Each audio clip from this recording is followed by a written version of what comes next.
Please share where you're watching from and consider subscribing to the channel. This happened in northern Michigan in late 2018 when I was 13. My mom called it a little weekend away. I called it being kidnapped from Red Dead Redemption 2. We lived in the southern part of the state, so it was a 7-hour car ride of YouTube, Roblox, and me staring out the window pretending to sleep. I wasn't excited. I'm not a social person now, and I definitely wasn't then. The place, I'll admit, looked nice when we finally rolled in.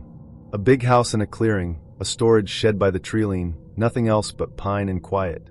The front porch sat 6 feet off the ground.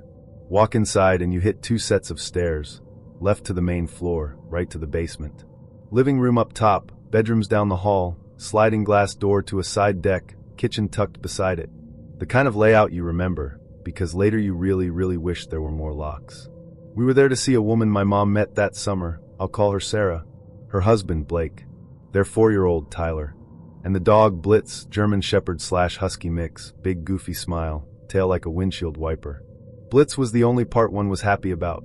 Tyler, not so much. I asked my mom and grandma to keep the kid away from me. They tried. That first evening we sat around a barrel fire. Everyone told stories, and I watched Rango on my phone with one earbud in. At some point, the laughter thinned out, and I realized Blitz wasn't lying by the chair anymore. He stood rigid, staring past the glow of the house, low growl rolling in his chest. The hair along his spine lifted like frost. He didn't bark.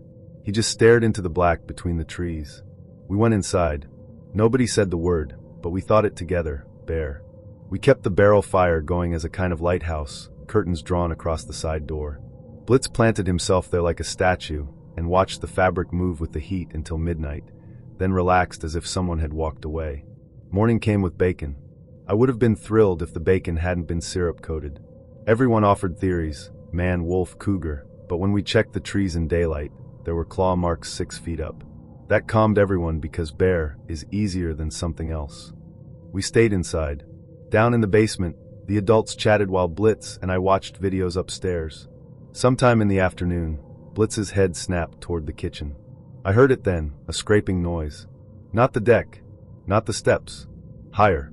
8 feet up, outside the wall behind the stove hood, like something dragging claws down cedar. The sound burrowed into my bones.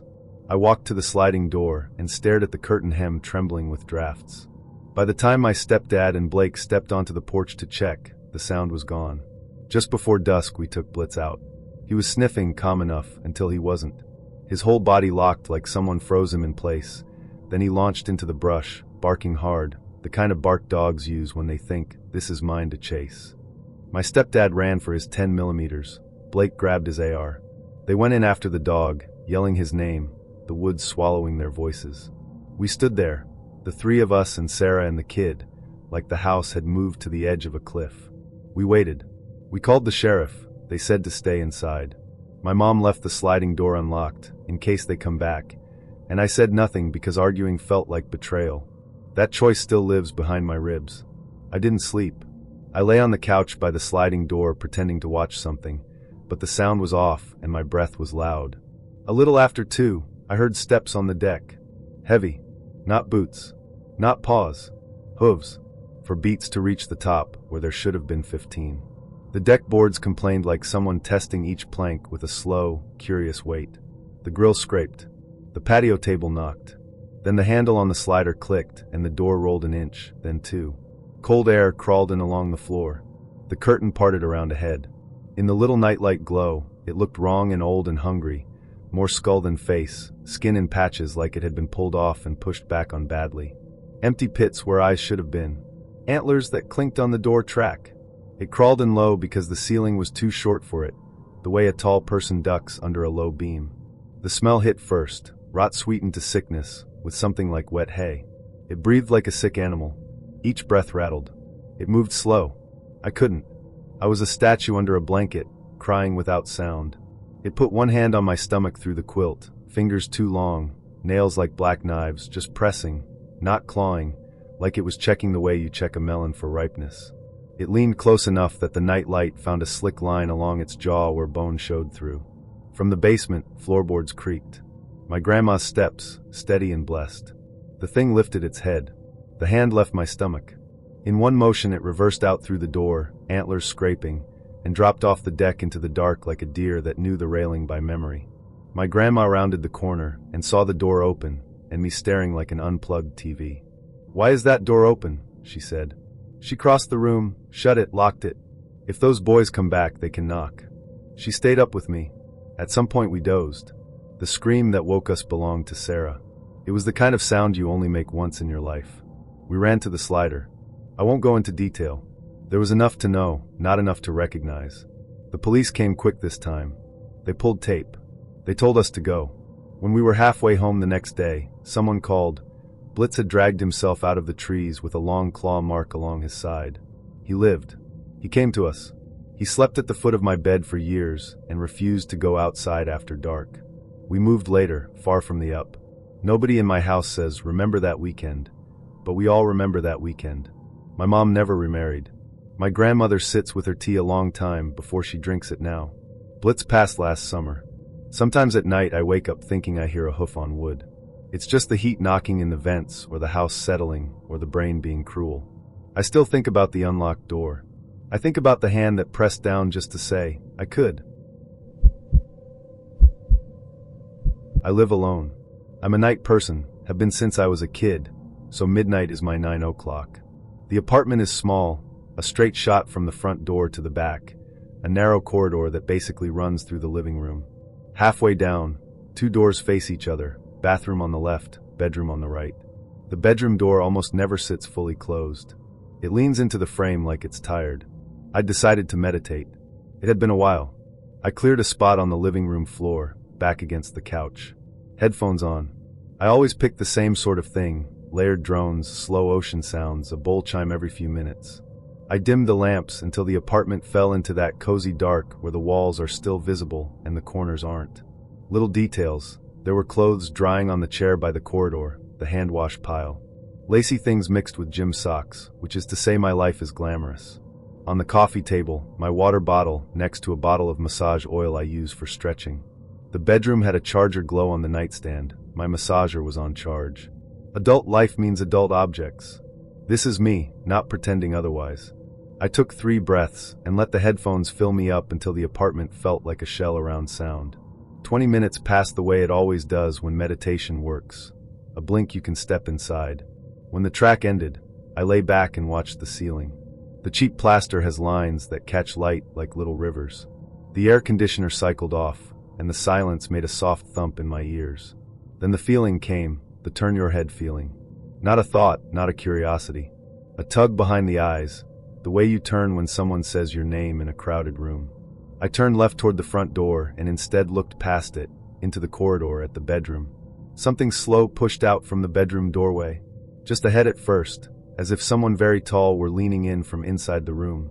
It had to duck to clear the frame. It was all wrong. No hair, no face, no edges the way a face is supposed to have edges. Just a depthless dark that ate the little bit of hallway light and didn't give any back.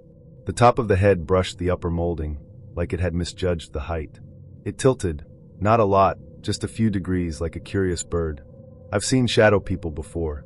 That's what I call them. Not ghosts, not figures, people. Curious, shy, observing. The first time was when I was a kid.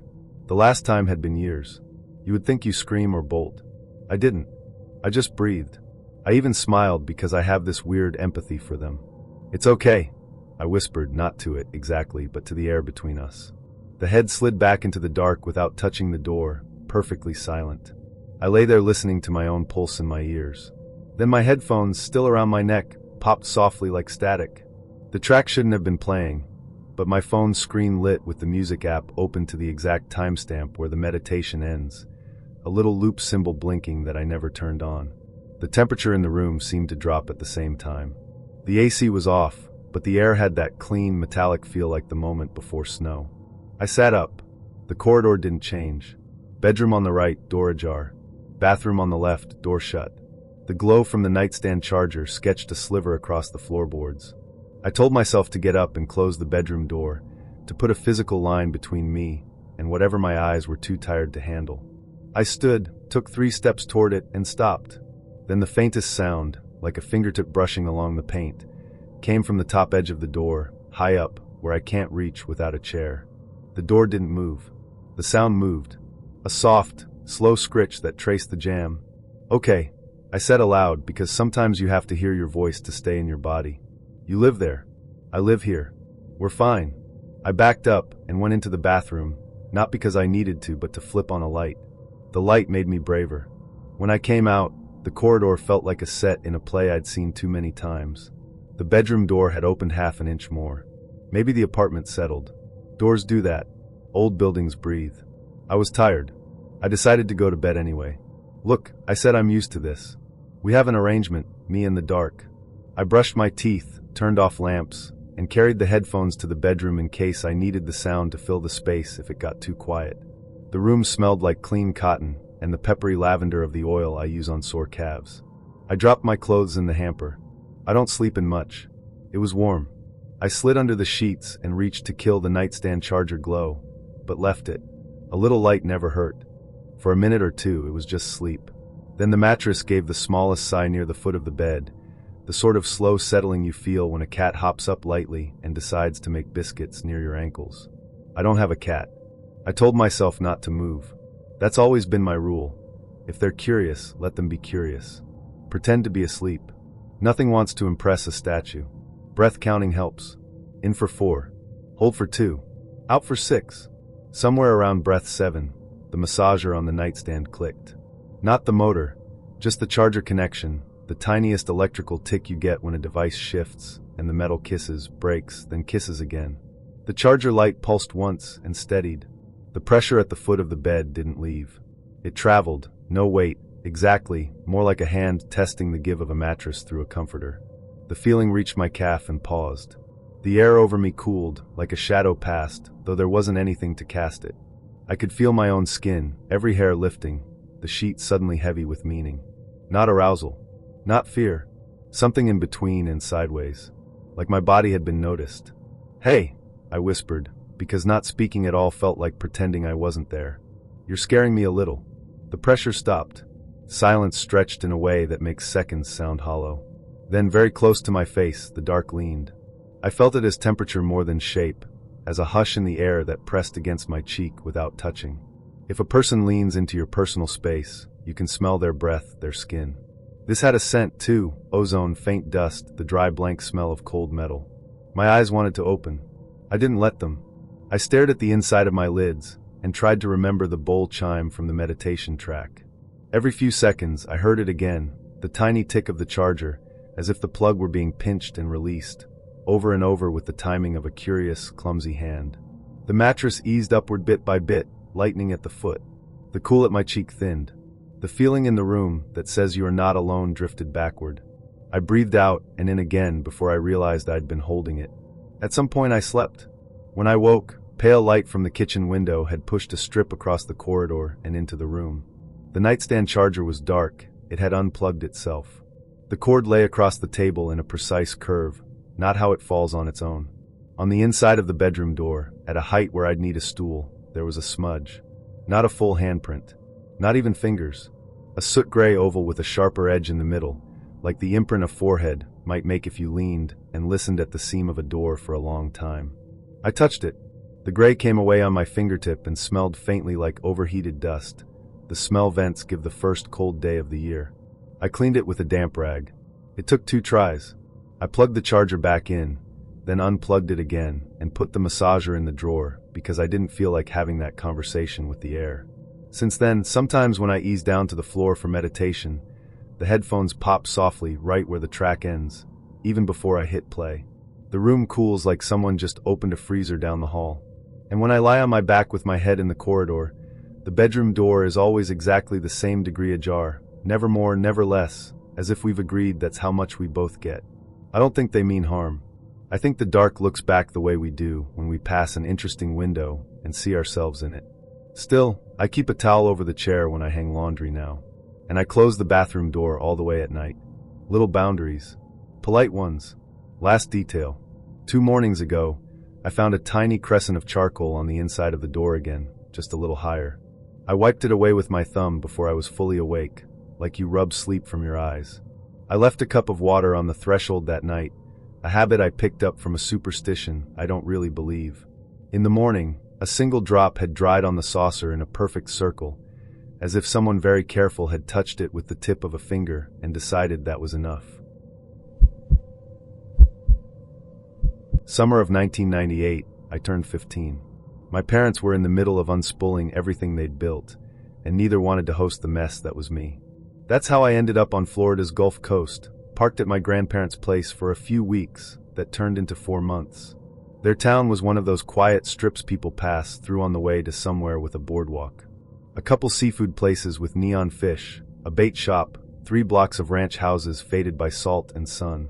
Their home was a little yellow box with halo windows that never quite closed all the way, so the house had a permanent breeze and a chorus of cicadas louder than the TV. It sat a quarter-mile from the beach, close enough that you could smell salt when the wind was right. I didn't know anyone. School was out, and even if it hadn't been, I wasn't about to enroll in some temporary life. My grandparents suggested the summer basketball league, the church youth group, anything that involved other people. I took long walks instead. The beach doesn't ask questions. In the mornings before the heat turned mean, and in the evenings when it finally cooled, I'd go north along the sand with my head down, throwing shells and thinking about nothing on purpose. The night I saw it was late July. I'd gotten off the phone with my mom. She said, almost cheerfully, that the divorce would be final soon, like she was confirming a dentist appointment. I took the phone back to its cradle, went to the spare room with the daybed and my grandpa's golf trophies, and cried in the quiet, the kind of chest-hurt cry you try to keep small. Around midnight, I couldn't stand the room.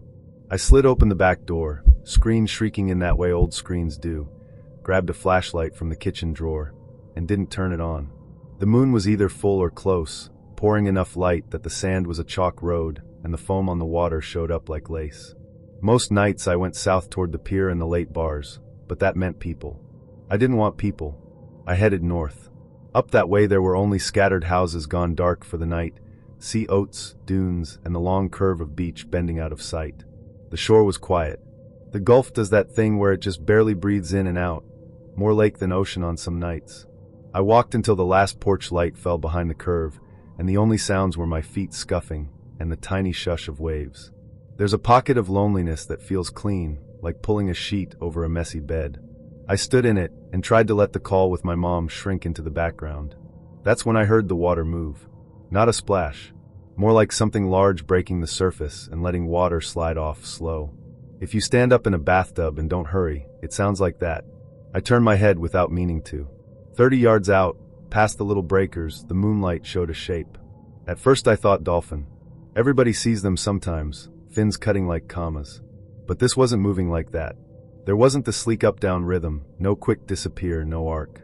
This looked upright, like a person standing in chest-deep water, only taller. A torso long and wrong, rising out of the flat to maybe 7 feet, maybe more when the water sank back. It swayed a little with the current, not fighting it, not riding a wave, just there. The head, if that's what the round bit was, pointed at me. I couldn't see features, obviously. It was a silhouette in moonlight. But every stupid, ancient part of my body knew it was looking. I don't know how long I stood and stared back. 30 seconds, 2 minutes. Time gets weird when your brain is trying to decide whether to believe your eyes. My heart did that cold-in-the-stomach flip. It wasn't the heat. The night was still 80 degrees and humid enough that my shirt stuck. The cold came from inside.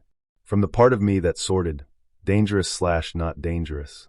I understood in a way that didn't require words that I needed to leave, and also that I should not run. Running would turn this into a chase, and I didn't want to find out if that thing could come out of the water as fast as it looked like it could. I turned the way you do when you pretend you forgot something. Normal pace. Hands at my sides. Breath shallow because big breaths make shoulders move, and I was convinced it would see that. The sand squeaked under my heels.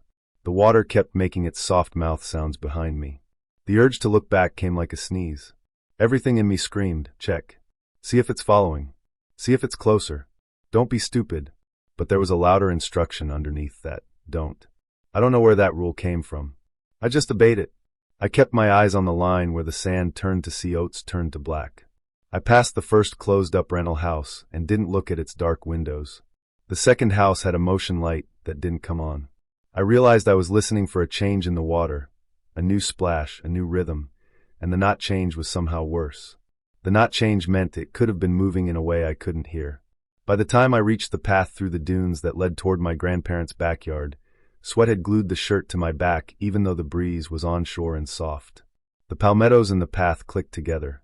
A sand spur caught my ankle, and it took everything in me not to slap it off and run.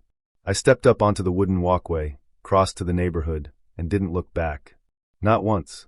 Inside, I locked the sliding door, then the stick behind it, then double-checked the stick because I felt 17 years old and also 5. My grandfather snored in the back bedroom. The halo windows let in that forever breeze and the hot tar smell from the road. My hands shook the way they do after too much caffeine.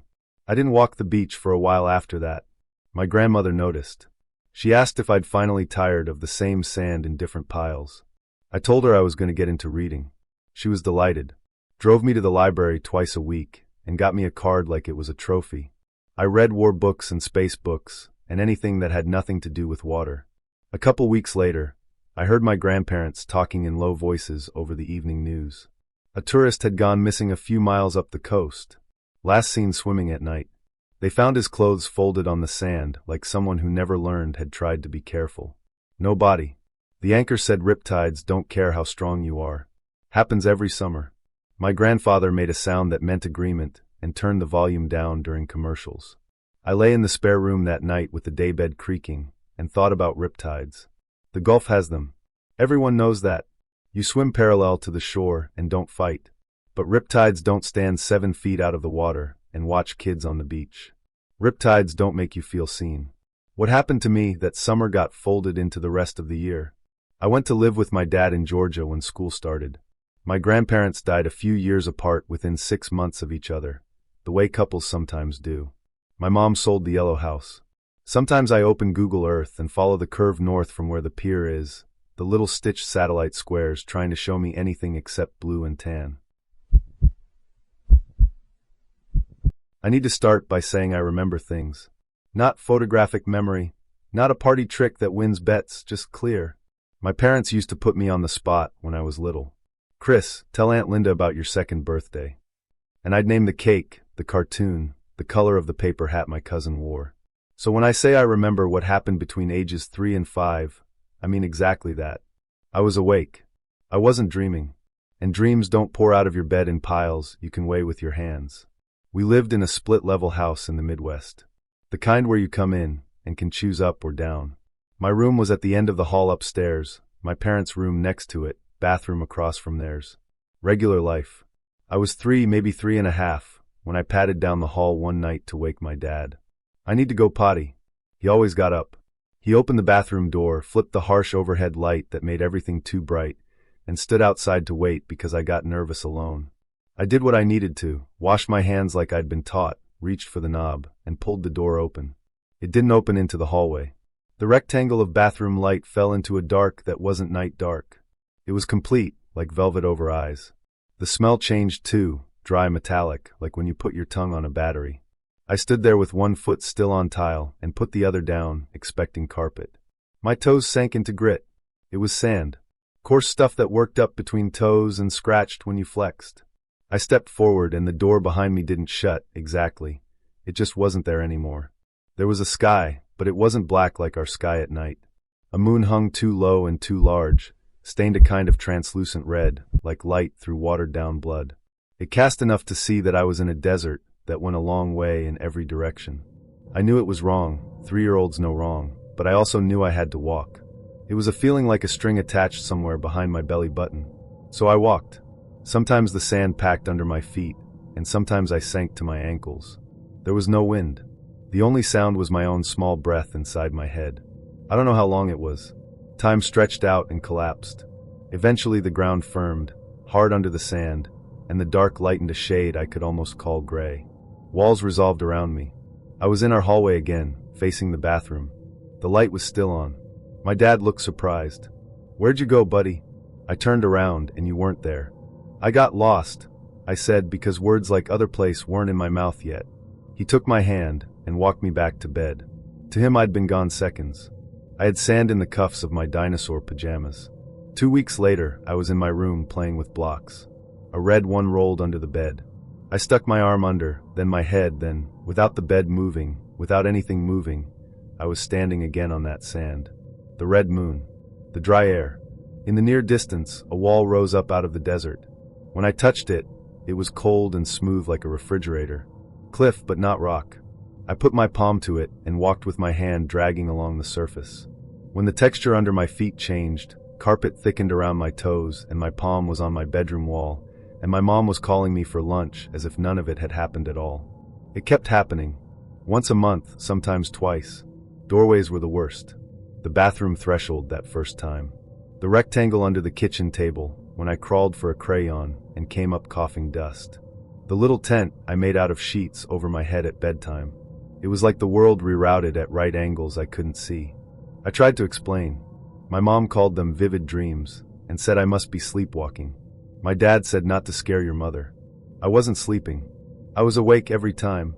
The last and worst time was just before my 5th birthday. It was summer light, around 8 o'clock. I climbed into bed, made a sheet tent, breathed the warm cotton smell, and pushed the covers down. Sand rasped my elbows and got in my mouth. I sat up, and the sheet slid off me into the grit and disappeared like it was never fabric at all. The red moon hung directly above, swollen. I stood, because you stand, and started walking. I found a wall again, the cold metal kind. There were marks on it this time. Not letters I knew, not scratches exactly, more like someone had pressed and dragged shapes into the surface a long time ago. I was tracing one with my finger when I heard the first sound I'd ever heard there that wasn't me. Step. Drag. Between them, wet breathing. A click like teeth chattering, not from cold, but from excitement. Hunger? The teeth sound got faster, like someone shivering on purpose. I ran. I didn't look back. You're thinking why didn't you look, but I knew not to. The sound followed. Step, drag, the pace picking up, the click stuttering. The wall curved, then ended, and I ran off an edge I didn't know was there. I fell through that red-lit nothing, hit hard, rolled down a dune, and landed under my sheet in my bed, heart trying to exit my chest. For a long time I couldn't move. When I did, I moved slow. The sheet felt wrong, grainy, heavy. I pulled it back. Sand poured out. Not a dusting. Not what sticks to your feet from a sandbox. It avalanched into the dip of the mattress and onto the floor, stained faintly pink in the light from my nightlight. It was in my hair, my ears, the waistband of my pajamas, and between my toes. I sat like that for maybe an hour, scared that if I stood up the floor would turn to dunes again. When nothing happened, I started scooping. I used my hands. My pillowcase. The little trash can from my desk. I scraped and pushed and dumped, and still it felt like there was more. Morning came and my mom found it. Chris, what is this? It was everywhere. Poured down the side of the bed, ground into the carpet, along the baseboards. We did what you do, broom, dustpan, vacuum. The vacuum changed pitch like it was swallowing handfuls of rice. She kept asking how it got there. Did I bring it home in my shoes? No beach here. The preschool playground had wood chips. I told her. The dark place. The red moon. The cliff. The step drag. My parents sat me down that night at the kitchen table. They were serious in a way that made the house feel smaller. They asked if I snuck out, if someone had come in, if I was having nightmares. I stuck to what I knew, but I was 5 and my words were small. They exchanged the look grown-ups do when the next step is to call a doctor and hope he has a name that makes everyone feel better. Then it stopped. Right after my 5th birthday, like a door that had been left ajar was finally pushed shut. No more slipping. No more sand. Sometimes my mom would say years later, "Remember the time your room was full of sand?" and laugh a little in a way that meant, let's not. I'm 34 now. I still think about it. I've tried to rationalize. Sleepwalking? Childhood seizure? False memory? None of those plant pounds of foreign sand in a house 3 states from an ocean. The vacuum from that day sat in our garage for years, and the canister never quite lost a reddish film no matter how often my dad took it apart. This is my dad's story. He was around 12, late 80s, bouncing around the West because his father, my grandfather, drove long haul and didn't like staying in one place. They were near his hometown, skirting the edges of Death Valley, when his dad decided to stop by a relative's place on the slope end of a mountain, as Dad tells it. 1-story house for cramped bedrooms, a big picture window that looked out toward the dark mass of the mountain. Out front, tied to a post in the sandy yard, stood a snow-white goat with a ribbon on its collar. Prize winner, his aunt said, the kind of pride you hear in people who work harder than the prize is worth. The air smelled like hot dust and creosote. It was one of those nights that never really cools off. They hugged, ate, and everyone tried to talk around my grandfather's moods. He wasn't a gentle man. Dad always says he took nothing from no one, like it's a brand burned into the memory. They decided to stay the night. The living room became a camp of blankets and elbows. TV on low. The picture window had thin curtains that didn't quite reach the sill. Outside, the goat stomped occasionally at flies and looked up the slope like it was listening for something people can't hear. Around 11, while canned laughter fizzed from the TV, a sound pulled all their heads toward the yard. Rope clacking against wood, a dull thump, and a tearing cry that cut straight through the window glass. Dad and his cousins went to the curtain and lifted it with shaking fingers. The goatskin whiteness had become a chaos of motion. Dark shapes were in the yard, a knot of them, too many legs and tails and open jaws. One of the cousins said dogs, then corrected himself. Wolves. You don't see many down there, but what else would you call it? The goat screamed the way animals do when they understand the end, a sound that made Dad's stomach go sour. My grandfather was already off the couch. He pulled the 12 gauge from behind the door. The way Dad tells it, the pump was louder than the TV. He threw the front door open and stepped onto the cracked concrete, yelling every curse he had like he was throwing rocks. Then he fired into the dirt by the post. Most of the shapes scattered in a brittle explosion of limbs. Sand hissed. 2 of the wolves bounded into the brush. One stayed. It had its head low, tail neither tucked nor high, and it stared at my grandfather. Not at the gun. At the man. Dad says it felt like watching a person consider something. Grandfather yelled again and raised the barrel. The wolf's head lifted like it understood the gesture and, this is the part everyone else argues about, stood. Not high on stiff legs the way dogs beg. It rose smoothly onto its hind limbs and uncurled to its full height. The yard light caught a shape that didn't make perfect sense. Shoulders too broad for a regular animal, a chest that was too narrow and too long, hair hanging in a way that reminded you of wet cloth more than fur. It lifted its face and formed a word without sound. Dad says he can still see the motion of the mouth, more like lips pulling back over too many teeth, a shape that could have been don't or go or home. Then, as if the pose had been for show, it dropped back to all fours and ran up the mountain. Not loped, not trotted, ran with the speed of something that knew the slope like a hallway. My grandfather stood there with the shotgun and let the barrel droop until the muzzle touched his boot. Dad says he looked white as a ghost, and I've never heard him use that phrase about the man for anything else. They pulled the curtains tight, locked every lock, shoved a chair under the knob for good measure, and watched the picture window quiver with the air conditioner's tired breath. They stayed up until dawn, then left before the sun had time to make the sand glare. That should have been the end. It wasn't, not really. Jump 3 years. Dad was 15. There was a seasonal fair around Halloween. Cheap rides, kettle corn, a petting zoo that smelled like warm hay and pennies. His friends had pooled money to go through a 3D haunted maze called the Wolfman's Lair. They razzied him because everyone knew he didn't like werewolf stuff. Face your fear, one said, and Dad, who avoided his father's temper by never saying no to a dare, went along. You got paper 3D glasses at the entrance. The maze floor tipped and tilted a little. The paint popped neon under blacklight. People in masks jumped out with chainsaws that revved but didn't bite. Somewhere in the middle, 2 girls ahead of them grabbed Dad's arm and wouldn't let go, and he pretended not to mind. They turned into a short hall that ended at a small office. Full set, desk, chair, an old green banker's lamp, a window with a painted moon beyond. A man sat at the desk facing away, shoulders hunched like he'd fallen asleep over paperwork. No actor had popped from the last corner, so the group slowed. Dad said, "Hey, you okay?" Because there's always a chance in places like that someone really needs help. The man didn't respond. The moon through the window brightened, some lighting cue maybe, and the silhouette of the man's head came up too quick, like a puppet pulled on its string. He stood without the chair scraping and righted himself with an odd stiffness. When he turned, his face looked wrong through the 3D lenses, too flat and too deep at the same time. The room lights stuttered. The sound system groaned a low note. He bent double like he'd been punched, then twitched, then went to the ground. The girls screamed. Dad says the air went cool, stage effect or draft, and the figure on the floor rolled, shoulders first, then hips like a body rearranging itself from the inside. It's the kind of show you expect in a place like that. You tell yourself it's all levers and pads, and a guy who knows how to move. Then the figure disappeared behind the desk, and there were 2 seconds of quiet where you could hear everyone's breathing. In the 3rd second, it surged over the desktop into their space. Dad doesn't remember deciding to punch. He remembers the feeling of his fist connecting with a jaw that wasn't set right. Not that satisfying pop you get from bone seated in a hinge. Something slid. He heard a crunch that wasn't teeth and wasn't exactly prop. Stagehands came in fast, no jokes, no gotcha. They grabbed the performer under the arms and hustled him through an exit tunnel that wasn't part of the maze path. Someone in a polo shirt told Dad the transformation was a gag. The punch was not okay, and he was banned. The girls cried and told the story to anyone who'd listen, turning him into both villain and hero depending on who they were telling. His friends gave him an earful for killing the vibe.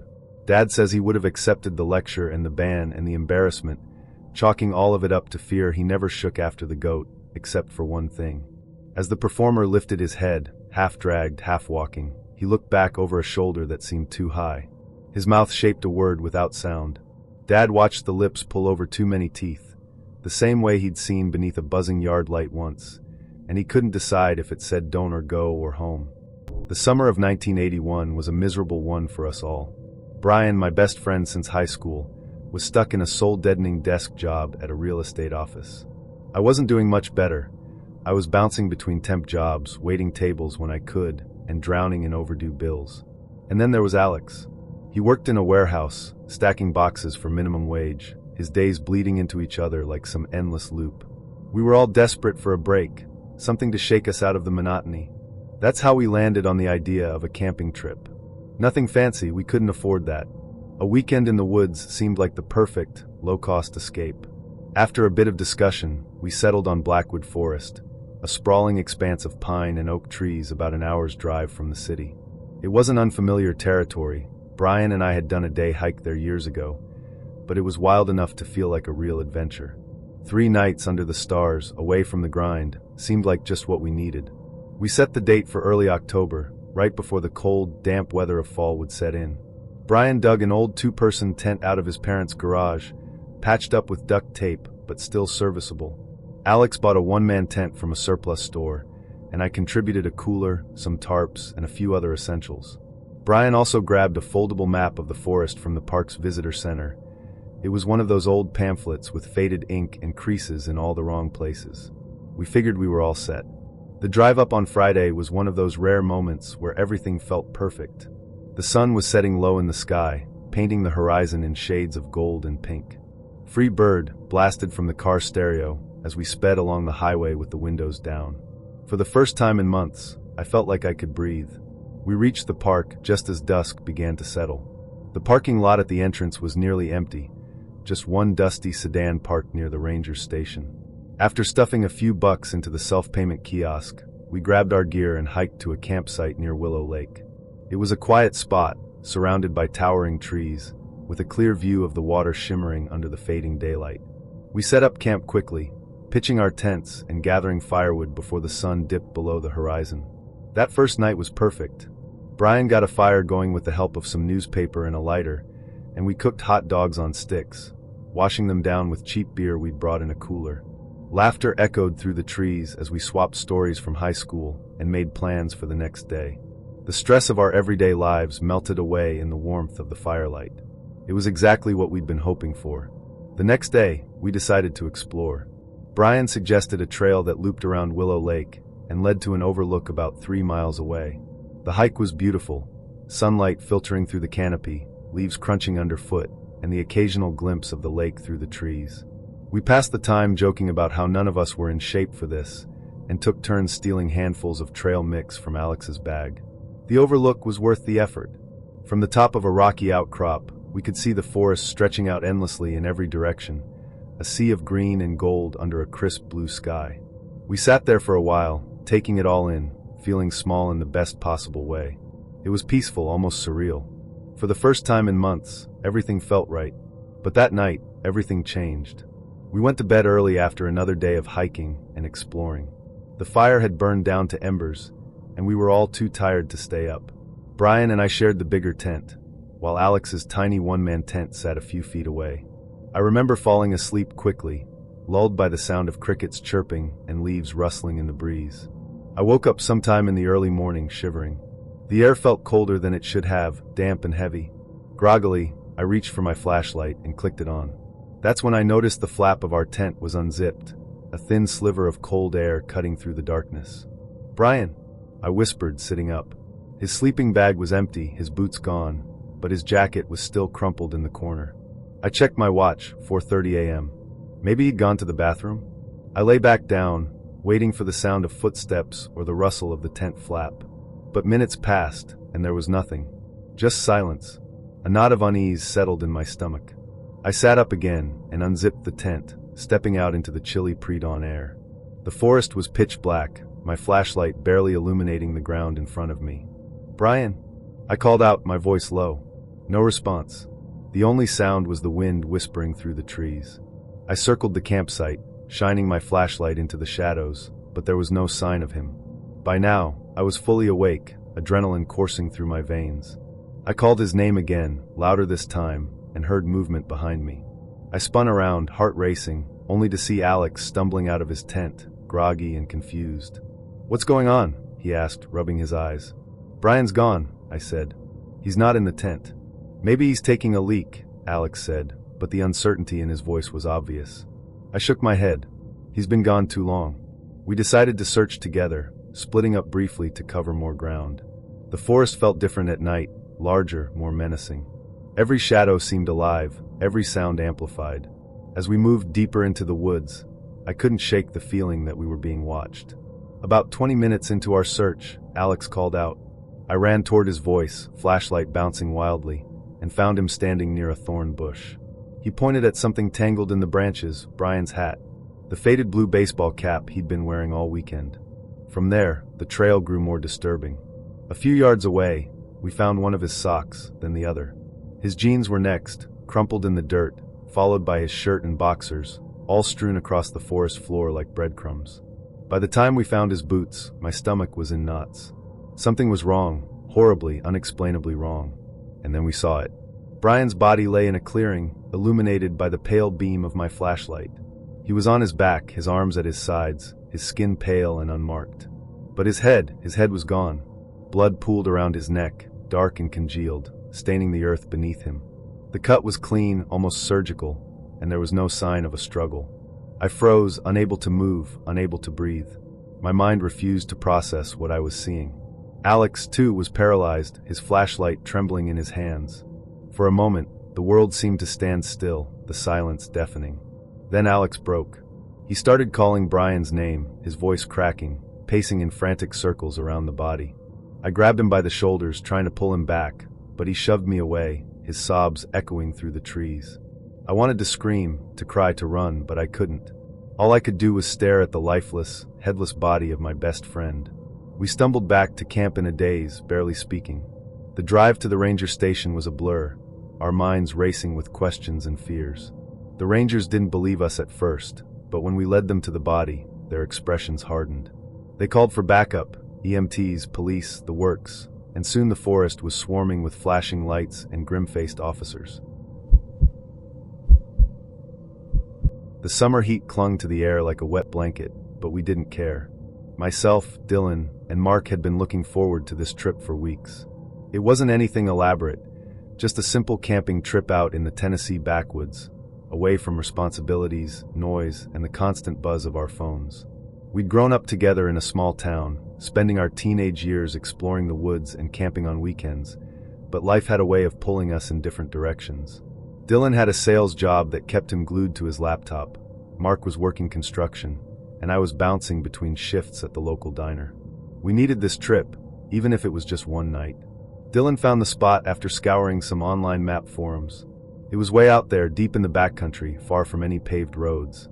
"Perfect," he'd said, showing us the photo of a dirt path winding through thick pine trees.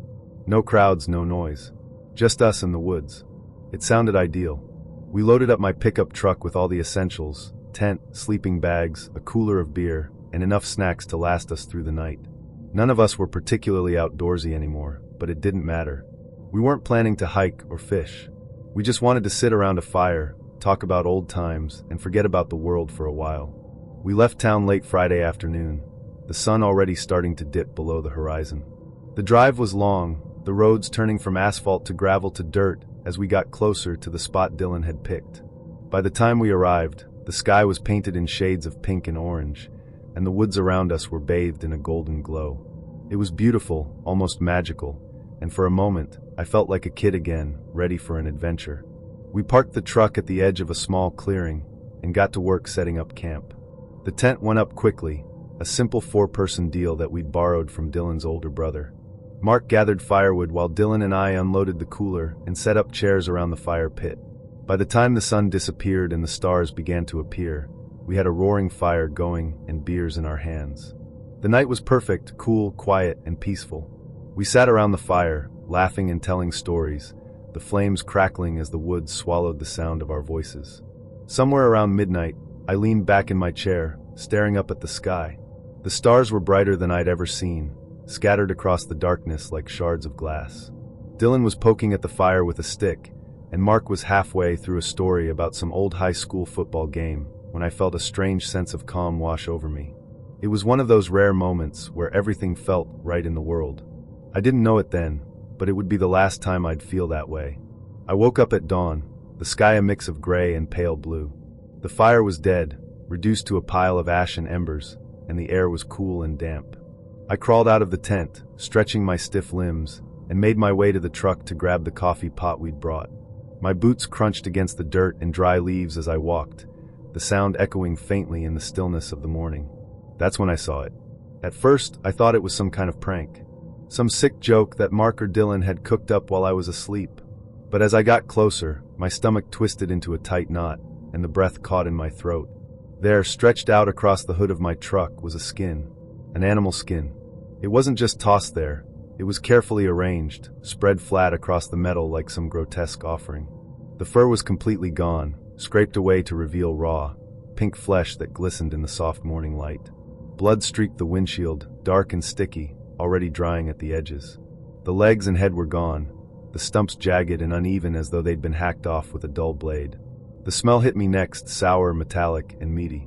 It was the kind of smell that clung to the back of your throat, refusing to leave. I froze, my eyes locked on the thing in front of me. My hands trembled, and for a moment I couldn't move. My mind raced, trying to make sense of what I was seeing. Was it a deer? A coyote? Some other animal? But none of that explained why it was here, why it was skinned, or why it was on my truck. I spun around, scanning the woods, half expecting to see someone standing there, watching me. But the forest was silent, the trees still. A bead of sweat rolled down my temple despite the coolness of the morning. My heart pounded in my chest as I backed away slowly, my eyes darting between the skin and the treeline. "Dylan! Mark!" I shouted, my voice cracking. "Get out here!" The tent rustled, and a moment later, Dylan stumbled out, rubbing his eyes. "What's going on?" he mumbled, his voice thick with sleep. Then he saw the truck. His face went pale, and he stopped dead in his tracks. "What the hell is that?" Mark appeared a few seconds later, his hair sticking up in all directions.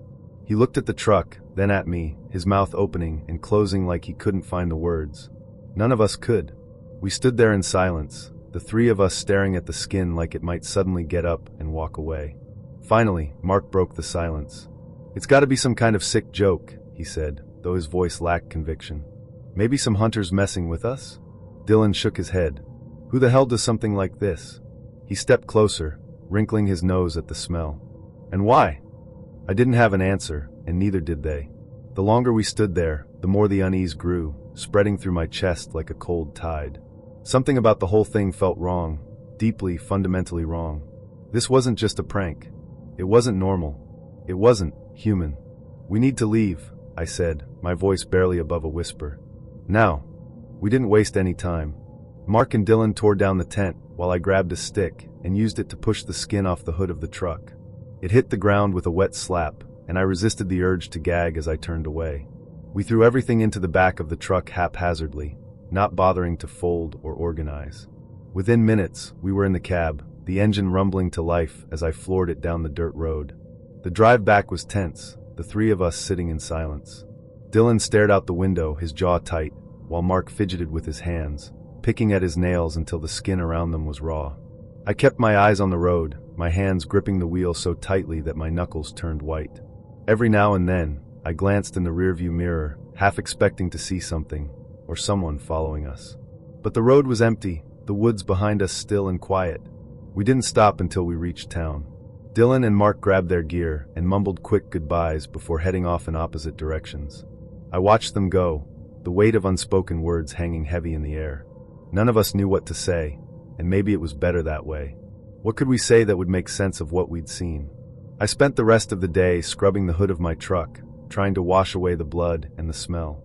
The water from the hose turned pink as it swirled down the driveway, and no matter how hard I scrubbed, I couldn't shake the image of that skin stretched across the metal. It was burned into my mind, a grotesque reminder of something I didn't understand.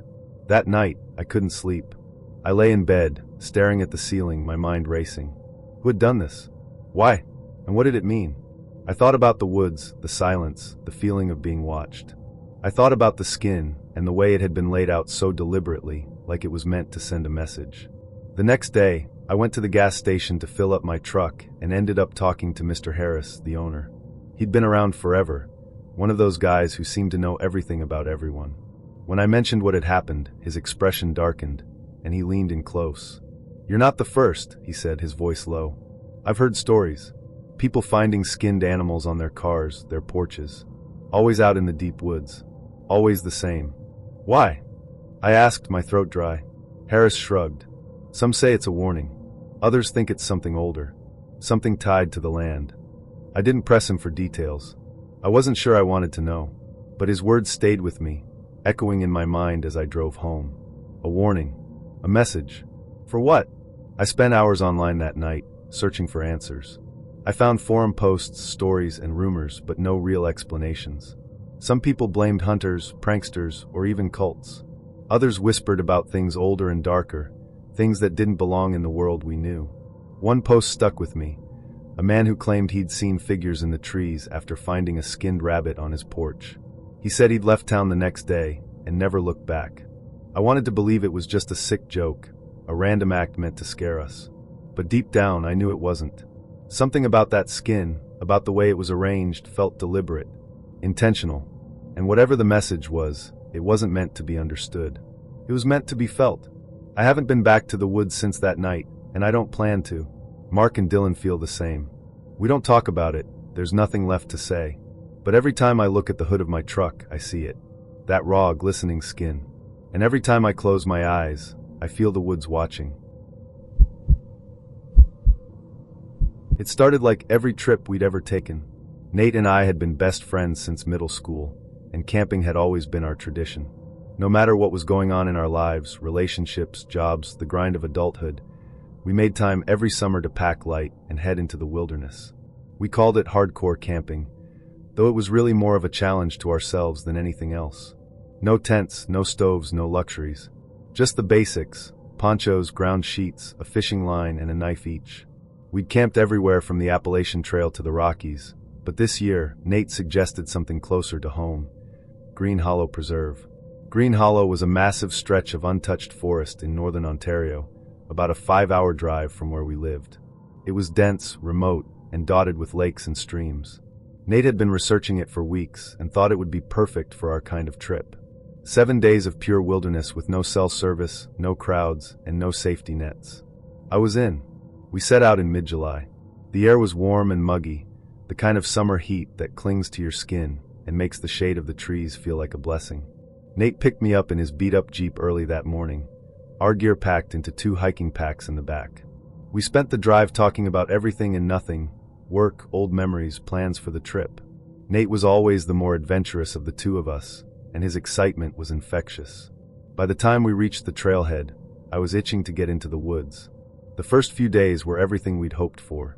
The forest was alive with the sound of birds and rustling leaves, and the air smelled like pine and damp earth. We hiked about 12 miles on the first day, cutting through thickets of birch and cedar, and set up camp near a bubbling creek. Nate caught a small trout on the second day, and we cooked it over a fire, splitting it between us as we drank water straight from the stream. It was peaceful, almost meditative, and I felt more relaxed than I had in months. On the 4th day, everything changed. We had been hiking north for hours, our packs lighter now that we'd eaten through most of our food. The terrain was rough, full of uneven rocks and tangled roots that made every step feel like a small victory. The forest was thick, the canopy above blocking out most of the sunlight, and the air felt cooler the deeper we went. Nate was a few paces ahead of me, his long legs making it easier for him to navigate the uneven ground. I was lagging behind, my calves burning with every step, when he suddenly stopped. "You see that?" he asked, pointing through the trees. At first I didn't. The forest was dense, and everything seemed to blend together in shades of green and brown. But as I squinted, I saw it, a shape that didn't belong. Straight lines, sharp edges. Something man-made. "Is that a building?" I asked, my voice uncertain. Nate didn't answer. He was already moving toward it, his pace quickening as curiosity overtook him. I followed, branches snapping underfoot as we pushed through the underbrush. The closer we got, the clearer it became. It was a building. A small, weathered structure, half hidden by the trees. It looked like it had been there for decades, maybe longer. It was a church. The walls were made of old, gray wood, warped and cracked with age. The roof was steep and covered in moss, with a rusted iron cross perched at the very top. There were no windows, just a single door at the front, its surface splintered and faded. The door was chained shut with thick, rusted links, a heavy padlock securing them in place. Another cross hung crookedly above the door, its edges sharp and uneven, almost jagged. The whole thing looked out of place, like it had been dropped there by accident and forgotten. Nate pulled out the map and spread it on the ground, tracing our route with his finger. "There's nothing here," he said, frowning. "No buildings, no landmarks. Just forest." "Maybe it's old," I offered. Something they didn't bother putting on the map. He didn't respond. His eyes were fixed on the church, his brow furrowed. I could see the wheels turning in his head, the same curiosity that had led us on so many adventures before. "Let's check it out," he said, folding the map and slipping it into his pack. We circled the church, stepping over roots and ducking under low-hanging branches. The wood was rotting in places, the boards warped and discolored. On one side, a section of the wall had collapsed, leaving a jagged hole big enough for a person to crawl through. Nate crouched down to peer inside, his flashlight cutting through the shadows. "It's empty," he said, his voice echoing slightly. "Come on." I hesitated. Something about the church made my skin crawl. It felt wrong, like it didn't belong, like we weren't supposed to be there. But I couldn't let Nate go in alone. With a sigh, I dropped to my knees and followed him through the hole. The air inside was damp and cold, heavy with the smell of mildew and decay. The floor was packed dirt, littered with dry leaves and bits of debris. The walls were bare, the wood dark and splintered. At the far end of the room stood a massive wooden cross, its surface scratched and gouged as if someone had taken a knife to it. But what caught my attention was in the center of the room. A trapdoor. It was made of steel, the edges bolted down and covered in chains. The padlock on the chains was massive, its surface rusted but solid. The trapdoor itself was covered in dirt, as though someone had tried to bury it, but the chains were clean, almost gleaming in the dim light. "What the hell?" I whispered, stepping closer. Nate knelt beside it, brushing the dirt away with his hands. "Look at this," he said, his voice low. "This isn't normal." I nodded, my eyes fixed on the trapdoor. It felt out of place, like it didn't belong in a church, or anywhere for that matter. The chains were thick, almost industrial, and the padlock looked like it hadn't been touched in years. It was unsettling. "What do you think's down there?" Nate asked, his voice tinged with excitement. "I don't know," I said, taking a step back. "And I don't think we should find out." Nate looked up at me, his expression a mix of curiosity and determination. "Come on, man. Don't you want to know? It could be anything. Treasure, old artifacts, who knows? Or it could be nothing," I countered. "Or worse, something dangerous." He shrugged, standing up and brushing the dirt off his hands. "Only one way to find out." Before I could stop him, he turned and crawled back through the hole in the wall. I followed, my heart pounding as I tried to convince him to leave it alone. But he wasn't listening. He was already pacing around the church, searching the ground for something. "What are you doing?" I asked, exasperated. "Looking for a rock," he said. "Something heavy enough to break the lock." "You're kidding, right?" I said, stepping in front of him. "This is stupid, Nate. You don't know what's down there. It could be nothing. It could be dangerous. We shouldn't mess with it." He stopped, his eyes meeting mine. For a moment, I thought I'd gotten through to him. But then he shook his head, his jaw set. "I have to know," he said quietly. "I can't just leave it." I grabbed his arm, trying to pull him back. "Nate, listen to me. This isn't like you. You're acting weird. Let's just leave." Please. He yanked his arm free, his eyes narrowing. You don't get it, he snapped. I need to know. We stood there, staring at each other, the tension between us thick. Finally, he sighed and ran a hand through his hair. Fine, he said, his voice softer. Let's just go. Relief washed over me as we grabbed our packs and headed back into the woods. But something about Nate seemed off. He was quieter than usual, his eyes distant, like he was lost in his own thoughts. I tried to shake it off, but the unease lingered. The rest of the trip felt different. The excitement and camaraderie that had defined our earlier days in the woods were gone, replaced by a heavy silence. Nate barely spoke, and when he did, his words were clipped and distracted. I caught him staring off into the distance more than once, his brow furrowed, as though he were thinking about something he couldn't quite put into words. When we finally made it back to the trailhead, I was relieved. I thought that maybe once we were out of the woods, Nate would snap out of it, but he didn't. Even on the drive home, he was quiet, his fingers drumming against the steering wheel as he stared straight ahead. The idea to go camping wasn't mine. It was Eric's. He'd gotten into this whole outdoors phase recently, hiking every weekend, reading survival books, even watching videos about how to start a fire with just sticks. I wasn't as enthusiastic. I liked the idea of the woods in theory, but I wasn't the kind of guy who found peace in nature. I liked the city.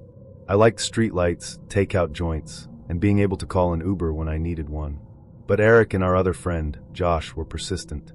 Come on, Mike, Eric had said. When's the last time we all did something together?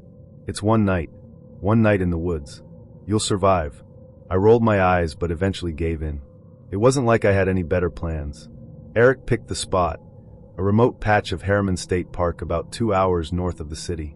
He'd found it on some hiking forum, a place that was supposedly off the beaten path, with a small lake nearby and no other campers for miles. It sounded isolated, which wasn't exactly comforting, but Eric insisted it was perfect. Think about it, he said. Just us, a fire, and the stars. No noise, no distractions. He made it sound like some magical escape. I wasn't convinced, but I packed my bag, grabbed a sleeping bag from my closet, and showed up at Eric's apartment on Friday afternoon. By the time we hit the road, the sun was already dipping low in the sky. The drive was uneventful. Eric and Josh spent most of it talking about the best ways to start a fire and debating whether or not there were cougars in the area. I stared out the window, watching as the buildings gave way to trees. Eventually, the asphalt turned to gravel, and the gravel turned to dirt. We bounced along the uneven road until Eric finally pulled over into a small clearing surrounded by towering pines. This is it, he said, grinning as he killed the engine. Home for the night.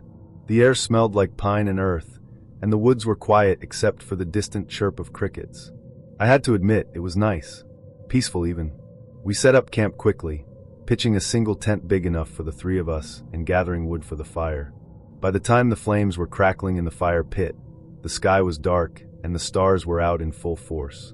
We spent the night talking, laughing, and roasting marshmallows. For a while, I forgot about the isolation, the darkness pressing in around us. It felt good to be out there, away from everything. But that feeling didn't last. The next morning, I woke up early. The fire was nothing but ashes, and the air was cool and damp. Josh and Eric were still asleep, their breathing soft, and even in the tent. I slipped out quietly, stretching as I stepped into the clearing.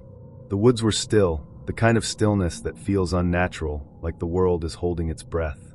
I shook off the feeling and headed toward the truck to grab the small coffee pot we'd brought. That's when I saw it. At first, I thought it was a trick of the light, the way the morning sun filtered through the trees. But as I got closer, my stomach twisted. There, just beyond the tree line, was a shack. It was small, maybe the size of a garden shed, and weathered with age. The wood was gray and splintered, the roof sagging under the weight of moss and fallen branches. There was a single window, its glass long gone, and a door that hung slightly ajar, creaking softly in the breeze. It looked like it hadn't been touched in decades, maybe longer. Eric! I called over my shoulder, my voice sharp with unease. Josh! Get out here! The tent rustled, and a moment later, Eric stumbled out, rubbing his eyes. What's your problem? He muttered, but then he followed my gaze. His expression shifted, his annoyance replaced by curiosity. Josh joined us a minute later, still half asleep, and we all stood there, staring at the shack. Was that their last night? Josh asked, his voice low. I don't think so, I said. We would have seen it, right? Maybe we just weren't looking, Eric said, already moving toward it. Come on, let's check it out.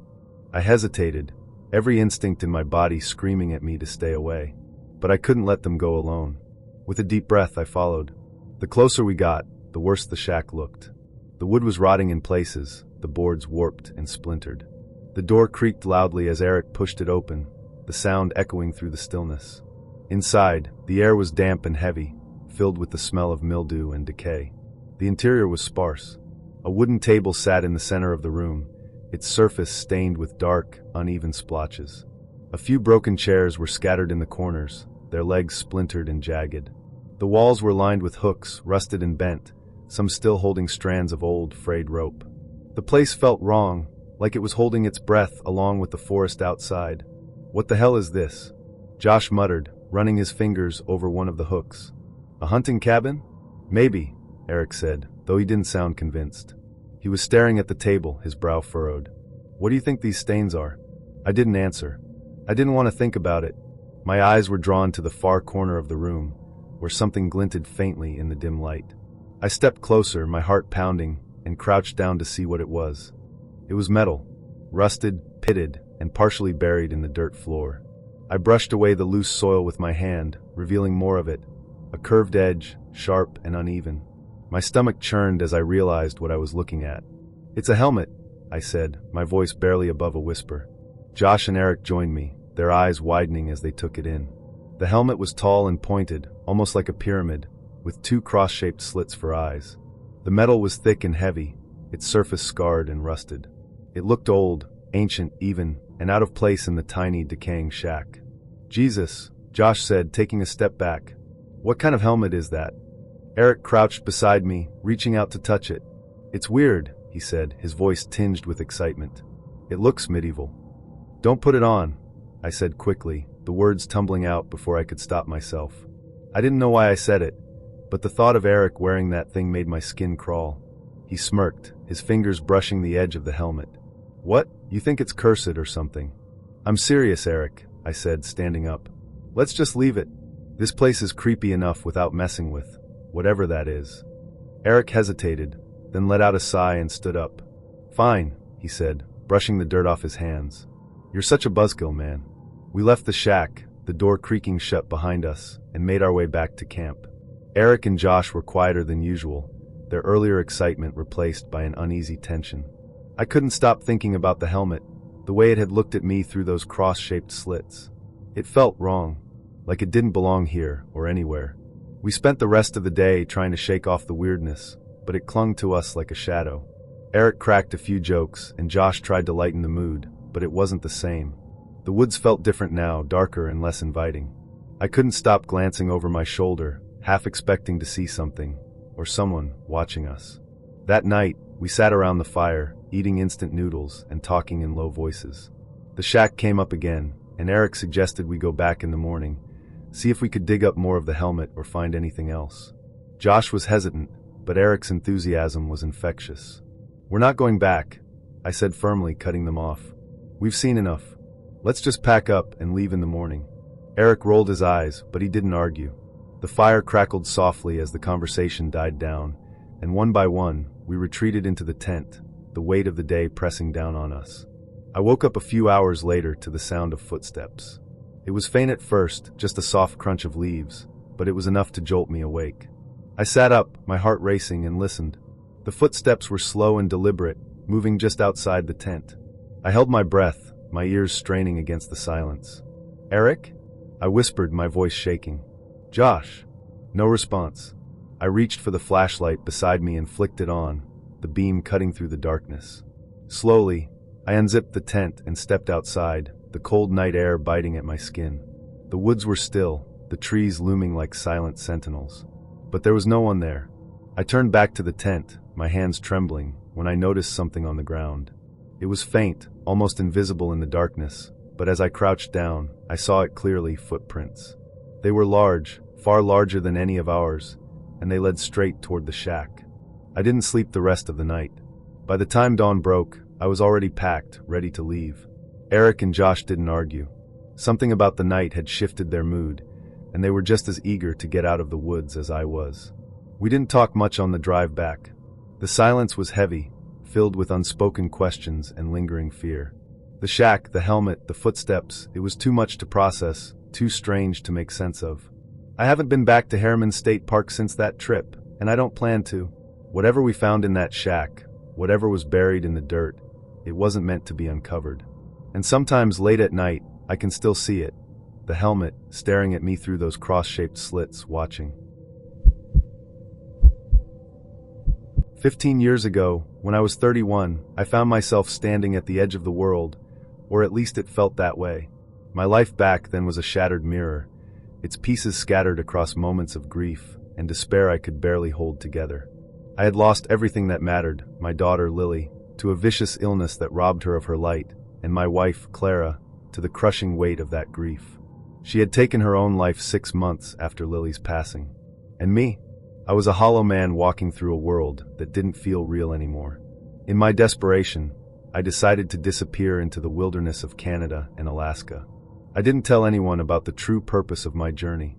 I called it finding myself, but in truth, I had no intention of returning. My plan was simple: travel into the secluded boreal forest, far from civilization, and let nature consume me. I spent an entire year planning the trip, pouring my life savings, around $70,000, into crafting the perfect escape. It was reckless, but I didn't care. What was money when I had nothing left to live for? The trip was divided into 2 parts. The first 3 months would involve traveling alongside guides, indigenous locals who knew the land far better than I ever could. They would help me navigate the vast, remote landscapes, ensuring I got to experience the raw beauty of the wilderness. The final leg of the journey was the one I looked forward to most: a 4-week solo camping trip deep in the heart of the Ontario boreal forest. No guides, no safety net, just me and the void. It sounded perfect. The guides were better than I anticipated.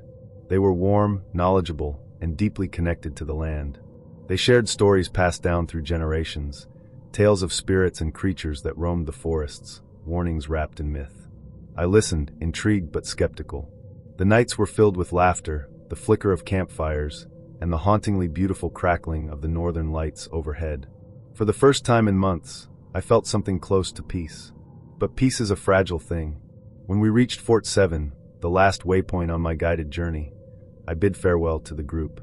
They wished me luck and warned me to respect the forest, gifting me a small carved totem for protection. I tucked it into my jacket pocket, more out of courtesy than belief, and set off alone the next morning. The first 2 days were uneventful but challenging. The forest was dense, a labyrinth of towering pines and tangled undergrowth. My GPS guided me to a predetermined campsite each night, and I stuck to my routine: hang food in a tree, light a fire, eat and sleep. By the 3rd morning, though, I noticed something odd. My belongings, which I'd carefully packed away, were scattered across the ground. My first thought was animals, maybe raccoons or foxes, but I hadn't heard a single sound during the night. The forest had been unnervingly silent, as if it were holding its breath. Shrugging it off, I gathered my things and pressed on. That day, the sense of unease grew stronger. The air felt heavier, the silence more oppressive. By the time the sun dipped below the horizon, I was desperate for the comfort of a campfire. I found a clearing, set up my hammock, and lit a fire. The flickering flames cast long shadows over the trees, and for a while, I felt safe. Then the voice came. It was faint at first, barely audible over the crackling fire. "Help me." It was a child's voice, small and trembling, carried on the wind. My heart stopped. I strained my ears, clutching my flashlight. "Help me, I'm lost," the voice called again, closer this time. It was Lily's voice. I stood, my legs shaking. "Lily?" I called out, my voice breaking. "Is that you?" Silence. Then the voice changed. It deepened, distorted, and the words that followed were a mockery of human speech. "Help me," it growled, dragging out the syllables like a predator toying with its prey. My flashlight beam cut through the darkness, and that's when I saw it. A figure hunched among the trees, its arms unnaturally long, fingers splayed like claws. Its eyes glowed with a sickly yellow light, and its mouth, oh God, its mouth, stretched into a grotesque grin, too wide, too full of teeth. It tilted its head, and the motion was wrong, like a glitch in reality. Then it began to move. It didn't walk. It crawled, limbs snapping and twisting as it dragged itself towards me. The sound of cracking bones filled the air, and I could feel its malice like a physical force. My body froze, paralyzed by fear, until a whisper cut through the chaos. "Run!" It was Clara's voice this time, soft and urgent. It broke the spell, and I bolted, leaving everything behind, my gear, my food, my fire. I ran blindly through the forest, branches tearing at my skin, the creature's guttural growls echoing behind me. It called out in Lily's voice, then Clara's, pleading, taunting, laughing. "Where are you going, Jack? Don't you want to join us?" I stumbled down a hill and landed in a muddy pit. The cold, wet earth sucked at my clothes, and I lay there, trembling, as the voices closed in. "Jack," it whispered, so close I could feel its breath. "I'm hungry." Then nothing. The forest grew quiet again, and the first rays of dawn pierced through the canopy. I waited until the sunlight was fully overhead before crawling out of the pit. My body ached, my mind was shattered, but I was alive. Somehow I was alive. It took me 5 days to find a country road. I survived on the emergency rations in my pouch and drank from streams, sleeping in ditches at night. The creature, or whatever it was, never stopped hunting me. I heard its whispers in the darkness, felt its presence just beyond the edge of my vision. But it couldn't find me, not fully. The mud, I realized, had masked my scent. When I finally stumbled onto the road, a lone trucker stopped to help me. His name was Frank, an older man with kind eyes. I told him a sanitized version of my story, something about animals chasing me through the forest, and he nodded grimly. "You were lucky," he said. "Not everyone makes it out of those woods. My brother didn't." Frank drove me to a nearby town, and I stayed with him and his brother, Sam, for a few days. When I recounted the full story to them, Sam's face turned pale. "I've seen it too," he whispered. "It's real." Sam and I sat in silence in Frank's dimly lit kitchen, while the old trucker busied himself with preparing coffee. The room smelled faintly of pine wood and something metallic, like the scent of a blade freshly sharpened. Sam's hands trembled as he lit a cigarette, the matchstick shaking as if the memory of his encounter had crawled back to the surface. "What did you see?" I asked, my voice hoarse. It felt like gravel scraping against my throat. Sam exhaled a cloud of smoke and stared at the table as if searching for the right words. "It was years ago," he began, his voice a low rasp. "I was hunting elk near the same stretch of forest you were in. Thought I'd hit the jackpot when I spotted a bull near the tree line. But when I got closer, it wasn't an elk. It wasn't anything natural." He paused, his eyes flicking toward the window as if expecting the creature to be watching. "It was hunched, like you said, but big. Bigger than anything I've ever seen. And it wasn't just the size, it was the way it moved. Like it didn't belong here, like it didn't belong anywhere." My stomach churned as he described the creature in detail. The glowing eyes, the unnaturally wide mouth, the limbs that seemed to bend and snap in ways that defied anatomy. It was identical to what I had seen, down to the sinister mimicry of voices. "It called out to me," Sam said, his voice dropping to a whisper. "Sounded like my wife, Sarah. She passed years ago, but it knew her voice. It knew her name." I gripped the edge of the table, my knuckles white. "How did you get away?" Sam's lips twitched into a bitter smile. "I didn't. Not really. I ran, same as you. But it left me something to remember it by." He rolled up the sleeve of his flannel shirt, revealing a long, jagged scar running down his forearm. "It caught me as I climbed a ridge. Raked its claws down my arm like it wanted me to feel it, to remember it." "Why didn't you warn anyone?"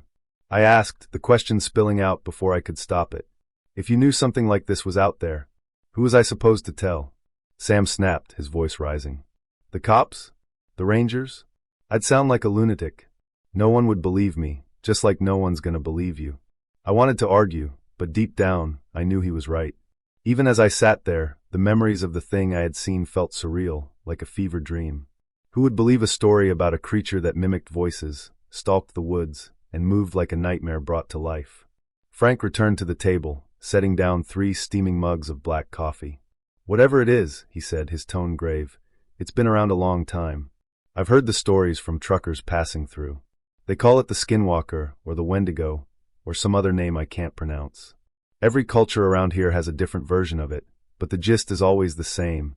It hunts the lost, the broken, the ones who wander too far." The words sent a chill down my spine. "Why me?" I asked, my voice barely above a whisper. "Why did it come after me?" Frank and Sam exchanged a look, an unspoken understanding passing between them. "You said you were out there alone, right?" Frank asked. I nodded. "That's why. It preys on isolation. It knows when you've got no one to turn to, no one to call for help. And it feeds on your pain. The room fell silent, the only sound the faint ticking of a clock on the wall. I couldn't shake the feeling that the creature had chosen me for a reason, that it had sensed the hollow ache inside me and latched onto it like a predator scenting blood. Despite my better judgment, I stayed in Kenora for a few more days, trying to make sense of what had happened. Frank offered me a place to sleep, and Sam reluctantly agreed to share more of his experiences. The conversations were a strange mix of catharsis and dread, each story adding another layer to the horrifying puzzle. But the more I thought about it, the more I realized I couldn't leave things as they were. My gear was still out there, abandoned in the forest. My GPS, my wallet, my supplies, everything I had brought with me was scattered across the campsite. I didn't care about the material loss, but the idea of leaving it behind felt like surrendering a part of myself to the creature, like letting it win. "I'm going back," I announced one morning over breakfast. Frank nearly choked on his coffee. "Are you out of your damn mind?" "I have to," I said, my voice steadier than I expected. "I can't let it haunt me forever. I need to face it, to take back what's mine." "You don't owe that thing anything," Sam said, his tone sharp. "You're lucky you got out alive. Don't push your luck." But my mind was made up. I wasn't going to let fear dictate my life, not anymore. Frank eventually relented, agreeing to drive me as far as the edge of the forest. "I'll wait for you here," he said as I stepped out of the truck. "If you're not back by nightfall, I'm coming in after you." I nodded, gripping the small hunting knife Frank had lent me. It wasn't much, but it was better than nothing. The forest was different this time. The sunlight seemed dimmer, the trees darker, their branches twisting like skeletal hands. Every step felt heavier, as if the ground were trying to pull me down. I followed the GPS coordinates, retracing my steps to the campsite. The hours stretched on, each rustle of leaves or snap of a twig sending my heart racing. When I finally reached the clearing, my breath caught in my throat. The campsite was exactly as I had left it, except for one thing. The totem the guides had given me was lying in the center of the fire pit, charred and broken. A message, clear as day: "You are not welcome here." I gathered my belongings as quickly as I could, my hands shaking. The air felt charged, like the forest was holding its breath. And then, just as I was finishing, I heard it. "Jack!" It was Clara's voice, soft and sweet, calling out from the trees. "Jack, come back to me." I froze, clutching the knife tightly. "You're not real," I whispered, my voice trembling. "You're not her." The voice laughed, low and guttural. "Come closer, Jack. Don't you miss us?" The figure emerged from the shadows, and my stomach turned. It was Clara, or at least it looked like her. But her eyes were wrong, too bright and too sharp, and her smile stretched unnaturally wide. "Stay with us," she said, her voice layered with something monstrous. I ran. I didn't stop until I broke through the tree line, collapsing onto the road where Frank's truck was waiting. He hauled me into the cab without a word and sped off, the tires kicking up gravel as we left the forest behind. There's something about Wyoming that feels infinite. It's a state of vast, unyielding landscapes, empty, yet full of something both ancient and untamed. I didn't know that when I set out on my trip. I was just a guy in his 20s, jobless and carefree, with nothing but time and a shiny new car to take me anywhere I wanted to go. Well, it wasn't exactly new. A 2009 Toyota RAV4 isn't going to turn any heads, but compared to the clunkers I'd driven before, it might as well have been a spaceship. I figured there was no better way to break it in than a road trip. My friend Mark had been car camping across the U.S. for months, and we'd made a plan to meet in Wyoming's Medicine Bow National Forest. It was my first real outdoor excursion, and I packed like someone who didn't quite know what they were doing. A sleeping bag, a tent, a cheap stove, and whatever else I could cram into the trunk. The excitement of adventure dulled any worries I might have had, and as I drove into the forest, the asphalt faded into dirt roads, and the world transformed into something wilder. Mark and I met at a small clearing surrounded by towering pines, the air crisp with the lingering cool of early June. It was beautiful, the kind of place that makes you feel like you've stepped into a postcard. Snow drifts still clung to the shaded corners of the forest, remnants of a long winter, but the glacier lilies and bright green grass hinted at the summer trying to push through. The only sound was the hum of my tires and the occasional chirp of birds. No cell service, no traffic, no distractions. Just us and the wilderness. We drove deeper into the forest, our vehicles bouncing over muddy ruts and icy patches. The further we went, the more isolated it felt. By the time we chose a campsite, a partially burned clearing with a view of a distant alpine mesa, it was clear we were the only ones out there. The sun sank behind the hills as we set up camp, and soon the sky was painted with streaks of orange and pink. It was the kind of sunset that makes you forget the world exists beyond the trees. After dinner, we sat by the fire, trading stories and roasting bratwursts. The crackle of the flames and the soft murmur of wind through the pines created a rhythm that lulled us into a comfortable silence. That's when I saw it, a bright light on the horizon, low and steady. "Do you see that?" I asked, pointing. Mark turned, squinting. "Yeah, what is that?" At first, I thought it was a car's headlights. But the light was too bright, too constant. It didn't flicker or move, it just grew. A slow, steady pulse of white light that seemed to rise from the earth itself. My stomach tightened. Could it be a forest fire? The thought sent a jolt of panic through me. We were miles from any kind of help, surrounded by dry trees and snow-dampened brush. If it was a fire, we'd have no chance of outrunning it. Mark and I scrambled to gather our gear, our laughter from earlier replaced by tense silence. The light grew brighter, illuminating the trees in sharp relief. Shadows stretched and twisted across the ground, and the air felt electric, like the moments before a thunderstorm. And then, as suddenly as it had appeared, the light revealed itself for what it was, the moon. A full moon, impossibly large and impossibly bright, rising above the horizon like a celestial spotlight. Mark and I stared at it, dumbfounded, before bursting into laughter. We had just spent the last 10 minutes panicking over the moon. It was ridiculous, absurd even, but in that moment, it felt like the most natural mistake in the world. The wilderness has a way of playing tricks on you, especially when you're not used to its rhythms. But the laughter didn't last long. The next morning, we packed up camp and headed further north, aiming for a secluded reservoir deep in the forest. The roads were worse than the day before, thick with mud and slushy snow that made every mile feel like a battle. Mark's 4Runner handled the terrain with ease, but my RAV4 struggled. The summer tires I'd been so proud of were no match for the forest's unrelenting grip. At one point, we came across a massive snow drift blocking the road. Mark managed to plow through it, his tires spinning and spitting chunks of ice, but when it was my turn, my car sank like a stone. The snow swallowed my wheels, and no amount of rocking or revving could free it. I was stuck. Mark grabbed a tow strap from his trunk, and we spent the next hour digging, shoveling, and cursing as we fought to pull my car free. By the time we succeeded, my undercarriage cover was ripped to shreds, and the road ahead was an impassable mess. We had no choice but to turn around and find another route. The reservoir was worth the struggle. Nestled between snow-capped hills and dense pines, it looked like something out of a fairy tale. The water was glassy and still, reflecting the sky in perfect clarity. We spent the afternoon exploring the shoreline, our earlier frustrations melting away. But as the sun dipped lower, the air grew colder, and the clouds began to gather. By the time we left the reservoir, the first snowflakes were falling. It was June, but Wyoming didn't seem to care. The snow came fast and heavy, blanketing the roads in a matter of minutes. Visibility dropped to a few feet, and every turn felt like a gamble. We were completely lost, our phones useless without service, and the maps we'd seen at the reservoir were a distant memory. When we reached a clearing, we stopped to assess our options. The snow was too thick to drive through, and neither of us had the gas to waste on aimless wandering. We decided to make camp and wait out the storm. It wasn't ideal, but it was all we could do. The night was brutal. My sleeping bag wasn't rated for the cold, and I spent hours shivering in my car, my breath fogging up the windows. Mark's setup was better, but even he admitted he hadn't expected a blizzard. The wind howled through the trees, shaking the branches and rattling the cars. It felt like the forest was alive, angry at our intrusion. When the storm finally broke the next morning, the world was unrecognizable. The snow had transformed the forest into a white, alien landscape. Roads were invisible, buried beneath drifts of snow and ice.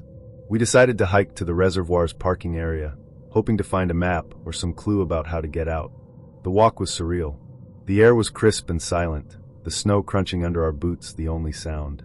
We passed a small creek that had partially frozen over, its surface glittering in the sunlight. For a moment, the beauty of it all made me forget the danger we were in. At the parking area, we found a large map of the forest. It showed 3 main routes in and out, 2 of which we already knew were blocked. The third route, a winding road that led to a small town called Albany, became our only hope. We marked it on our phones and set off, determined to find our way out. The drive was tense. Every turn brought the possibility of another snow drift or a fallen tree. At one point, we passed a small grave marker nailed to a tree, its weathered wood and faded writing sending a chill down my spine. The isolation was palpable, and I couldn't shake the feeling that we were being watched. After hours of navigating the maze of back roads, we finally saw tire tracks in the snow. They led us to a cluster of cabins, and beyond that, the blessed sight of asphalt. We had made it back in one piece. I've always loved the woods. Out there, far from the city, I could breathe. I could think. I could be alone without feeling like I was being watched or judged. As a woman, especially in the city, the world always felt like it was closing in on me. Eyes following me on the subway, footsteps trailing me too closely down darkened streets. But in the forest, it was different. The only eyes belonged to the deer and the birds, and the only footsteps were my own. It was February when I decided to head out on a solo winter camping trip. I'd done plenty of solo hikes before, but this would be my first time camping completely alone in the dead of winter. The idea thrilled me, a weekend of quiet, untouched snow, and the sharp, clean air of the San Juan National Forest in southwestern Colorado. I packed my gear carefully, a sturdy tent, a sleeping bag rated for sub-zero temperatures, a small camping stove, and enough food for 3 days. I told my parents where I'd be, left a note for my roommate, and drove out early on a Friday morning. The road into the forest was narrow and winding, the kind of road that makes you aware of just how far you're going from civilization. The trees stretched high on either side, their branches heavy with snow. I parked at a small turnout near a trailhead, grabbed my map and compass, and started hiking. The forest was alive with the muffled silence of winter, branches creaking under the weight of snow, the occasional caw of a raven, and the crunch of my boots on the frozen ground. I hiked about 4 miles in before I found a spot that felt perfect. It was a small clearing, surrounded by towering pines, with a view of a frozen creek glinting in the pale sunlight. The air smelled like cedar and cold.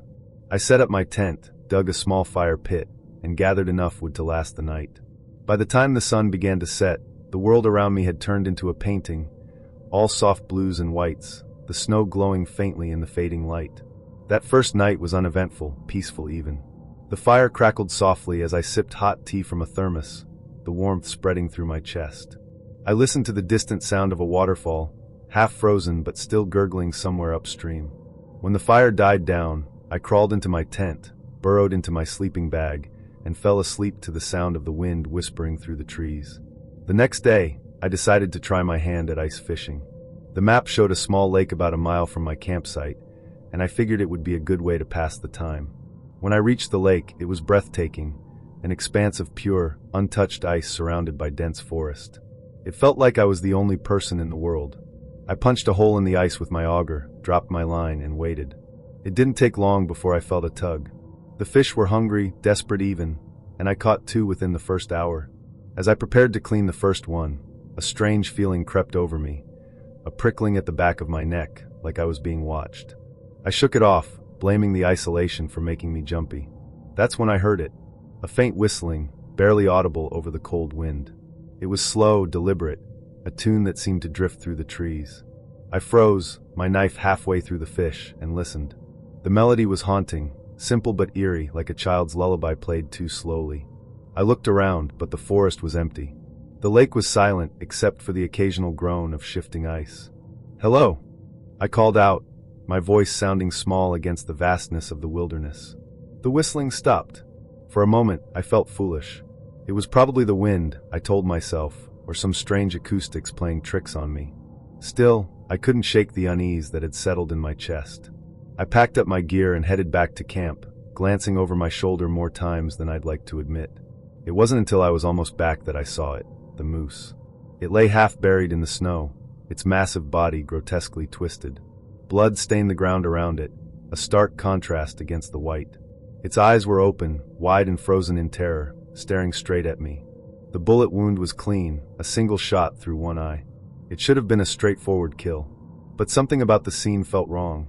The air around the carcass was heavy, oppressive, as if the forest itself was holding its breath. I backed away slowly, my heart hammering in my chest. The whistling began again, louder this time, and I swear it was coming from the direction of my camp. I ran. Branches clawed at my jacket as I stumbled through the trees, my breath coming in harsh, ragged gasps. When I reached my campsite, the fire pit was cold, the wood I'd gathered scattered across the snow. My tent stood untouched, but the sight of it filled me with dread. I couldn't shake the feeling that something, or someone, was watching me. As night fell, the forest grew unnervingly quiet. No owls, no distant waterfalls, not even the wind. Just silence. I sat by the fire, clutching my knife, my ears straining for any sound.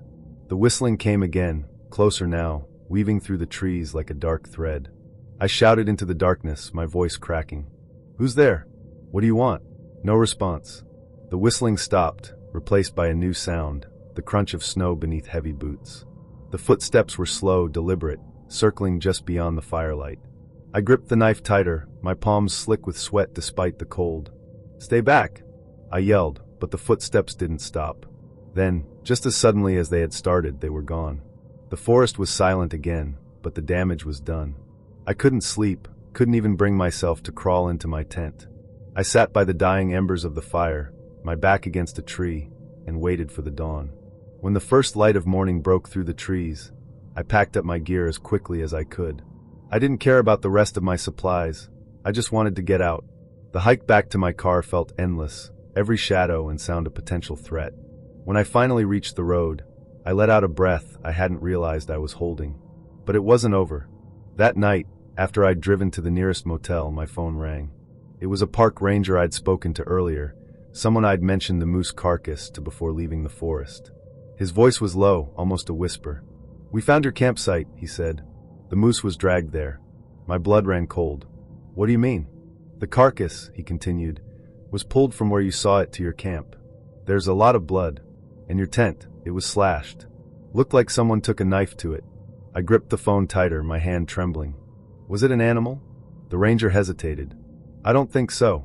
There were no tracks, just drag marks. Like it was pulled on a tarp." I didn't respond.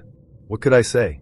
The whistling tune played in my mind, a haunting melody I knew I'd never forget. "What about my gear?" I finally asked. "You don't want it back," the ranger said. "Trust me." I hung up and stared at the wall of the motel room, the weight of the experience pressing down on me. I'd gone into the forest seeking solitude, peace, a chance to escape the chaos of the city. Instead, I'd found something darker, something that followed me in the silence and left me with scars I couldn't see but would always feel. The forest outside Coos Bay, Oregon, isn't like other forests.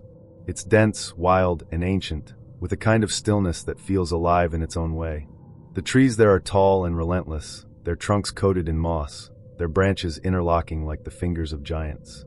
It was the kind of place that made you feel small, insignificant even, but I loved it for that. It was where I went to hunt, to get away from the noise of the world and lose myself in the silence of nature. That October, the air carried the sharp bite of Pacific chill, and the sky hung low and gray, threatening rain. It had been a rough year. Work was slow, bills were piling up, and I was feeling the weight of life pressing down harder than usual. So I grabbed my rifle, packed some supplies, and drove out to one of my favorite ridges, a patch of old cedar forest that had been clear-cut a few years ago. The landscape there was a mix of dead stumps, new growth, and the occasional patch of second-growth timber. It wasn't the prettiest place, but it was quiet, and that was all I needed. I arrived in the early afternoon, parked my truck at the end of an old logging road, and hiked in about a mile. The clear-cut stretched out below me, a stark field of broken trees and regenerating brush, and beyond it was the dense wall of second-growth timber. That's where the game would be, I figured, hiding in the shadows of the thicker forest. I found a good spot near the edge of the clear-cut, climbed up into my portable tree stand, and settled in. I was about 20 feet off the ground, nestled against the trunk of an old cedar, with a clear view of the timberline and the open ground in front of me. The hours passed slowly, as they always do when you're hunting. I scanned the landscape, my eyes tracing the movement of wind through the brush, the flutter of a bird in the distance. But there was nothing, no deer, no elk, not even the crows that usually hung around these parts. It was quiet, unnervingly so. I told myself it was just the time of day, that the animals were probably bedded down and would start moving as the sun dipped lower. It wasn't until early evening, when the sky began to turn a soft purple, that I heard it. At first, it was faint, just a rustling in the brush near the timberline. It could have been the wind, but the sound had a rhythm to it, 2 steps, then a pause, 2 more steps. It was deliberate, heavy, like something large was moving through the undergrowth. My pulse quickened as I scanned the edge of the forest, my rifle steady in my hands. I was expecting to see a bull elk, maybe even a bear. But what I saw was something else entirely. The sound grew louder, and then came the snap, a violent, dry crack that echoed through the clearing. I whipped my head toward the noise just in time to see one of the young pines near the timberline collapse. It didn't fall naturally. It snapped clean about 3 feet off the ground, the top half crashing down with a rustle of branches and a heavy thud. My breath hitched in my throat as I stared at the fallen tree, my mind racing to make sense of what I'd just seen. And then I saw it. Just beyond the broken tree, something moved. It was massive, a dark blur of fur and muscle that seemed to glide between the trees. The light was fading fast, but I could make out enough to know that whatever it wasn't a bear. It wasn't a deer or a moose either. It moved upright with a fluidity that was almost human, but it was too big, easily over 7 feet tall, with broad shoulders and long, powerful strides.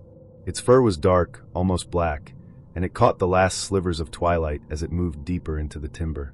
I froze, every muscle in my body locking up as I tried to process what I was seeing. My mind screamed at me to run, to climb down from the stand and get the hell out of there, but my body wouldn't listen. I sat there, gripping my rifle, staring at the spot where the creature had disappeared. Then it hit me, it had seen me. The realization sent a jolt of cold fear through my chest. Whatever that thing was, it had looked straight at me before it vanished into the trees. I didn't see its face, but I felt its gaze like a weight pressing down on me. It wasn't the kind of fear you feel when you're startled or surprised. This was something deeper, primal. A terror that reached into the oldest parts of my mind and told me, in no uncertain terms, that I was prey. I don't remember climbing down from the stand. One moment I was sitting there, frozen, and the next I was on the ground, my boots slipping on the damp earth as I ran back toward the logging road. I didn't look back. I didn't stop until I reached my truck, my hands shaking so badly I could barely get the keys into the ignition. When the engine roared to life, I slammed it into gear and tore down the narrow dirt road, the headlights cutting through the encroaching darkness. Even as I drove, I couldn't shake the feeling that it was still watching me, hidden somewhere in the shadows of the forest. When I finally made it back to the main road, I pulled over and sat there for a long time, my hands gripping the steering wheel, my breath coming in shallow gasps. My mind raced through every possibility, what it could have been, what I'd actually seen. But no matter how hard I tried to rationalize it, I kept coming back to the same conclusion. It wasn't an animal.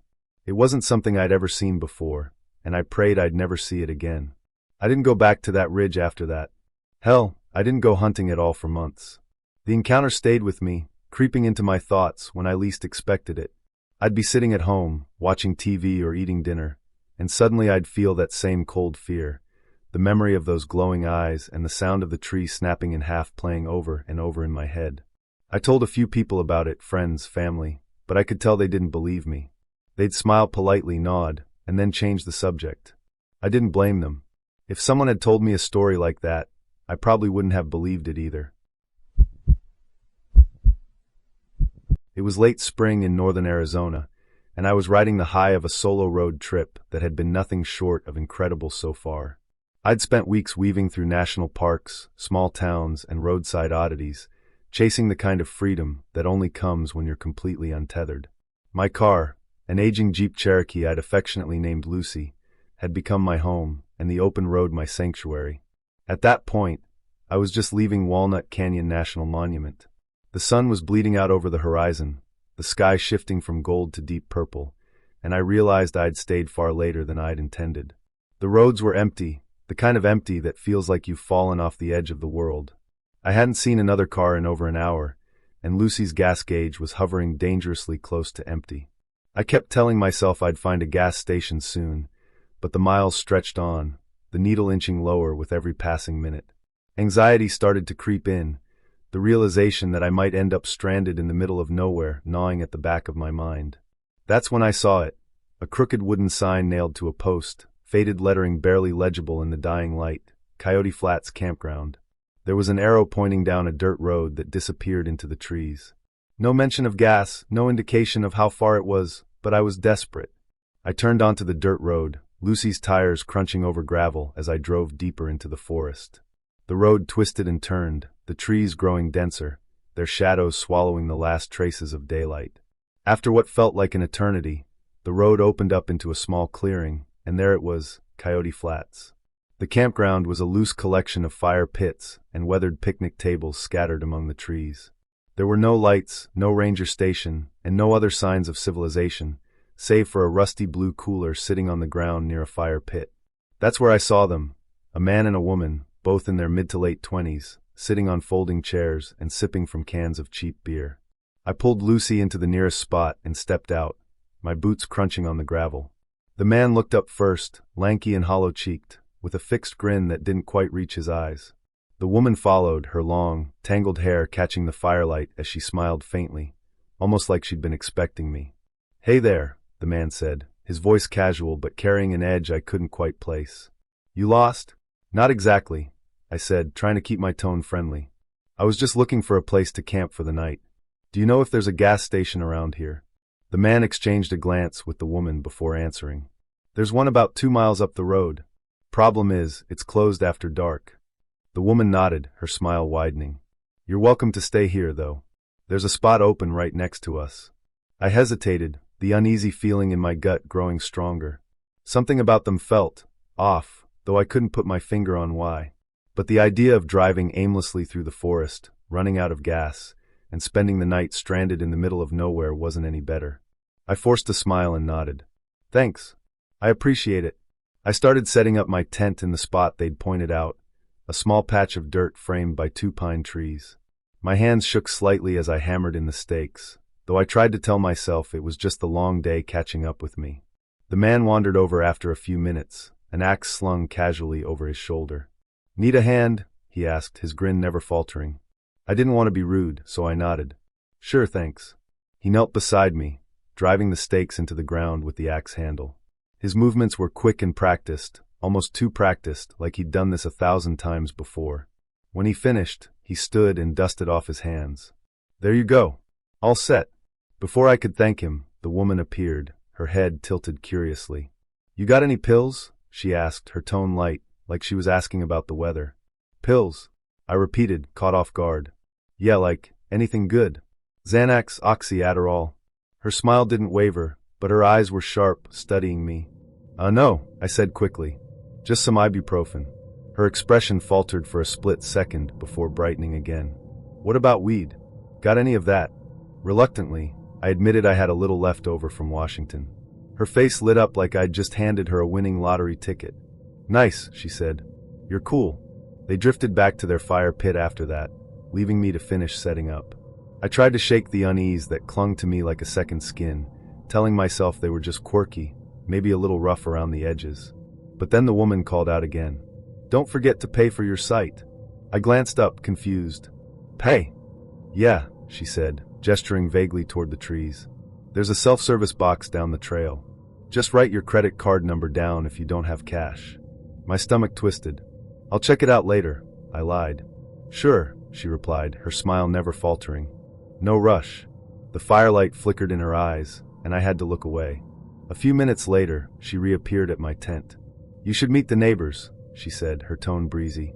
Before I could protest, she grabbed my arm and started leading me toward a battered old RV tucked deeper into the trees. The RV looked like it hadn't moved in years.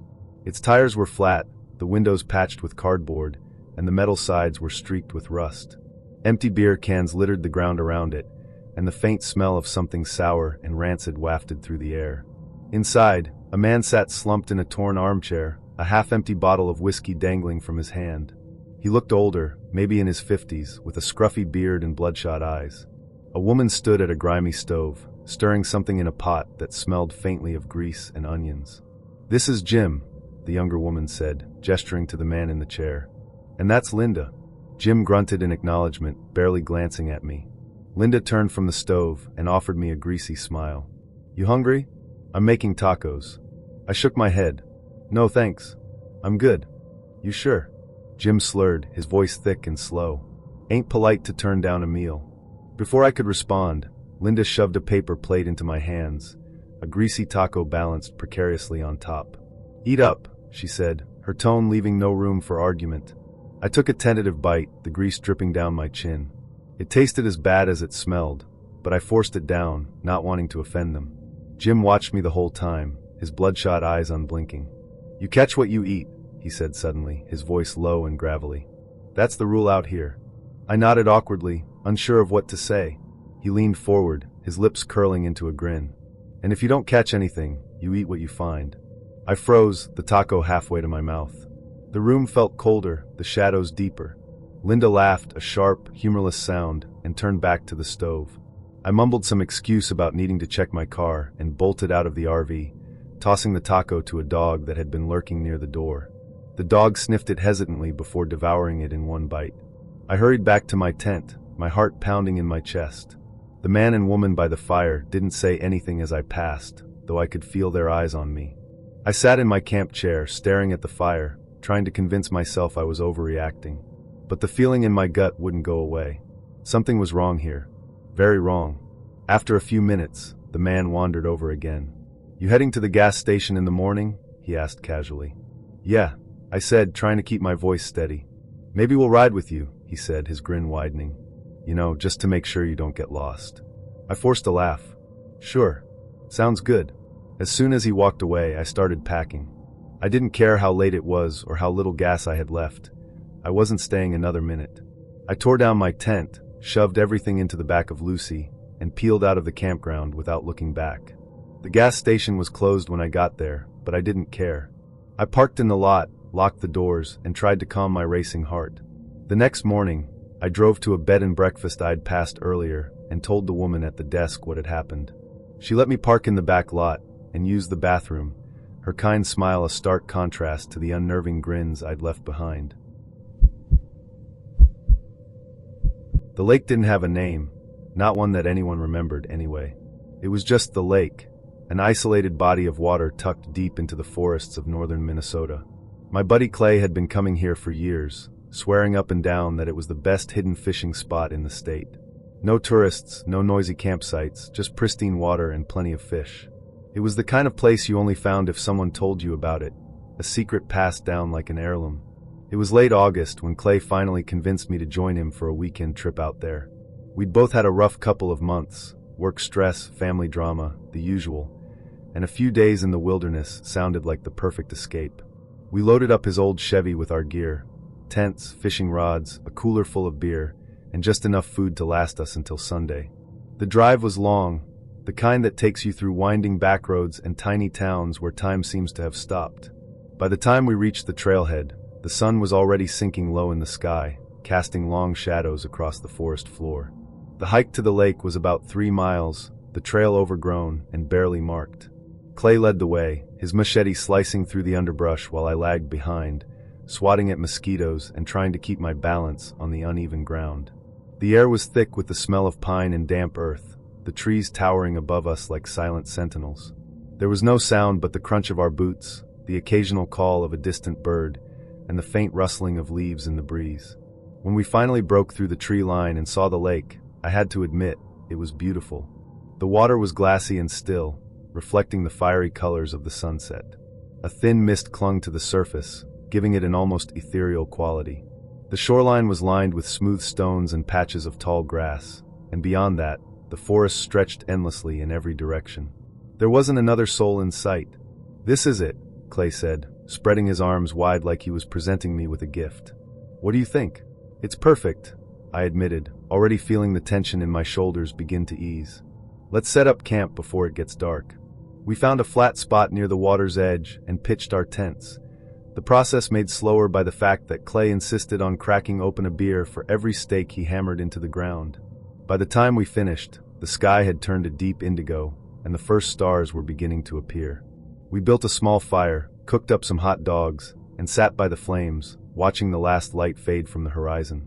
The first night was uneventful, peaceful even. The fire crackled softly, the lake lapped gently at the shore, and the distant hoot of an owl echoed through the trees.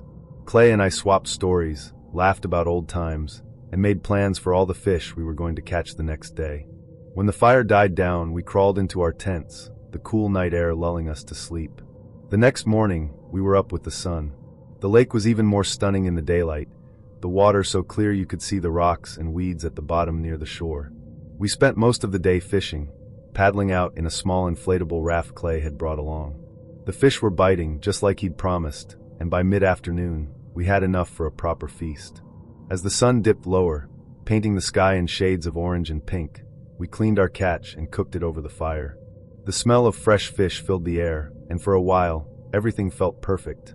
The kind of perfect that makes you forget about the world outside the forest, about deadlines and bills, and all the little stresses that pile up over time. But as the sun sank behind the trees and the shadows grew longer, something shifted. It started with the laughter. At first, it was faint, so faint I thought I'd imagined it. A soft, high-pitched giggle that seemed to drift across the water from the far side of the lake.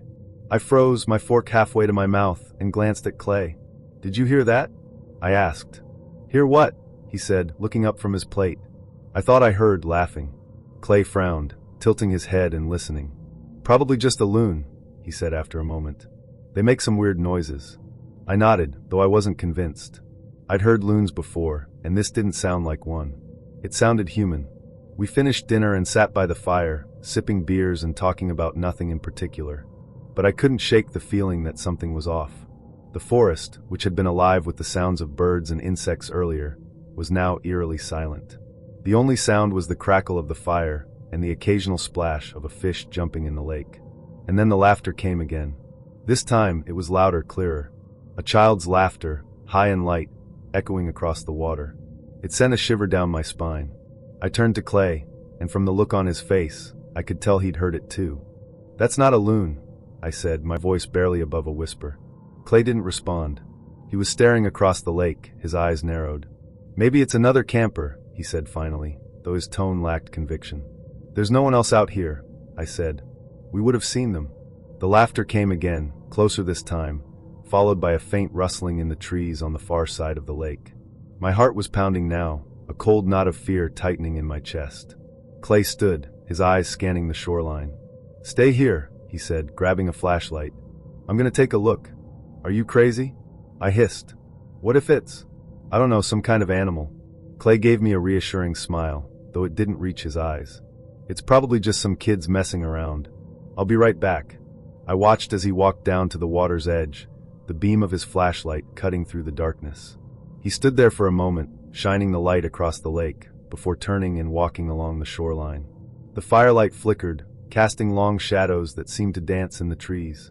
And then, just as suddenly as it had started, the laughter stopped. The silence was deafening, pressing in around me like a physical weight. I strained my ears, hoping to hear Clay's footsteps or the rustle of leaves, but there was nothing. Just the crackle of the fire and the distant sound of the wind in the trees. "Clay!" I called out, my voice trembling. No response. I grabbed my own flashlight and stood, the beam shaking as I swept it across the campsite. "Clay, this isn't funny. Come back." Still nothing. I took a hesitant step toward the water, every instinct screaming at me to stay by the fire. The flashlight beam caught on something, a shape moving in the trees on the far side of the lake. My breath caught in my throat as I stared, trying to make sense of what I was seeing. It was a light, a soft, flickering glow, like a lantern swaying gently in the breeze. And then another appeared, and another. Soon, there were dozens of them, moving through the trees in a slow, deliberate dance. They seemed to pulse, their light growing brighter and dimmer in a steady rhythm. And then the laughter started again. This time, it came from all around me, echoing through the forest like a chorus of children's voices. It was light and airy, but there was something wrong about it, something cold and hollow, like it wasn't coming from real throats. I backed away, my heart hammering in my chest. "Clay!" I shouted, my voice cracking. "Where are you?" The lanterns on the far side of the lake began moving closer, their glow reflecting on the water. The laughter grew louder, more frantic, filling the air like a swarm of insects. I turned and ran, the flashlight shaking wildly in my hand. I don't remember much of the next few minutes. Just the trees rushing past me, the sound of my own ragged breathing, and the laughter following me, growing louder and louder until it felt like it was inside my head. When I finally reached the trailhead, I was gasping for air, my legs burning. I didn't stop running until I reached the car. Clay never came back. The authorities searched the area, but they didn't find anything. No footprints, no signs of a struggle, nothing. The official report listed him as missing, presumed dead, but I know better. Something took him that night. Something that still laughs in the shadows of that nameless lake. I haven't been back since. My grandpa Harlan wasn't big on spooky stories, which is exactly why the one he told us has lived rent-free in my head forever. Back in the 70s, he used to hunt with a buddy named Buck, a true Pacific Northwest hermit, who lived way up in the Cascades in a cabin that was basically a shoebox on stilts. No electricity, no running water, no neighbors, just miles of steep timber and fog that moves like it's tasting you. The cabin was up on a slope with a 10-foot drop from the deck to the ground, and this is the creepy design choice, no stairs or ladder to reach it. You pulled a rope, hauled up a plank like you were drawing a bridge shut on a castle, and that was it. If you were inside, you were inside. Safe, right? The first night they got there, Buck told Grandpa, "Just so you know, the big fellows pass through. Don't go walking around at night." Grandpa thought he was busting his balls, as friends do. Buck got serious, grabbed a wooden bowl, put some fruit, bread, and jerky in it, and set it right on the edge of the deck, toes to the drop. "It'll be gone by morning," he said. Then he blew out the lantern, and they knocked off to sleep in the one-room cabin, 2 cots, 1 potbelly stove, the kind of dark that presses close. Grandpa woke up to a soundless kind of noise, which is a weird way to say it, but that's how he described it. The kind of quiet that makes your ears ring because they're searching for anything. The fire was down to a red eye. He was in the cot closest to the deck window, so he did that slow rise, like if you move too fast the night will notice you. He looked over at the bowl. It was empty, just a ring of crumbs like a lunar eclipse. And then he saw them. 4 fingers. Not a hand, not a face, not a body. 4 thick, dark fingers curling up over the edge of the deck, like something below had braced a hand there and was pulling itself up slow, testing weight. He said the fingers were too long for a person, too broad, too purposeful. The nails weren't claws and weren't human either, like dark horn that had never seen a nail file. He didn't breathe. He didn't shout. He just watched those fingers rest there for a heartbeat and then let go. Whatever it was, dropped back into the night the way a fish disappears into dark water. The stove ticked as the iron cooled. He told us he never went back to that cabin. Decades later, when we'd tease him about tall tales, he'd shrug and say, "I didn't see a monster. I saw 4 fingers. Maybe it was a bear, sure, except bears don't have hands like that, and they don't place them like they're thinking through angles. Maybe it was some big guy trying to scare 2 hunters, except you'd need a ladder and a death wish to pull that off on a slick deck in the fog in the middle of nowhere." And then there was the bowl, empty like it had never been there, like etiquette. If it had been a person, Grandpa said, they'd have tipped the damn thing, or at least made some noise. This was quiet as confession. If you're asking me, I think something out there took the gift and checked the edge, curious about the 2 fools who dared to climb above the ground like birds. I think it decided to let them sleep because they'd shown respect, and maybe that was enough. Grandpa never made it into a campfire yarn. He never tried to scare kids with it. He'd tell it with that same low rumble he used when talking about busted tractors or broken bones. Matter of fact, flat, like a man describing weather. He'd say the strangest part wasn't the fingers, it was the smell. Damp moss, wet fur, and this copper-sharp stink like pennies rubbed raw. Buck, the hermit, never flinched. He woke up when Grandpa rolled over and muttered, "They came," like it was routine. When Grandpa nodded, Buck just said, "They're passing through. Go back to sleep," like it was nothing, like it happened all the time. But Grandpa didn't sleep. Not after that. Every creak of the cabin, every pop of the stove, he thought the fingers would return, followed by something taller than the window. He told us that night taught him something ugly, that there are things in the dark that are bigger than your rules, and you might never get to understand them. You just pray they don't decide you're worth grabbing. And he swore to his grave that if he'd seen the rest of the hand, the palm, the arm, the body attached, he would have gone mad. That the not knowing was a mercy. He said, 4 fingers was enough.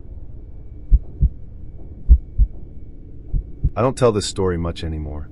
When I was a kid, I used to say it like it was funny, like haha, the Easter Bunny kidnapped me. But the older I get, the less of a joke it feels. Sometimes I think I made it up, a kid's dream. Other times, I wake at 3 a.m. soaked in sweat, with a memory so vivid it feels carved into my skull, and I know it wasn't a dream. It was a visitation. The first time it happened, I was 5. Easter Sunday. My mom had tucked me into bed after too much chocolate, and I was half asleep when I saw him. Not through the door, not through the window, he was just there. The Easter Bunny. 6 feet tall, white fur, floppy ears, holding a basket that looked like it had melted into his hand. He didn't hop. He didn't smile. His mouth didn't even open. But I heard him, a voice in my head, syrupy and wrong, saying, "Come see Santa." What kid wouldn't? Santa and the Easter Bunny in the same night? Jackpot! I slid out of bed in my little cotton nightgown and took his paw. It was warm, too warm, like touching skin under fur. He didn't lead me through the door. He walked me straight through the wall. Suddenly, we were standing in a place I later called the flat. No corners, no ceiling, no floor. Just endless gray stretching forever. It pressed on my skin like static, buzzing in my teeth.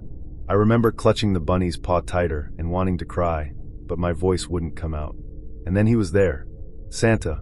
Except he wasn't Santa. He was a throne of light, and on it sat a shape. Faceless, massive, radiating disappointment. Not angry. Worse.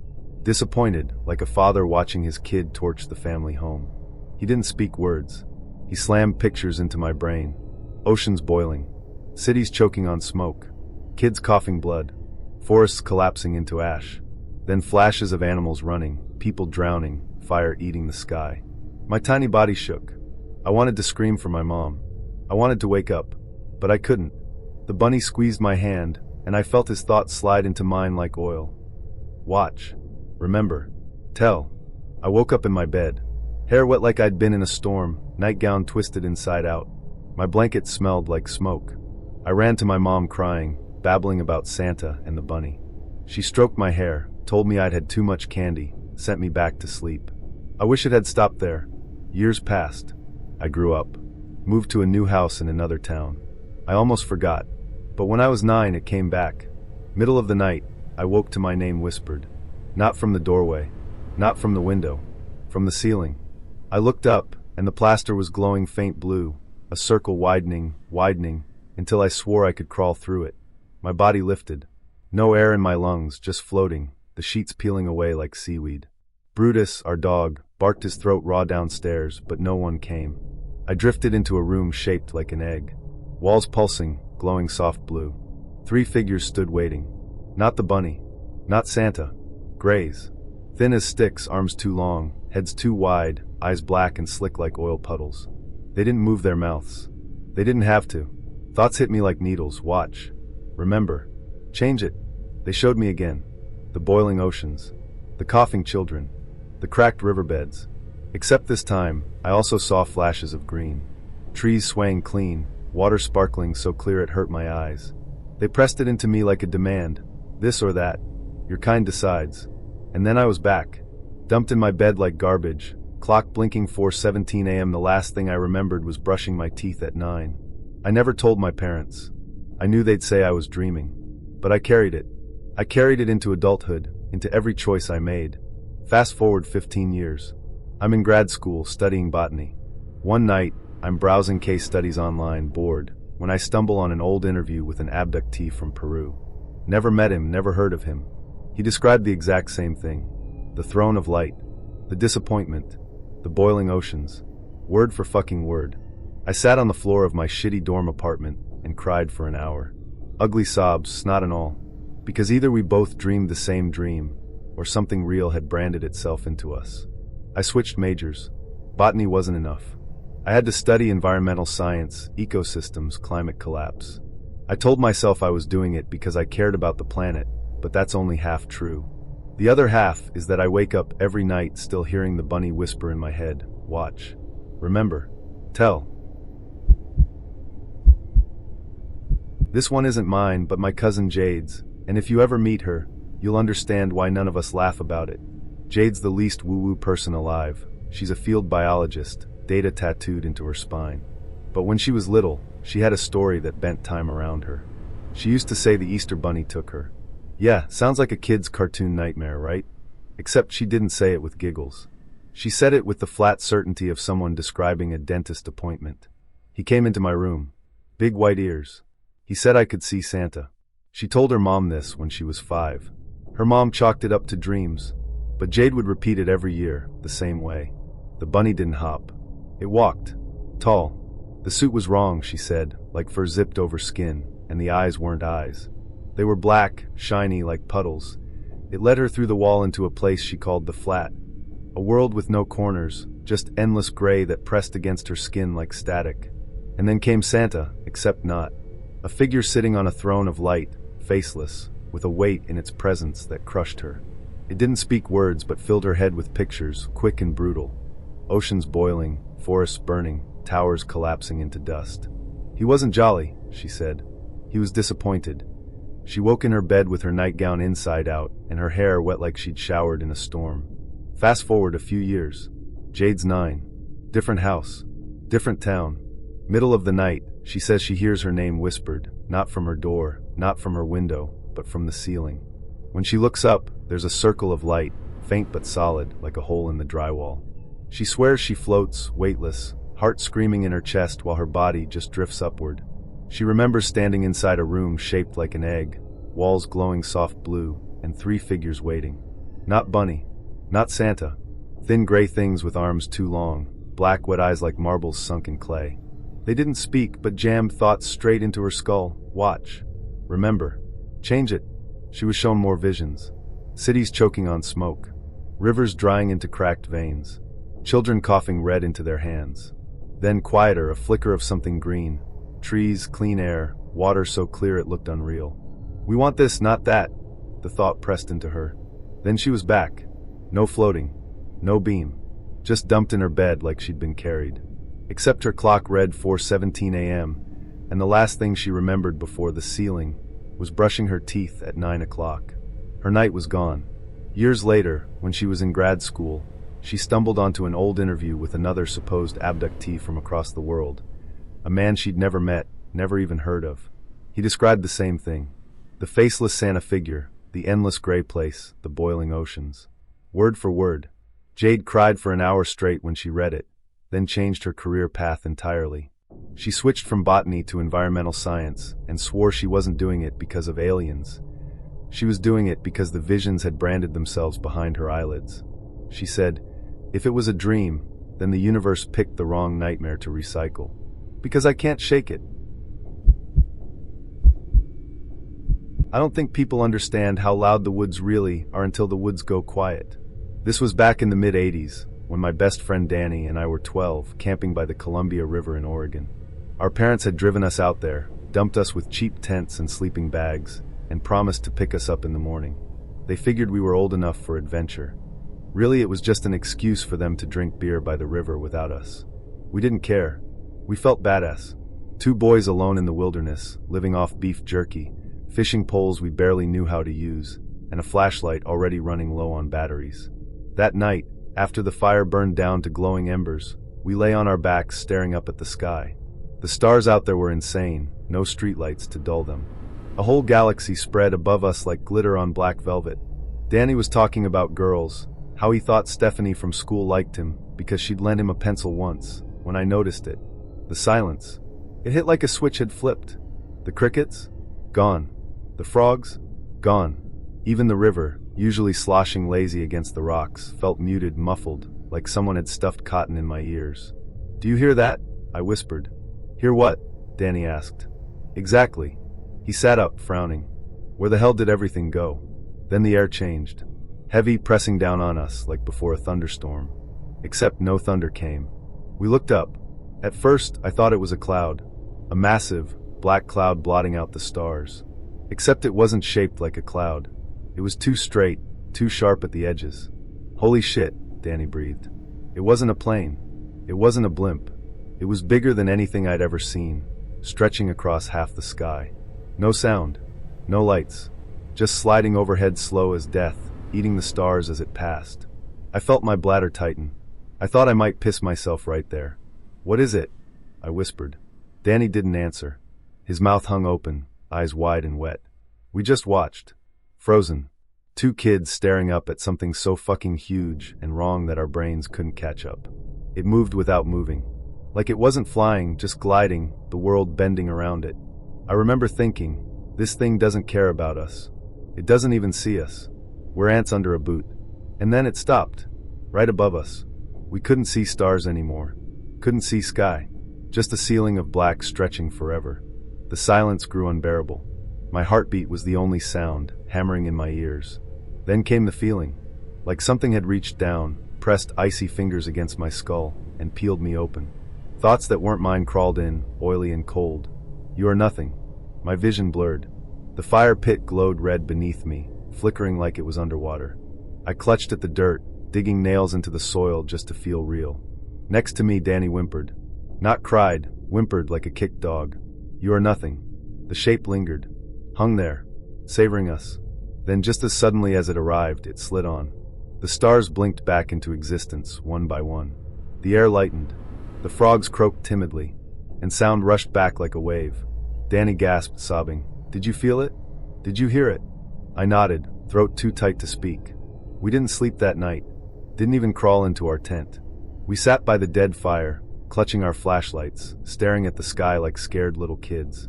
In the morning, our parents showed up, hungover and cheerful, teasing us for looking like we'd seen ghosts. We didn't argue. What could we say? Hey Mom, Dad, a goddamn flying continent parked over our heads and told us we're worthless. Yeah, that'd go over well. But it didn't stop there. For weeks afterward, I couldn't sleep. Every time I shut my eyes, I saw that shape blotting out the stars. I'd jolt awake at 2 a.m., heart racing, sure it was back, hovering silently above the house. Sometimes I swear I felt it. That pressure, that suffocating weight. I'd lie frozen, blanket pulled to my chin, ears ringing with the absence of sound. Once, I woke to find Danny sitting in the treehouse at 3 in the morning. He'd ridden his bike across town, just to watch the sky with me. His eyes were red, his hands shaking. He said he couldn't be alone with it anymore. We didn't talk about it at school. Didn't tell friends.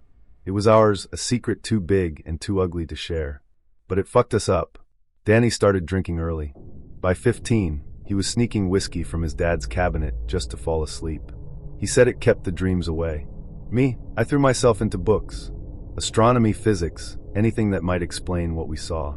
Except nothing did. No plane, no satellite, no classified military project matched what hung over us that night. You don't forget something like that.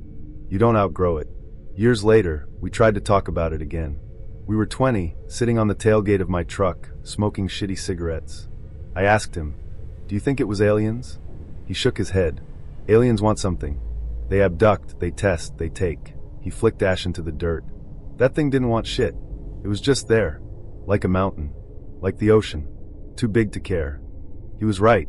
That's what made it worse. If aliens are scientists, you can at least pretend you're part of an experiment. But that thing, that shape, didn't need us. It didn't notice us. It just erased us without touching us. And honestly, I'd almost prefer the little gray guys with needles. Danny died at 30. Drunk driving. Single car accident. I stood at his funeral, staring at the stained glass windows, and thought, maybe he was running from it his whole life. Maybe he just wanted silence louder than that silence. Me? I'm still here. Older, balder, still staring at the sky like a paranoid freak. When people ask me why I don't laugh at alien stories, I tell them about the night my blanket disappeared. Not misplaced. Not lost in the laundry. Straight up vanished from this world. It was 1981. I was 7 years old, living in a small town in Indiana, the kind of place where the air always smelled faintly of corn and cow shit, and the nights were so quiet it made your ears ring. Our house was a simple 2-story, peeling white paint, drafty windows, the works. That blanket was everything to me. It was soft blue, covered in faded stars, worn thin in places from me dragging it everywhere, to bed, to the yard, even in the bathtub once, until my mom screamed at me. It wasn't just fabric, it was armor. When the lights went out and the house creaked, I'd pull it over my head and the monsters couldn't touch me. The night it happened, my older brother Rick and I were supposed to be asleep, but we'd snuck out to the yard with a flashlight. July heat, sticky on our skin, cicadas screaming from the trees. We lay in the grass pointing at stars, pretending we could name constellations we didn't actually know. Then Rick froze. He whispered, "What the hell is that?" I followed his finger. 2 silver saucers hovered above the cornfield. Not planes, not helicopters, no sound. Just hanging there, 30 feet up, glowing faint white, like moons too close to Earth. I laughed at first.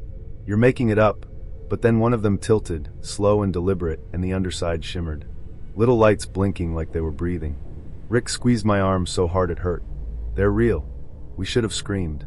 Should have run inside and woken Mom and Dad. But we didn't. We just stared, hearts banging, while the saucers hung there watching us. And then blink, they were gone. Not flown.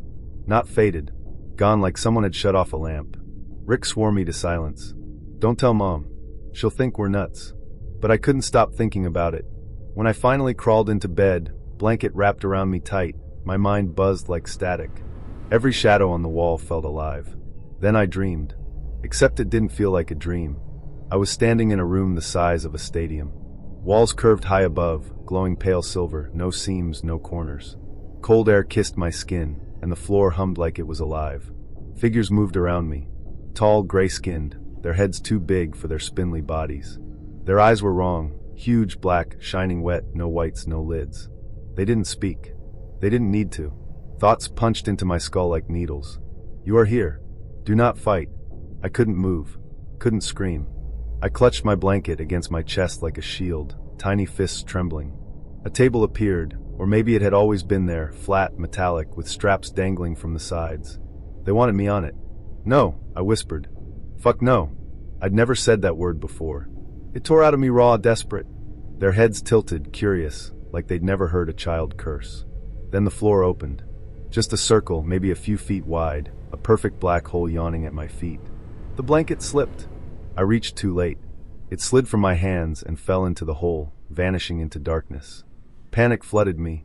That blanket was my protection, my only defense. Without it I was naked, raw theirs. I screamed until my throat ripped. And then I woke up. Back in my bed, sweat-soaked, throat sore, mouth tasting of copper like blood. The blanket was gone. Not on the floor. Not in the closet. Not under the bed. Gone. I tore the room apart, crying so hard I couldn't breathe. Rick stumbled in, hair sticking up, yelling at me to shut up, but when I sobbed that my blanket was gone, even he looked spooked. We searched everywhere. My mom joined in, convinced I'd hidden it. We checked the washer, the dryer, the goddamn trash can. Nothing. That blanket never came back. Mom eventually shrugged it off. Must have gotten lost somehow. Lost where? In another fucking dimension? I knew. I knew where it went. For years I carried that night like a tumor. I didn't tell anyone outside the family. What kid wants to be the alien boy? But I dreamed. Over and over. The silver room. The table. The hole. The blanket tumbling away from me, leaving me exposed. Sometimes, in the dreams, I saw what was under the hole. A space so vast it made me sick. Stars burning too bright, spinning too fast, colors I didn't know names for. Once, I swear I saw faces. Not human. Watching. Waiting. The dreams followed me into puberty. Nights I'd wake hard and ashamed, sheets twisted, heart racing, convinced they were experimenting with more than just my body. I'd lie there sweating, wondering if they'd planted something inside me, some seed waiting to hatch. Rick never spoke of the saucers again. If I brought it up, he shut me down. We were kids. It was planes. Get over it. But his voice shook. I think he remembered. I think he was just scared to admit it. Decades later, I found a support group online. Abductees swapping stories, most of them sounding like lunatics. But one post made my blood run cold. A woman from Michigan, 1981, 7 years old. She described being in a silver room. Tall gray figures, a table with straps, and a hole in the floor. She said she dropped a stuffed rabbit into it. Woke to find it gone. I sat at my desk shaking so hard I nearly broke my keyboard. It wasn't just me. People roll their eyes when I tell them I became a psychologist. But it wasn't random. I wanted to understand trauma, memory, the mind's ability to scar itself. Deep down, though, I know I chose it because I wanted to understand them. To this day, I can't sleep without a blanket. Doesn't matter how hot it is. Doesn't matter if it's just a thin sheet. I need it. I need that weight, that barrier. Because I'm still terrified they'll come back. And this time, I won't have anything to hold on to. Sometimes, when I'm drunk enough to stop censoring myself, I wonder out loud, what did they do with it? Did they study it, cutting threads under sterile lights? Did they keep it as a trophy, a child scent forever locked in alien archives? Or worse, did they wear it, drape it over their shoulders like a hunter wearing a pelt? The thought makes my stomach flip. Here's how my dad always told it, and he never told it for laughs. He called it That Night at Lake Taro, and even years later you could see his jaw lock when he said the name, like a muscle remembered what his mouth wouldn't say. It's his story, but it starts with my grandfather, Vern to everyone else, Pop to us, who could fix a carburetor with a butter knife and a prayer, and who treated superstition the way you treat a loaded rifle. You don't point it at anyone, and you never pretend it isn't there. They camped as a family back then: Pop, my grandmother May, and my dad, who was 13 and cocky and still thought he could stare down the dark and win. It was late in the season, air thin, leaves halfway down, lake black as smoked glass. The campground ringed a big stone fire pit and a dozen rough-hewn tables, the kind of place families used for hot dogs and ghost stories in August, but it was empty now except for them. Deer prints laced the shore. A thin mist crawled over the water like a living thing. If you'd asked any of them at noon, they would have said it was perfect. The first odd note wasn't a sound or a shape, it was a feeling, the sense that the hills were holding their breath. Pop noticed it, but didn't say so. He just kept doing that hunter's scan with his eyes, not his head, left, right, up into the firs, down to the duff, like a man reading a book only he could see. Dad fetched water from the pump. May laid out their old canvas tent and stacked wool blankets like she was building a fort, and Pop built a proper fire. Kindling like a pyramid, logs leaned to breathe, flames that threw heat without coughing smoke. It ate the chill as fast as he fed it. They ate stew from the dented kettle. Sunset turned the lake to hammered copper. A pair of ravens heckled each other from a dead snag and then, as if called to something else, shut up all at once. The silence fell quick and heavy. Crickets cut off. The tiny gossip of the woods, twig ticks, leaf whispers, the secret scrapes that tell you a place is alive, flattened like someone had pressed a palm over the world's mouth. Then the howl came. Dad says howl doesn't do it justice. Wolves howl, coyotes yip. This sound had weight, 3 tones braided together, the lowest so deep it made your molars hum, the highest like a wire pulled tight and plucked in your skull. It rolled in from the trees beyond the road and took the air with it. May froze with her spoon halfway to her mouth. Pop set his bowl down and said, in the same voice you use for rattlesnakes and circular saws, in the tent. He didn't say please. He didn't say why. Dad grabbed the lantern. May gathered the cups with hands that tried not to shake. Pop kicked the woodpile forward with the toe of his boot, so the fire wouldn't starve while they zipped up. He didn't bring the rifle inside. He set it within reach of the tent flap instead, action open, rounds gleaming in a neat row on the camp table. Later he told my dad, if I need that noise, it'll be the last noise I make. Inside the canvas, every sound was magnified, the zipper's sawtooth buzz, the tiny gasp of fabric when the tent wall breathed with the night, the way wind made the poles click like bones. Dad kept his boots on, because some superstitions need laces. The lantern turned the canvas into a glowing, orange lung. They could feel the heat from the fire through the floor. Dad tried to joke once, something smart-assed about Pop being dramatic, but the look May gave him killed the words in his throat. She folded her hands like she was holding rosary beads she didn't have. The smell arrived the way a door opens into a warm house, suddenly from everywhere. Not a whiff. A presence. Rotten dog and wet pennies. River mud you've churned up with your boots. A locker room left too long. It moved through the canvas like a living thing and sat on their chests. Dad gagged. Pop said, quiet, and the word landed like a brick. Time stretched into taffy. 10 minutes felt like an hour. The lantern hissed, and the fire outside popped with these little gunshots that made everyone flinch. Somewhere deep in the trees, something answered that first howl with a shorter, darker one. Then another, farther off. Dad tried not to count them and ended up counting anyway. 3, 4, maybe more. When he finally looked at his watch again, the green digits said 2:07 a.m. When he looked up, it felt like they said 3:10, and when he checked again they said 2:13. You could convince yourself the night was lying to you. It walked past the tent the first time, just before 3 o'clock. He didn't see it, he felt it. The ground gave a little, just a breath, like something heavy had stepped somewhere the dirt cared about. The canvas went tight and then slack, like a vacuum had smoothed it with a hand and let go. The shadow that crossed the wall was wrong. A man's shape stretched, but the proportions were off. Head pushed forward, shoulders like a cliff, arms that hung too low. It stopped between them and the fire. Their thin world went dimmer. They could hear breathing. Not panting or snorting, steady machine regular. Each inhale a bellows full, each exhale a slow shove. Dad reached for Pop without meaning to. Pop didn't look away from the zipper. He lifted one finger, a command to stillness, and pressed his thumb into the slider.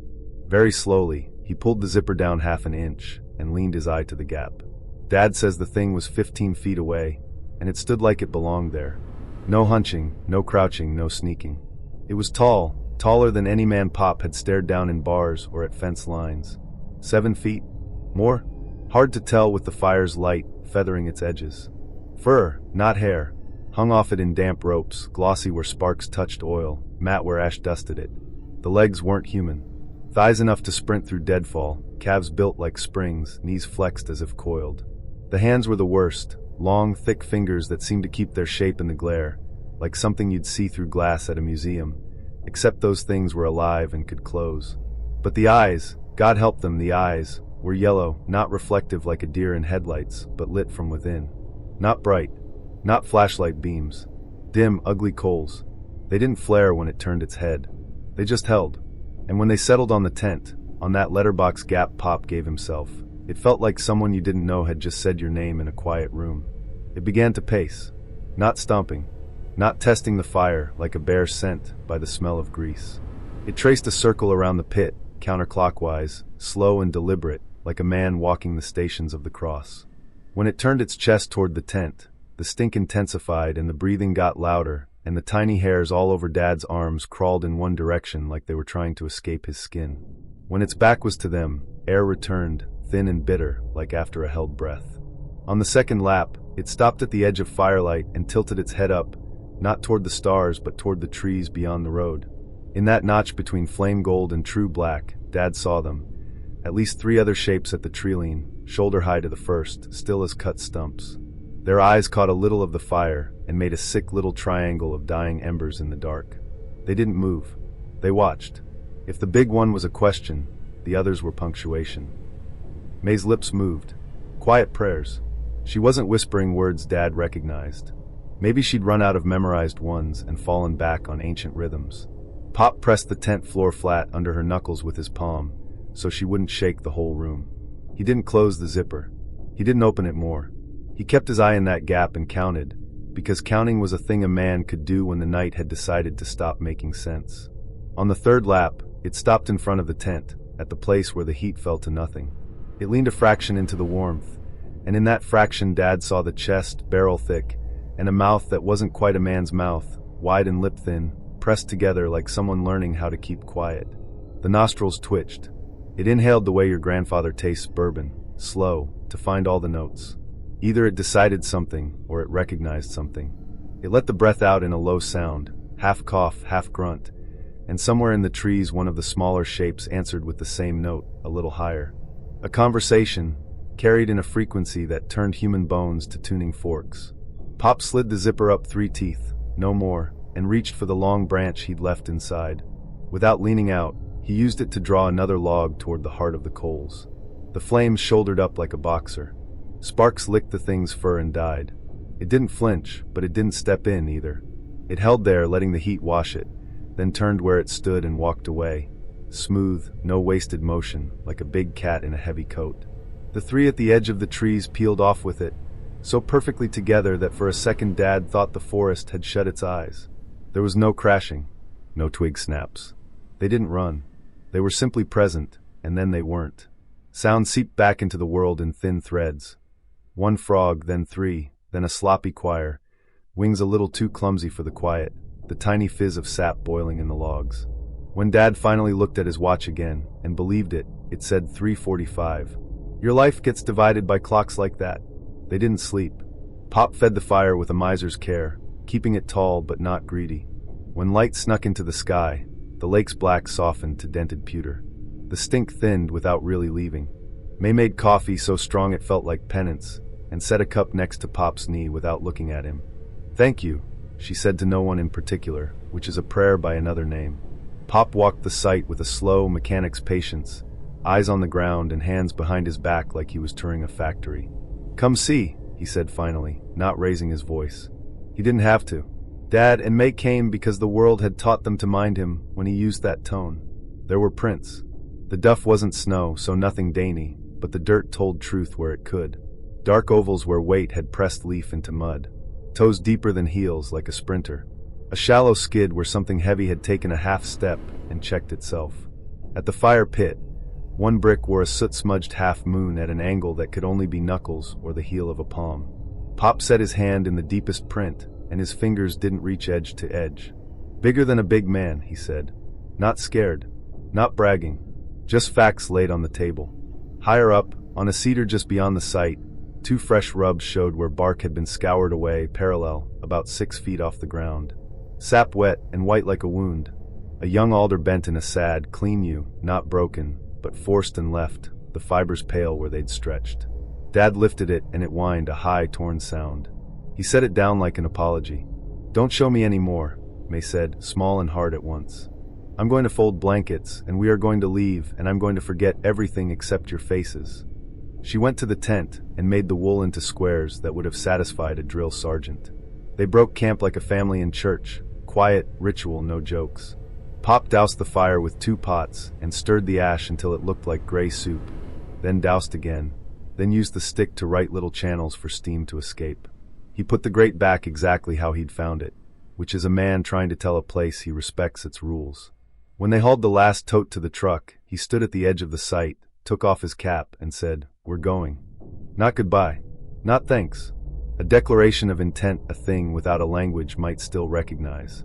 On the rutted road out, Dad watched the trees the way you watch your own reflection, when you're not sure if it's going to blink at the wrong time.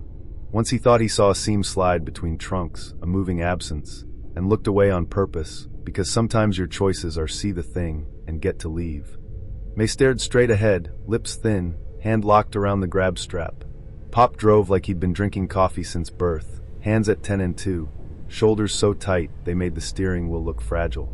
None of them talked until the blacktop blessed their tires. Back home, they did all the ordinary things, because ordinary is how you smudge out what won't fit in your head. The tent dried over the clothesline. The kettle got scrubbed until the soot surrendered. The boots went upside down on the porch. They didn't say Sasquatch. They didn't say monster. They said very little, the way you do after a fight you both know you survived by accident. For weeks after, small wrongnesses tapped the windows of their days. May swore she felt eyes from the hedge when she pegged laundry at dusk. Dad walked home from a friend's house and noticed birdsong stopped in a soft circle around him, then started again 10 steps from the porch. The compost heap got turned like a giant had dragged broad fingers through it and placed melon rinds in a careful fan. Pop didn't log any of it. He just started stacking more wood by the back door and kept a shovel where he could reach it in the dark. When Dad told me the story years later, me with my chin in my palms, him staring somewhere past my ear, he didn't lean on drama.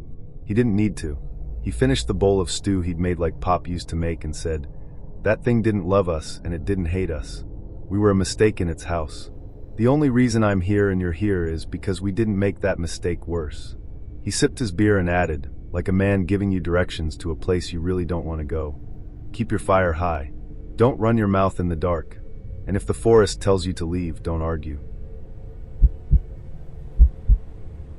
I grew up in a little council house at the edge of a town in southwest England. It wasn't fancy, but it was ours. The kind of house where wallpaper peeled in corners and the garden gate screeched like it was begging for oil. Our bedroom faced the back, overlooking a narrow lane that just dissolved into hedgerows and fields. The bathroom sat opposite, with one strange feature, a trap door in the ceiling that led to the attic. No ladder, no pull cord, just a square of wood with paint peeling at the edges and 2 rusty screws holding it in place. The house didn't feel haunted. If anything, it was ordinary. My mom worked long shifts. My dad, Gareth, stayed home with us most days, funny when he was up, a bit stormy when he was down. But he was also something else, a medium. He read tarot, spoke about the veil, and said the dead were like nosy neighbors you didn't have to invite in for tea. Because of that, strange things didn't scare us as much as maybe they should have. Once, Mum swore she saw a black Labrador appear halfway down the stairs and vanish. Our neighbors told us the old woman who lived there before had a black lab. That was the kind of ghost story we liked, harmless, even comforting. But the thing in the bathroom? That wasn't comforting at all.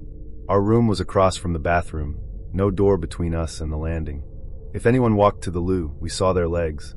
If anyone went in, their shadow cut across the light. I liked the top bunk, even though I'd sometimes hear footsteps above me in the attic. Heavy ones, not scurrying mice.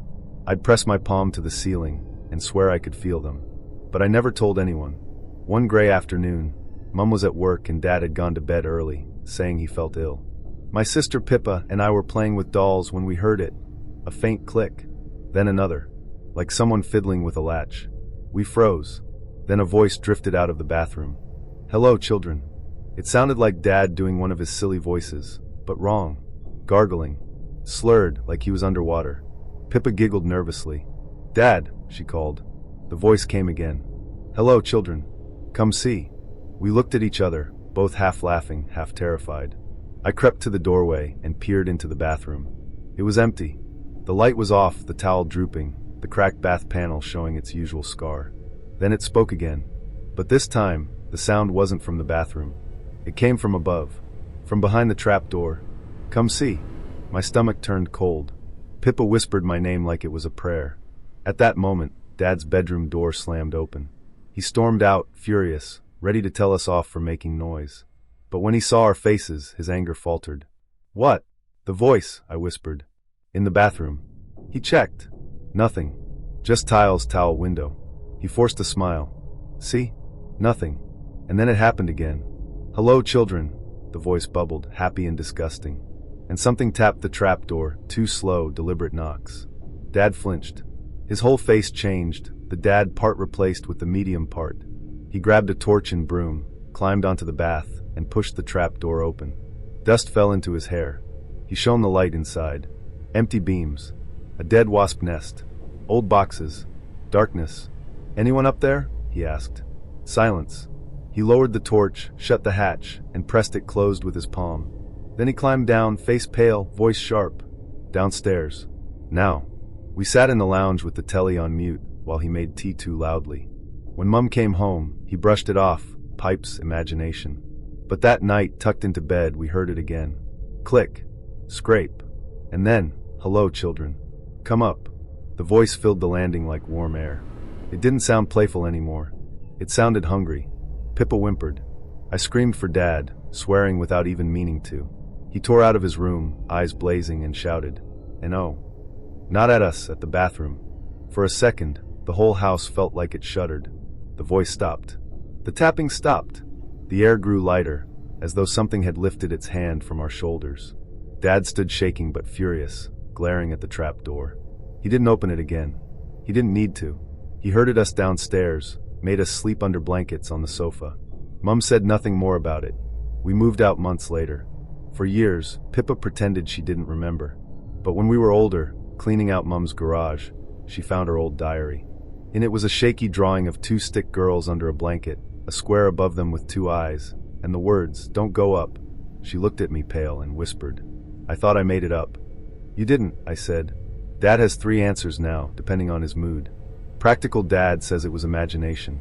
Medium Dad says it was a lure, not human, not our friendly ghost dog, but something older. Angry Dad says it picked the wrong house. Me? I still hear it sometimes, in the silence when the house creaks. That polite little click. That cheerful, wrong voice, trying to sound like someone you love. Hello, children.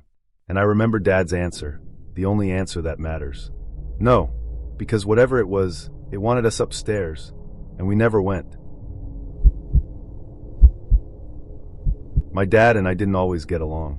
He was a quiet man, the type who didn't smile much, didn't talk much, just drank his beer and fixed cars and grunted when you asked him something. But camping was our thing. It was the only time we seemed to understand each other, out in the woods with nothing but a fire and a sky full of stars. The first time it happened, I was about 11. We were camping in northern Idaho, on the edge of some scrubby little clearing. Dad had set up the tent crooked. I'd tried and failed to catch trout in the creek, and we ended up sitting by the fire, chewing jerky, watching the night fall. The sky out there was endless. You think you've seen stars from your backyard, but no, you haven't. Out there, it was like someone spilled salt on black velvet, layer after layer, hundreds of thousands of them. I was lying on my back in the dirt, trying to find constellations I only half remembered from school, when I saw it. A yellow light. Not a star, not a plane. Planes moved straight. This thing didn't. It zigged. Sharp. Like an insect. Then it zagged, cutting across the sky in ways that made my stomach flip. Dad, I whispered, sitting up. What?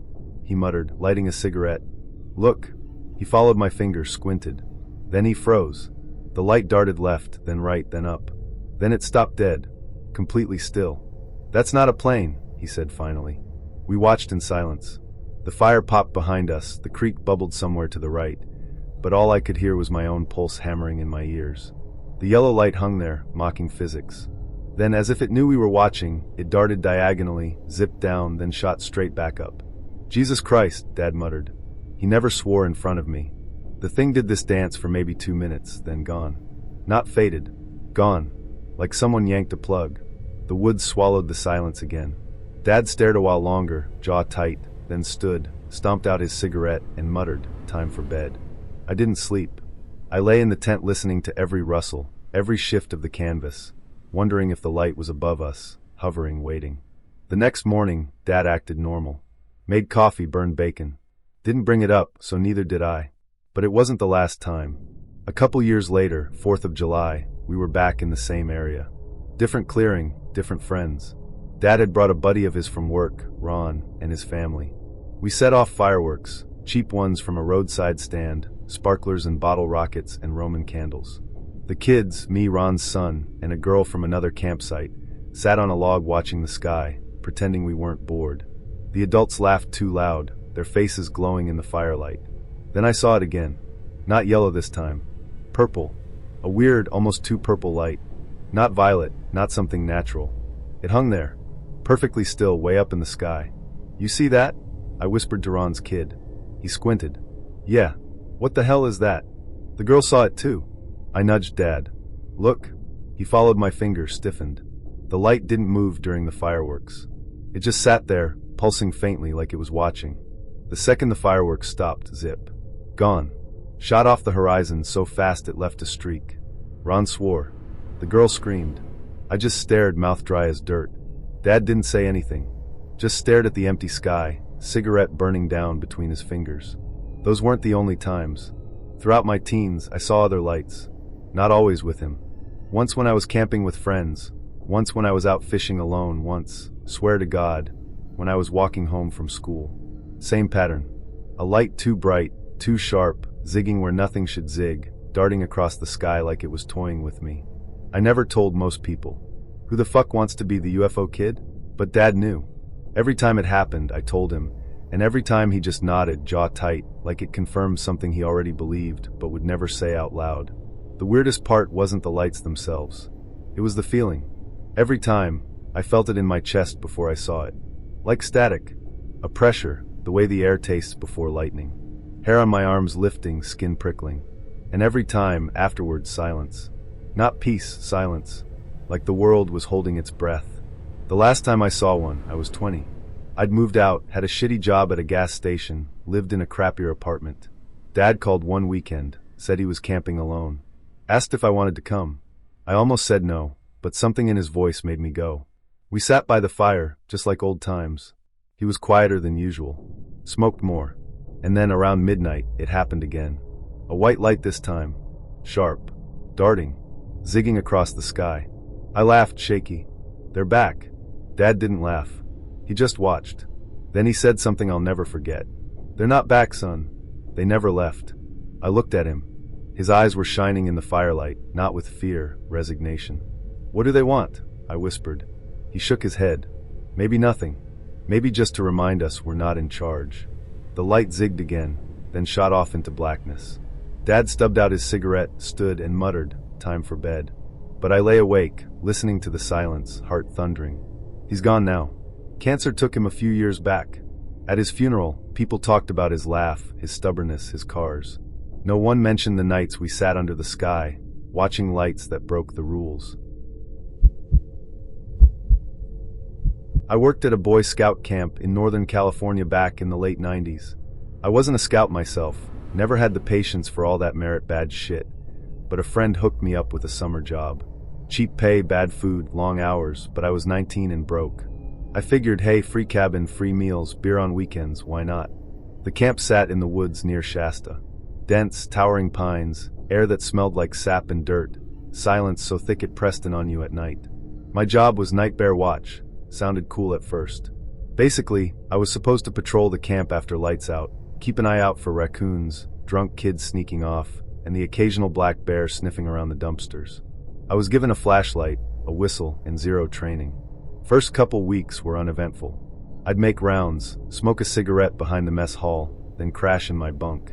The worst I dealt with was a raccoon bold enough to climb into the kitchen window. But then the woods started going quiet. I don't mean the normal quiet. Forests always have some sound, crickets, owls, branches creaking. But some nights, all of it would cut out at once. Silence so heavy it rang in my ears. Those were the nights I felt watched. One night, mid-July, I was halfway through a round when it happened. The crickets cut out. The wind stilled. The smell hit me first, rank like rotting meat and wet dog mixed together. I froze. The hair on my arms lifted. Then I heard it. A thud. Then another. Like something heavy moving through the trees. I flicked my flashlight around. Nothing but trunks and shadows. Bear, I muttered to myself, trying to keep calm. But I knew it wasn't. The sound was wrong. Too big. Too upright.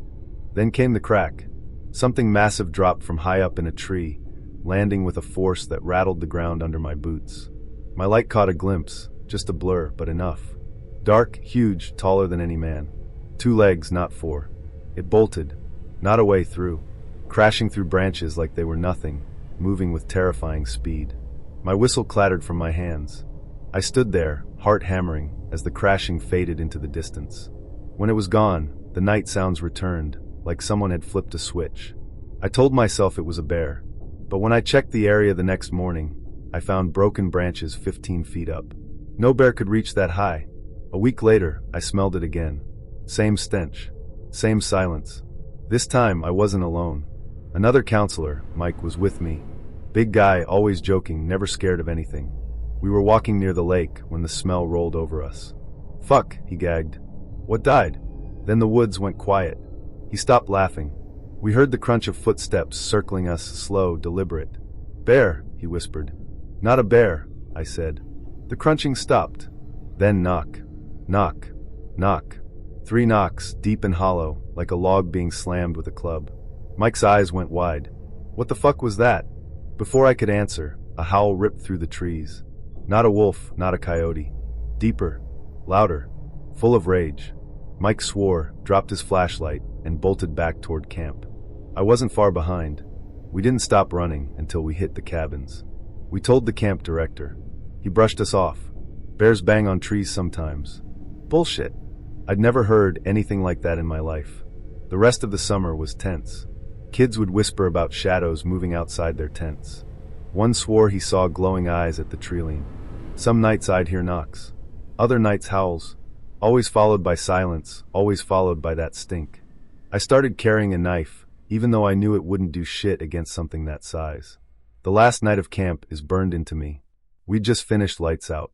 The air was heavy, storm clouds building, but no rain. I was near the mess hall when it hit again. The silence, the smell. I turned, and there it was. Clear this time. A massive shape, stepping out from between the trees. 7, maybe 8 feet tall. Broad shoulders covered in dark hair, chest like a wall. Its face was wrong. Not fully ape, not fully man. Deep-set eyes that glowed faintly in my light. A flat nose, a mouth too wide. We locked eyes. I couldn't move. Couldn't breathe. It exhaled, loud enough to rattle my ribs. Then it turned, took 3 enormous strides, and leapt. Up. Straight into a tree, climbing like a fucking squirrel despite its size. Branches snapped. Leaves rained down. Then it was gone, swallowed by the canopy. I stood there shaking, until Mike found me 20 minutes later. "You saw it," he said, voice flat. I nodded. We never told the kids. Never told the director. We just finished the summer and left. Years later, I went back. Not on purpose, just passing through, took a detour. The camp was abandoned by then. Cabins rotting, docks half sunk, weeds everywhere. I walked the trails, memories clawing at me. When I reached the mess hall, I smelled it again. That same stench. I didn't stay. People laugh when I tell the story. Oh, Bigfoot, sure. But here's the thing, I don't care what you call it. Bear, ape, demon, something else entirely. It was real. My mom and I used to take late-night drives. It was her way of calming down after long shifts, especially when my stepdad was being an asshole. We'd pile into her old Ford, heater barely working, radio humming static, and just drive through the country roads that curled around our little town. I liked those drives. I liked the way the world looked at night, like it belonged to us alone. The empty roads, the hedges leaning in, the fog rolling over fields. It was peaceful, safe, until it wasn't. That night, I was 16. It was winter, the roads slick, the air sharp enough to sting my lungs when I cracked the window. Mum was chain-smoking, humming along to some cassette. We turned onto a stretch of road I always hated. Narrow, no streetlights, just black hedges on both sides, clawing at the car as we passed. Then I saw it. Dog, I muttered automatically, pointing ahead. Something was standing by the ditch. Hunched, still.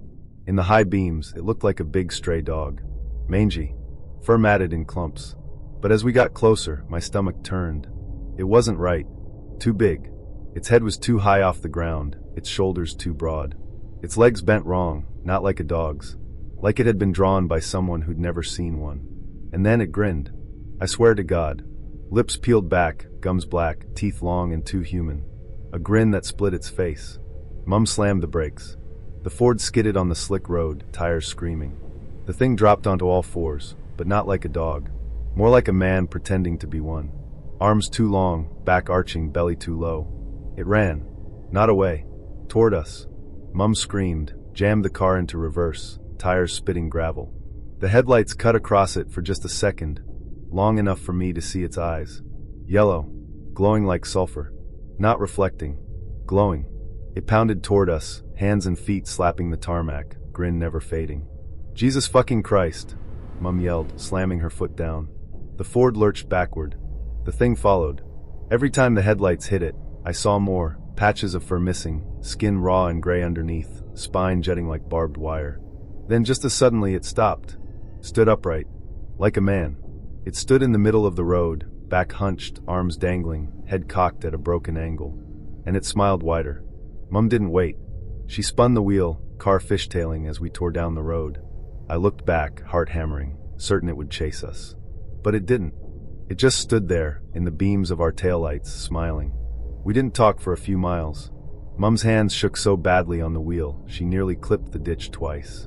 Finally, she stubbed out her cigarette with fingers that wouldn't stay still and whispered, "You saw that, right?" "Yeah," I croaked. "Wasn't a dog." "No." She didn't say anything else. The next morning, I convinced myself it hadn't happened. Maybe the lights played tricks on us. Maybe it was a coyote with mange. Maybe we panicked. But then Mum came into the kitchen, pale, eyes sunken, and said, "We're not telling your stepdad." And that was that. For weeks after, I dreamt of it. Not the chase, not the road, just the grin. Those gums. Those two white teeth. Sometimes I'd wake in the night, sure I heard claws on the driveway. Sometimes I'd smell it, wet dog iron rot. Mum kept driving the same route. She never mentioned it again. But I noticed she smoked more, blasted the radio louder, like if she could fill the car with enough noise and smoke it wouldn't follow us. A year later, I told a friend at school, half laughing like it was a story. He went pale. "My uncle saw it too," he whispered. Apparently, his uncle had been hunting in the same area years earlier when something dog-shaped, but too big, crawled out of a hedge on all fours. It had looked at him, grinned, then bolted into the trees. He'd packed up and never hunted there again. I didn't laugh after that. The worst part? It came back. Not to the road. To me. I was 18, home alone. Stepdad had left, Mum was working nights. I was watching TV, half asleep, when I heard it. Scratching. At the window. Slow. Deliberate. I froze. Turned the volume down. Scratch. Scratch. I crept to the curtain, heart slamming, and yanked it open. Nothing. But in the reflection of the glass, behind me in the garden, I saw eyes. Yellow. Grinning. I spun around, gone. Just the dark garden, the broken fence, the swaying hedge. After that, it never showed itself again. Not fully. But I still felt it. The static air. The smell. The sense of being watched when the road narrowed and the hedges leaned in.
I never really believed in the paranormal. Sure, I loved listening to creepy stories and watching all those true crime documentaries, but I always considered it all just that, stories. The idea of cryptids, skinwalkers, and whatever else haunted the edges of reality never seemed plausible to me. That is, until that night in the forest. I'm from a small town in Texas, and we've always had a fair share of weird, unexplained events. But I always chalked it up to rural folklore, tales spun to spice up the dullness of living in the middle of nowhere. But after what happened to me and my friends, I can't say I believe in that stuff anymore. I wish I could, but I can't. It was supposed to be just another camping trip. My cousin, my brother, and I decided to head out to a nearby forest that we liked to frequent, a small, secluded spot known only to locals. We called it the Glade, though I'm not sure why. It wasn't particularly beautiful or scenic, but we liked it because it was quiet, isolated, perfect for the kind of adventure we were looking for. We had made plans to smoke some weed, drink a little, and just hang out. The forest was small, but dense. A few miles off the main road, with a narrow path leading to a spot deep in the trees where we often camped out. We didn't expect anything unusual to happen, but that night, the forest was different. As we made our way down the familiar trail, the air felt heavier. The sun had already dipped below the horizon, and twilight was creeping in. A strange sense of unease settled over me, but I shook it off. After all, it was just the woods, right? We reached our usual spot, an open area with a fire pit and a few logs where we'd sit and talk. I lit up a joint, passed it around, and we settled in for a chill evening. The fire crackled, and for a while, everything felt normal. We joked, smoked, and laughed like we always did. But then the first noise broke the calm. It wasn't an animal. It was like a sudden crash in the distance, far off, but it sounded close enough to be a threat. I froze, looking over at my cousin and brother. "Did you hear that?" They both looked at each other, uneasy. "Yeah, what the hell was that?" my cousin asked, his voice wavering slightly. I wanted to believe it was just some deer or wild boar, but something about the sound didn't sit right. It was too loud, too deliberate. It felt wrong. The second crash came closer. A branch snapped, and it sounded almost like something, or someone, was moving through the underbrush, pushing past the trees. My brother, always the skeptic, brushed it off. "It's just a deer, dude. Relax." But I could see the unease in his eyes too. Still, I tried to ignore it. We smoked a bit more, trying to laugh off the weird tension. But the third crash made my blood run cold. It was right behind us, too close. We all turned to look, but there was nothing there, just the darkness between the trees. Then the smell hit us. It was pungent, like rotting meat mixed with the stench of burning garbage. It made my stomach turn, and I covered my nose. The forest, which had always smelled fresh and earthy, now felt like it was decaying. "We need to get out of here," my cousin said, standing up. "I agree," I muttered, looking around, feeling my skin crawl. But before we could do anything, we heard a growl. It wasn't an animal growl. It was low, deep, and unnatural, almost human. Something was out there, something that didn't belong. I could hear my cousin's breathing quicken as he tugged at my sleeve. "We have to go. Now." But as we began to walk back to the trail, I felt something else, something that wasn't quite right. A sensation of being watched. The air had gone still. My heart pounded in my chest. And then we saw it. A figure. Barely visible, but there. It stood under a tree watching us. Its body was human, but the shape was off. It was too tall, too thin. Its arms were elongated, and its legs seemed to bend unnaturally. I could make out the outline of a face, but it was distorted. Its skin was pale and sickly, stretched tight over its bones. At first, I thought it was just someone playing a prank. But then it moved. It didn't walk. It shifted, gliding across the ground like a shadow in the night. I felt my heart skip a beat. My body screamed to run, but I couldn't. I couldn't look away from its eyes. They were dark, too dark, like they were swallowing the light around them. I could hear my brother's voice shaking, barely a whisper. "What the hell is that?" Before I could respond, the figure took a step forward, its long, clawed fingers reaching toward us. Instinctively, I grabbed my brother's arm, pulling him away, but my cousin was frozen, staring at the creature. "It's not real," he mumbled, almost as if trying to convince himself. That's when the voice came. Soft at first, like the wind through the leaves. But then it became clearer, closer, and I realized it wasn't just the wind. "Come closer," it whispered. "I won't bite, unless you want me to." The voice was sweet, almost seductive, but there was something about it that made my stomach churn. My body felt cold, but at the same time, a strange warmth spread through me, as if the voice was drawing something out of me. Something I didn't want to feel. "Run!" I screamed, tugging at my cousin, but he didn't budge. He was hypnotized by the creature's words, his eyes glassy and unfocused. Before I could grab him again, the creature moved closer, stepping into the faint light from our fire. It was now fully visible, and I could see more clearly. The skin of its face was stretched tight, the eyes hollow black pits with no life, only an endless void. Its lips curled into a smile that wasn't a smile at all. It wasn't human. It was something worse. A cryptid, a creature that wasn't supposed to exist. Then it reached out, grabbing my cousin's arm with a grip so strong, I thought it would snap his bones. The creature's fingers dug into his skin, its claws piercing through the fabric of his jacket. He screamed, but it wasn't a scream of pain. It was a scream of desire. The creature's voice echoed in my mind, like it was pulling at my very thoughts. "Come closer, sweet one. Let me show you what you've been searching for." My cousin's face twisted with something dark, something primal. It was like the creature was reaching into his very soul, making him crave the pleasure it promised. I knew we had to get out of there. My heart was pounding in my chest as I pulled my cousin, trying to drag him away from the creature. He fought me for a moment, but then finally he came to his senses, pushing the creature's hand away. We ran.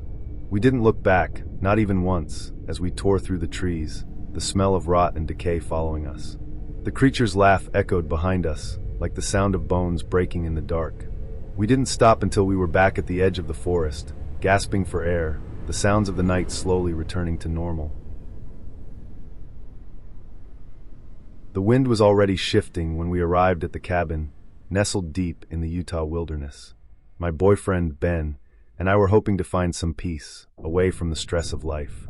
The kind of place where we could reconnect, without the distractions of work, social media, and everything else that had been weighing us down. We'd been having problems for a while, and I thought maybe this trip would help us reset. Get away from it all and rediscover what we used to have.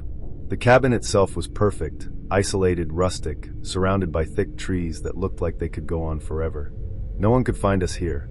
The air was fresh and crisp, and the only sounds were the occasional bird song and the wind rustling through the leaves. That evening, after a quiet dinner by the fire, we sat on the couch together, sipping wine and letting the crackling flames fill the silence. I could feel the weight of the day lifting off me, the tension between us easing a little.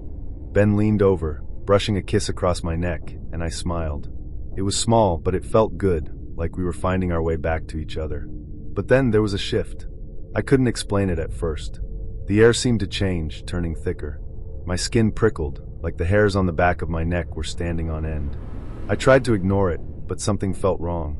Maybe it was just the isolation, the fact that we were so far from civilization. But as the evening wore on, the feeling didn't fade. Instead, it grew stronger.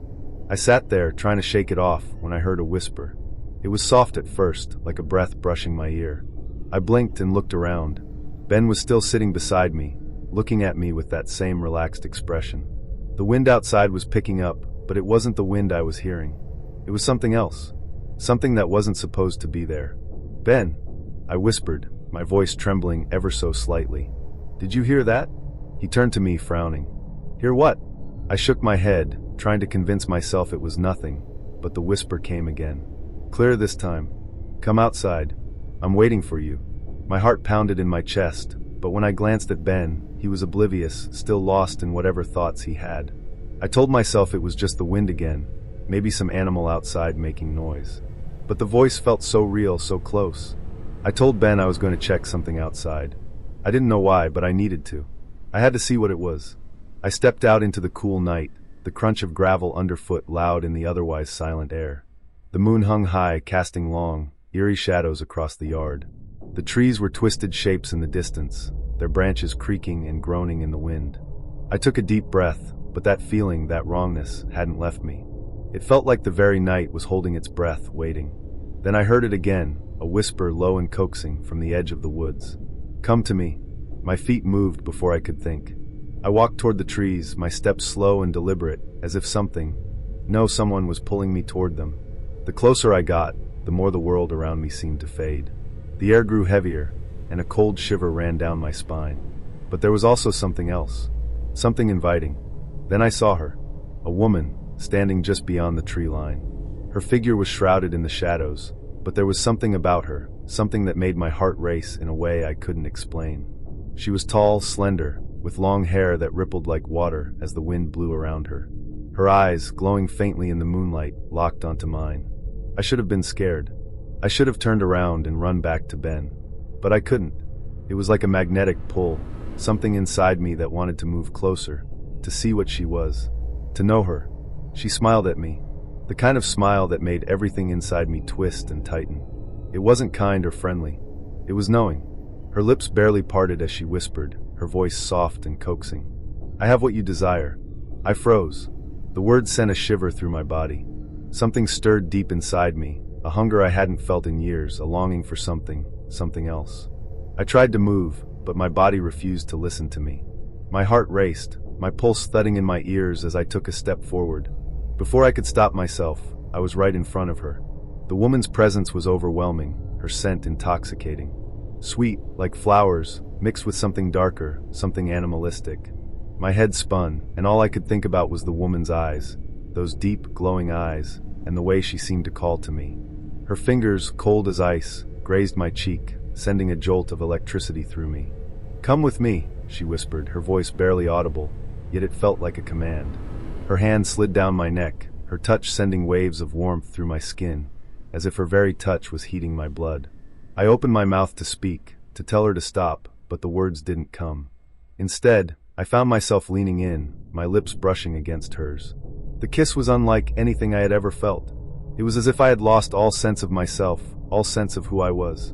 There was only her, and the overwhelming pleasure she gave me with every movement, every touch.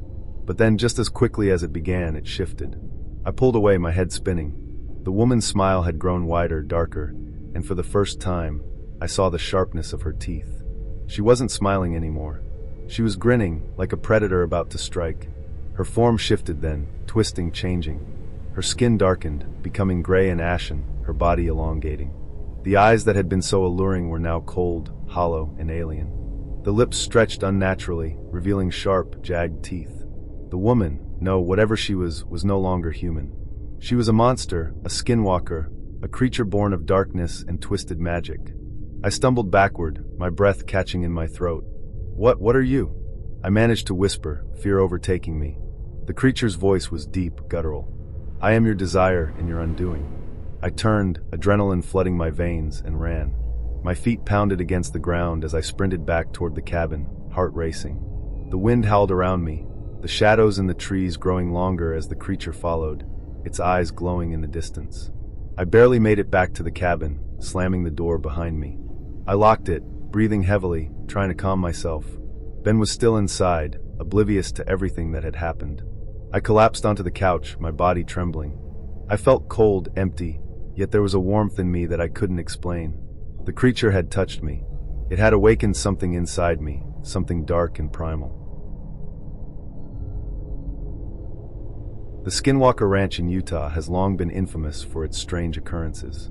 A place where supernatural forces seem to blur the lines of reality, making it a place of terror for those who have lived there.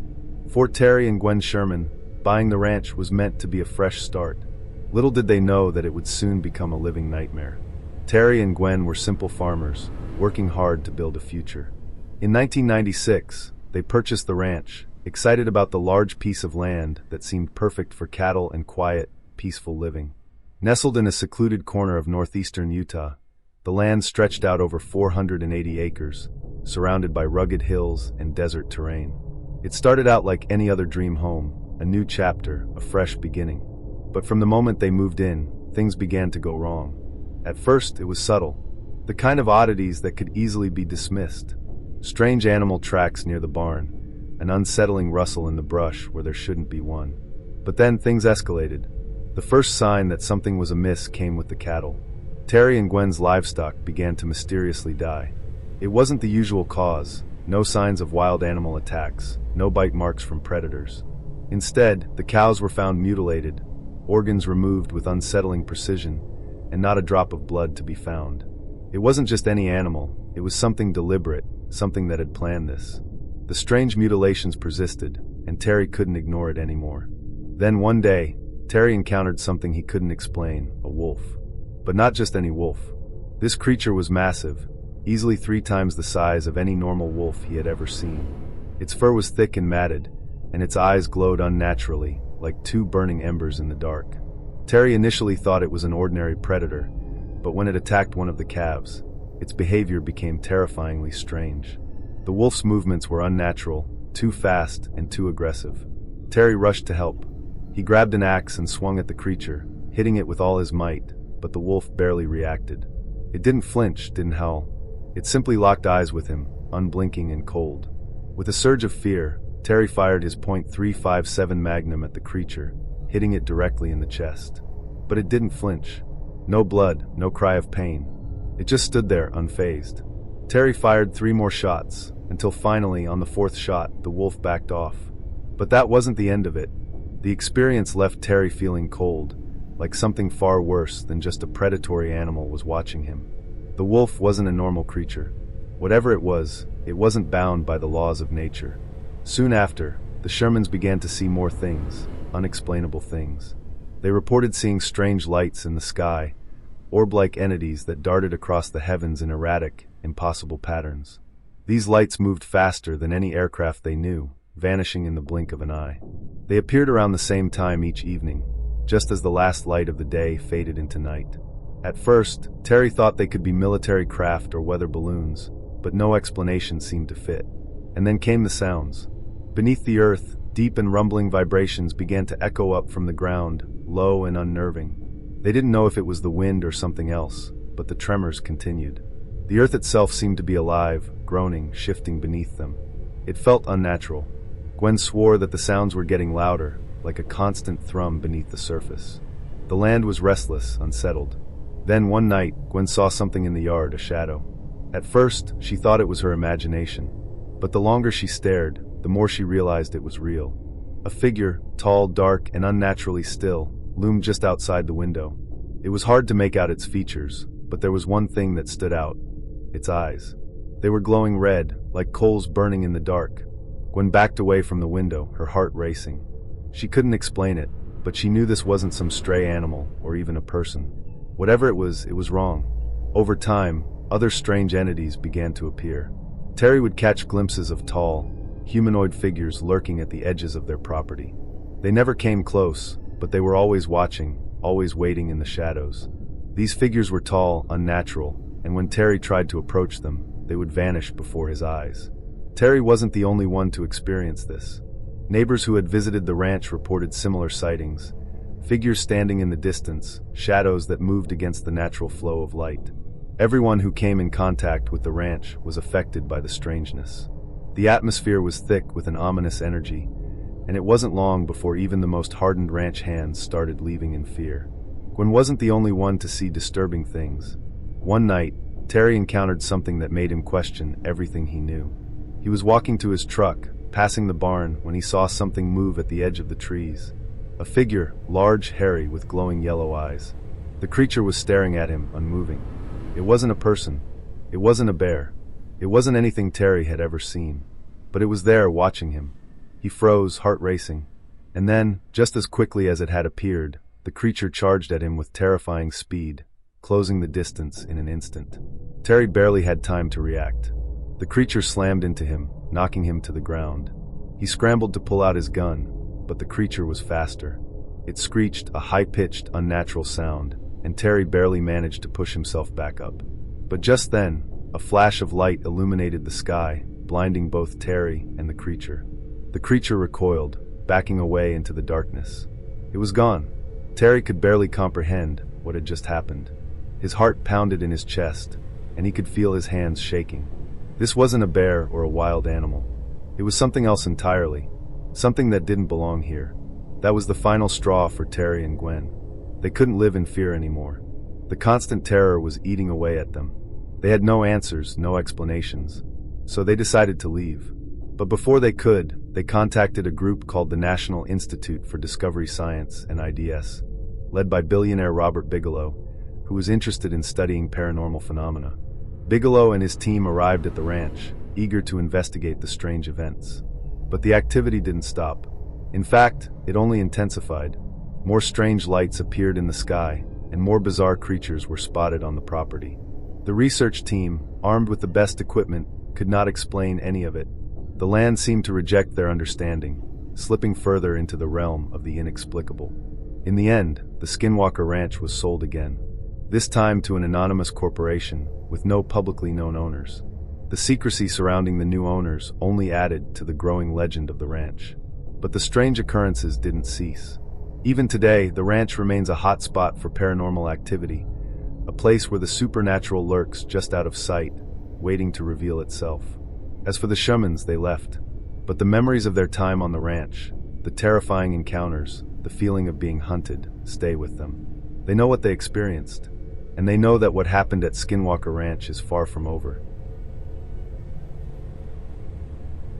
My name is Owen, and I live in a small town on the edge of the woods near Lake Hartwell, Georgia. Growing up here, I never thought much about the eerie tales whispered around campfires or the rumors about things lurking in the woods. I was just a regular teenager, going to school, hunting with my dad, and spending time outdoors. But that all changed during my senior year, when I encountered something that made me question everything I thought I knew. It started like any other fall afternoon. The crisp air, the amber leaves crunching underfoot, and the deep quiet of the woods. I was 18, living just outside of town, and had set up a deer stand in the far corner of the woods behind my house. The area led into an open field, a perfect spot to hunt. I liked to get there early, sitting quietly in my stand, watching the world wake up around me. It was peaceful, like I was part of the forest itself. One evening, after school, I decided to go out to my stand. The sun was starting to set, and the woods were getting that golden, dimmed glow. The kind of light that makes everything feel still, almost dreamlike. I climbed up into the stand and settled in, rifle in hand, ready to wait for any deer to wander by. The hours passed by slowly. Everything was peaceful at first. Birds fluttered by, and I could hear the rustle of squirrels gathering food. But something felt off. A few hours into my wait, I saw it. Out in the field, about 175 yards away, a deer stepped into view. At first, I thought it was just a normal doe. But the more I looked, the more something about it seemed wrong. It was walking oddly, its legs too long for its body, like it was almost stretching with each step. It was thin, too thin. Its ribs were visible through its pale, sickly skin, and its eyes were unnaturally large, almost bulbous, like they didn't belong on an animal. I squinted, adjusting my scope. The deer raised its head, and its eyes seemed to lock onto mine. For a moment, I felt like it was staring into me, seeing through me, almost like it was aware of my every thought. And then, without warning, it let out a scream, a blood-curdling shriek that echoed across the open field. The sound was so loud, so unnatural, it made the hair on my arms stand up. I froze. My heart pounded in my chest. I had never heard a deer make a noise like that. It wasn't a normal call, not like any animal I'd ever encountered. It was a human scream, distorted and guttural. My first instinct was to climb down and run, but my feet were frozen to the platform. I should have left. I should have packed up and gone home. But my curiosity got the better of me. I stayed there, watching as the deer turned its head toward me, those bulging eyes never leaving my sight. The scream stopped, replaced by a low, guttural growl, almost like it was trying to speak. That's when it did something that still haunts me. It didn't just look at me, it looked at me. Its body jerked unnaturally, its head snapping up, its eyes never breaking from mine. It wasn't just a deer anymore. It was something else. I couldn't make sense of it, but I knew deep down something was horribly wrong. "Help me, Owen." The voice was quiet at first, barely above a whisper, like it was coming from the wind. But then it repeated itself, louder this time, clearer. The voice was unnatural, monotone, dry, as though it had been drained of any emotion or warmth. It sounded human, but not quite right. "Help me, Owen." My blood ran cold. I couldn't move, couldn't think. My mind raced to find a logical explanation, but nothing came. The voice came from the deer, or whatever it was now. It wasn't an animal. It was something else, something mimicking the voice of a human. I reached for my rifle, my hands trembling. I had never been so terrified in my life. I wasn't scared of the dark. I wasn't scared of wild animals. But this wasn't natural. I slammed the butt of my rifle down on the stand, breaking the trance. The deer let out another scream, the sound tearing through the air, and then it bolted into the trees. I didn't know if I should follow, or if I should run the other way. But all I could do was sit there, frozen, listening to the echoes of that horrible scream. I stayed in the stand long after the creature had vanished. Hours passed, and I never moved. I didn't even realize how cold I had gotten. It wasn't until much later, after the sun had completely set and the woods were wrapped in darkness, that I climbed down and made my way back to the house. The whole time, I kept hearing that voice, faint in the distance, whispering through the trees. By the time I got home, I thought I was just shaken, that I had overreacted. But deep down, I knew something was wrong. The next evening, I was alone at home. My dad had to go stay with my grandma for the night, so I had the house to myself. The living room had a sliding glass door that looked out onto the backyard, and through the door, I could see the tree line. It was the same view I had from the stand, the same stretch of woods that felt so familiar. As I sat there, trying to calm my nerves, I glanced outside and saw it again. The same deer. It was standing just at the edge of the tree line, staring at the house. The same bulging eyes, the same twisted form. It was almost impossible to believe it had been there the night before. I grabbed my rifle, cautiously opening the door, my heart hammering in my chest. The deer didn't move as I stepped outside. It just stood there, like it was waiting for something. "What do you want?" I asked, my voice shaky. "Are you okay?" The creature's eyes seemed to widen. It took a step toward me, then another, its movements jerky and unnatural. It was no longer a deer. It was something else, something that had crossed into our world, something unnatural. "Help me, Owen," the voice said again, clearer this time, and with a hint of desperation. "Help me." I could feel my legs shaking beneath me, my fingers numb as they gripped the rifle. My breath was coming in shallow gasps, my mind trying to make sense of what was happening. But there was no explanation. It wasn't just a deer anymore. It was something that had crossed into our world, something mimicking something human. I don't remember what happened next. I remember running, slamming the door behind me, locking it, and grabbing my phone to call someone, anyone. But there was no one. No one believed me. They all thought I was just imagining things, that I had been too tired or too paranoid. But I knew what I saw, and I knew it wasn't a hallucination. I locked myself in my bathroom, rifle in hand, and didn't leave until the morning. The screams and the voice stopped eventually, but the fear stayed with me. The next few days were a blur.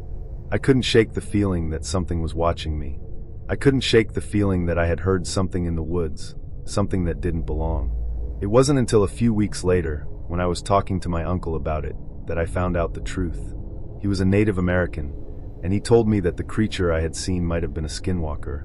He explained that these beings could take the form of animals, but they weren't really animals at all. They were witches, dark spirits that could wear the skin of a creature and manipulate it. And when they spoke to you, they weren't speaking in the way you thought. They were using your voice, mimicking. The idea sent chills down my spine. It made sense. The way the creature had looked at me, the voice it had used, it wasn't a mistake. It was intentional. My name is Kyle, and I live in Grand Junction, Colorado. It's a quiet little town, with wide open spaces and far too much time to think. I've always enjoyed getting out into the wilderness, hiking, camping, hunting.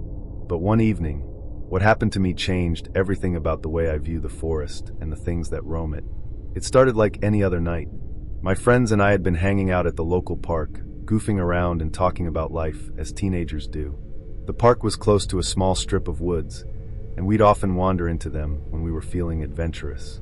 This particular night, though, things were a little different. We'd just finished a party at a ranch on the outskirts of town, and a few of us decided to go for a walk to sober up before heading home. It was already late, around 1 a.m. The only light came from the dim street lamps lining the dirt road leading into the woods, casting long shadows that seemed to stretch endlessly toward the treeline. We weren't far from my house, so I wasn't too worried. The forest was familiar, and I figured nothing could go wrong. My friends, Nate and Justin, were ahead of me, laughing as they joked about random stuff, but I couldn't shake this feeling that something was off.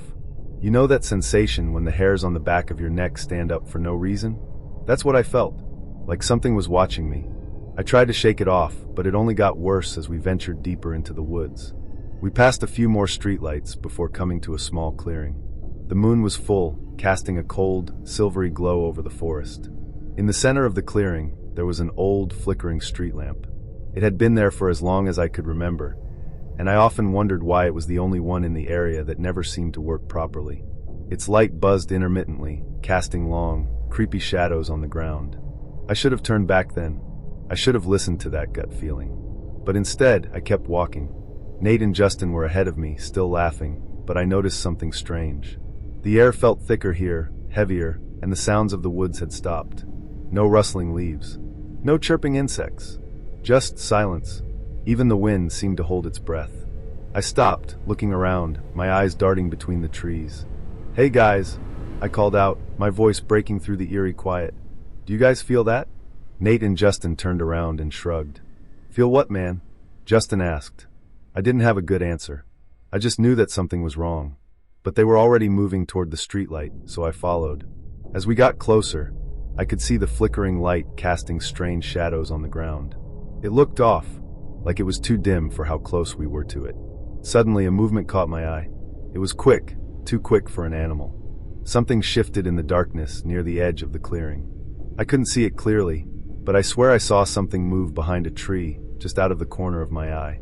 My heart skipped a beat, but I told myself it was nothing. Just the shadows playing tricks on me. But then it happened again. This time I saw it clearer. There, near the tree line, someone was standing. It looked like a person, but the way it was standing didn't make any sense. The figure was unnaturally tall, its limbs too long, and its body was too thin. It didn't move, just stood there, facing us. But the worst part was its eyes. They were glowing faintly in the darkness, a sickly yellow, like something out of a nightmare. I froze. My mind was racing. This couldn't be real. It had to be some prank, some random guy trying to scare us. But the longer I stared at it, the more I realized that it wasn't a man. No human being could look like that. It was wrong. The way its head tilted, the way its arms hung too loosely by its sides. It was like it was waiting for something. Nate and Justin didn't notice it yet, still talking and laughing. I was too afraid to speak. My throat felt tight, my mouth dry. I could hear the blood rushing in my ears as I tried to move, but my legs wouldn't obey. And then the figure moved. Not a step, not a shuffle, no, it leapt. It didn't run like a normal creature would. It just jumped, covering the distance between us in one impossibly fast motion. I couldn't even process how it had moved that quickly. "Guys!" I finally screamed, my voice cracking with fear. Nate and Justin stopped, looking at me like I was crazy. But then they saw it too. The figure was right in front of us now, only a few feet away. It stood still, its eyes glowing in the dim light, unblinking. There was a terrible stillness to it. "Who the hell are you?" Nate called out, but his voice was shaky, uncertain. The creature didn't answer. Instead, it tilted its head at an unnatural angle, its long neck stretching with a sickening crack. The sound sent a chill down my spine, and that's when I realized this thing wasn't human. Without thinking, I turned and ran. I didn't look back. I just ran. My heart was racing, my legs pumping, my breath coming in ragged gasps. I could hear the others behind me, but I didn't dare slow down. I didn't even know if they were still with me. I didn't care. All I knew was that I needed to get away. I kept running, zigzagging through the trees, not sure where I was going, just trying to put as much distance between me and that thing as possible. My feet were heavy in the wet ground, my mind a blur of panic. But the silence was deafening. No footsteps followed. No branches cracked. It was like the forest had swallowed the sound of everything, except for my own frantic breaths. I don't know how long I ran, but eventually, I found myself back at the road, standing near the edge of the woods, gasping for air. I looked back toward the clearing, but I didn't see anything. No glowing eyes. No shadowy figure. Just the trees, swaying gently in the breeze. Nate and Justin caught up with me a few moments later. They were out of breath, their faces pale with fear. "What the hell was that?" Justin panted. I didn't know how to answer. I didn't know what we had just seen. The thing was too fast, too wrong. It wasn't something from this world. "I don't know," I said, my voice hoarse. "But we're never going back in there." My name is Jason, and I'm from a small town in Colorado called Grand Junction. It's quiet here, with more open land than you can shake a stick at, and the nearby forest, what we call the Glade, is one of my favorite places to go. At least, it used to be. Back when I was 14, I didn't think much of it. My cousin Tyler and I would head into those woods on the weekends, getting high and doing stupid things. It was a rite of passage, I guess. We'd been in those woods hundreds of times, even as little kids, exploring the trails and climbing trees. The forest was always peaceful, calm, a place to forget the world. But one afternoon, something changed, something that I can't explain, and now I can never go near those woods again. It started like any other day. Tyler and I were bored, sitting around his house, flipping through old magazines and watching stupid YouTube videos. We were 14, and the world didn't seem all that complicated back then. We decided to go to the glade, just to kill time. It wasn't that far from the house, about half a mile into the forest, and we figured we'd smoke some weed, maybe mess around. Tyler's dog, a big mutt named Max, was with us, always tagging along on our little adventures. He wasn't scared of anything. When we reached the glade, everything seemed normal at first. The sun was still up, casting a lazy orange glow through the trees. We picked our usual spot, a small clearing near a large rock, and got comfortable. The air smelled thick with pine and damp earth. As we lit up, we joked about stupid things, laughing at nothing in particular. But then, out of nowhere, Max started whining. He was a big dog, usually tough and calm, but he was skittish now, pacing back and forth. Tyler and I stopped what we were doing, looking at the dog. "What's up with him?" I asked, but Tyler just shrugged. He'd seen Max act strange before, but never like this. The dog's whimpering grew louder, his body tense, and then, out of nowhere, he bolted. Tyler jumped up, calling after him, but the dog didn't stop. Max ran into the trees, disappearing into the growing shadows. It was strange, but we didn't think much of it. Dogs chase things in the woods all the time. But then we heard something. It was faint at first, like the sound of something big moving through the underbrush. Tyler's face turned pale as he looked at me. "What the hell is that?" I turned, trying to see through the trees, but the shadows were too deep. The noise got louder, like something was crashing through the forest at full speed. Max's barking echoed back at us, but it sounded different. Almost desperate. That's when we heard it. A loud crunch, like something massive stepping on branches, and the unmistakable sound of something growling. My heart skipped a beat. "Tyler, let's go," I whispered, but it was too late. Something was coming toward us. I could feel it, something in the air, a heavy presence that made my skin crawl. Tyler grabbed my arm, pulling me toward the trail, but as we turned to run, we saw it. It wasn't a man, but it wasn't an animal either. It was wrong. The creature stood at the edge of the clearing, its pale skin almost glowing in the dimming light. It had long fingers, too long for a human, its body unnaturally tall and stretched, like someone had taken a human frame and twisted it. Its eyes, God, those eyes, were huge, glowing yellow and reflecting the fading light, but there was no humanity in them, just an empty void. Its face was barely recognizable as anything human, just a twisted mask of skin and bone, the mouth too wide, like it was forced to stretch into a grin that wasn't a grin at all. I couldn't move. I couldn't breathe. My legs turned to lead, and my stomach twisted into knots. The creature stared at us, its head cocking to the side, as if it was trying to understand what we were. I was frozen, unable to process what I was seeing. It didn't make a sound at first, just stood there watching us. Max came charging out of the trees, running back toward us. But he wasn't himself. He looked terrified, his fur matted and dirty, his eyes wide with panic. As he got closer, the creature reached out with one of its long, twisted fingers, and Max stopped dead in his tracks.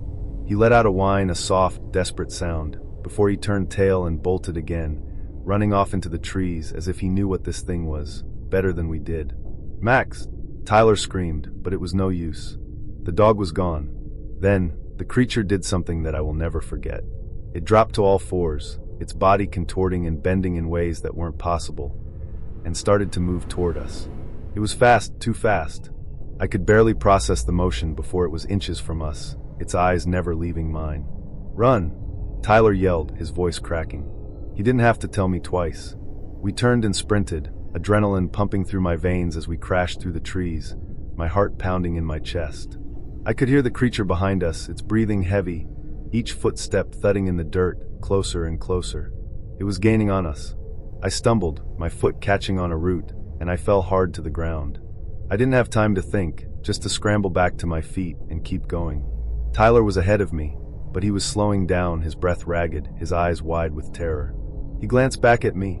"Keep moving," he shouted, but I couldn't shake the feeling that something was wrong. We weren't just running from an animal. We were running from something far worse. We finally made it back to the road, both of us gasping for breath, but when we turned around, there was nothing there. No creature, no dog, just the dark woods stretching out in front of us. We didn't talk about it much after that. We didn't have to. Neither of us ever went back into those woods again. Tyler's parents called the police about Max, but they never found him. The dog was just gone, like the creature had taken him. No one believed us when we told them what happened. They said we had just been scared by a bear or a mountain lion. But it wasn't that simple. A week later, Tyler came to my house late at night, his face pale, his eyes wide with fear. He didn't even knock, just barged in like he was being chased. "Jason, we need to talk," he said, his voice shaking. "What is it?" I asked, already feeling a chill creep down my spine. "I saw it again," Tyler whispered. "The thing, it was in my yard last night. He paused, his voice breaking. It was trying to get inside. I couldn't speak. I couldn't move. Tyler stayed at my house that night. We locked the doors and kept the lights on until morning, both of us too afraid to sleep. Since then, I haven't been able to shake the feeling that the creature is still out there. I hear it sometimes in the dead of night, scratching, tapping, always just outside my window. Sometimes I think I see something moving in the shadows, but when I look again, it's gone. And I can't go back to the glade. Not ever. What we saw in those woods that day wasn't just a freak accident or a random encounter. Whatever it was, it's still out there, watching, waiting, and I'll never be the same again. I don't care how much time passes, I'll never forget the way it moved. The way it looked at me, and the way it made me feel, deep down in my bones, that something in this world isn't right.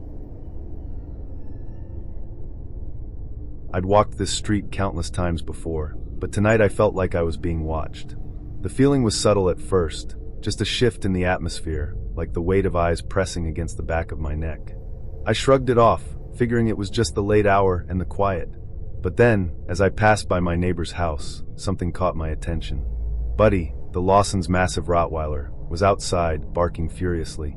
Now, Buddy wasn't the type of dog to bark for no reason. He was lazy, content to lie in the sun for most of the day. But tonight, he was relentless. His barks echoed through the still air, deep and demanding. I stopped for a moment, glancing over at the doghouse in their yard. Buddy was pacing back and forth, his eyes wide, ears flattened against his head. It was almost as if he was trying to protect something, or someone. Strange, I muttered to myself. But the strange thing wasn't just Buddy's behavior. It was that something was happening in the shadows by the doghouse. A dark shape, something, or someone, was standing just beyond the edge of Buddy's reach. It wasn't moving. It was just there. I stepped closer, narrowing my eyes to get a better look. That's when Sarah, who had been walking with me, tugged at my sleeve. "Do you see that?" she whispered, her voice strained.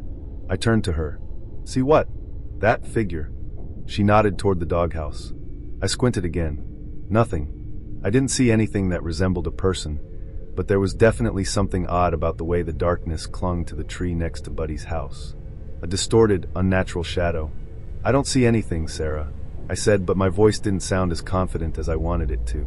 We stood in silence for a few moments, the only sound being Buddy's frantic barking, echoing off the walls of the houses around us. Then, as if on cue, the shadow moved. But it didn't move like a normal person would. It shifted unnaturally, almost like it flowed out from behind the tree, creeping toward the doghouse. It wasn't human. I could tell that much. And that's when Buddy went wild. He let out a growl so deep, so guttural, that it sent a shiver down my spine. He lunged toward the shadow, snapping and snarling, but the shadow didn't move. Instead, it just stood there, looming and still. I took a step back, my heart racing. "We need to go," I said, trying to pull Sarah away, but she refused to move. She stared at the figure, her expression a mixture of confusion and fear. "What is that?" It's not even there." I felt my stomach twist. Something wasn't right. The air around us was thick with a heavy silence, and I couldn't shake the feeling that whatever that figure was, it was far from friendly. Then, it did something that made my blood run cold. The figure moved, not in a natural way, but in a way that felt like a wrongness, an impossibility. It twisted and stretched toward the house, and just like that, it vanished. "What the hell was that?" Sarah breathed, her voice cracking. Before I could respond, Buddy's barking turned into a low whimper. I looked back, but the dog had stopped moving. He was sitting still now, his eyes wide, staring into the darkness where the figure had been. But there was something different about his gaze. It wasn't just fear anymore. It was emptiness. "Let's get inside," I said urgently, tugging Sarah's arm. We walked quickly back to my house, my pulse still hammering in my ears. I couldn't explain it. The figure thing wasn't human. It was something older, something wrong, and I could feel it, could sense it in the back of my mind like a whisper in the dark. That night, as I lay in bed, I heard the soft, steady scratching at my window. It started out faint, like a leaf caught in the breeze. But as the hours passed, it grew louder, sharper. The sound of claws against glass, scratching, scraping. My heart pounded as I lay frozen, terrified to move, to even breathe. It was there again. That thing.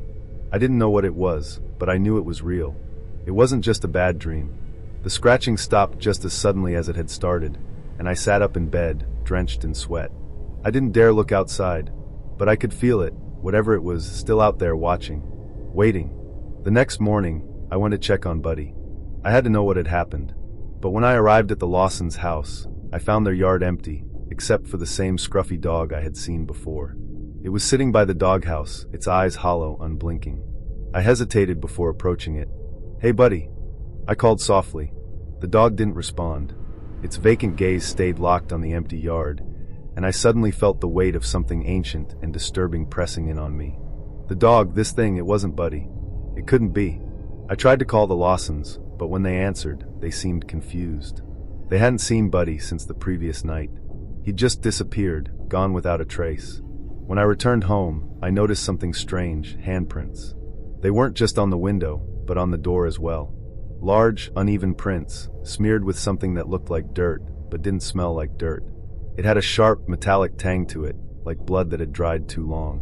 I wasn't imagining things. Whatever had been in the shadows, whatever had taken Buddy, it wasn't finished with me yet. The handprints started to appear more frequently, on the walls of my house, on the front porch, even on the car windows. They were always the same, massive, distorted, almost like they didn't belong to any human or animal. They seemed to grow, spreading like a disease, until one night I saw something that made my blood run cold. There, standing at the edge of the woods behind my house, was the same figure. This time it wasn't alone. It had someone with it, and as I watched in horror, I realized that the thing wasn't just haunting me. It was marking its territory.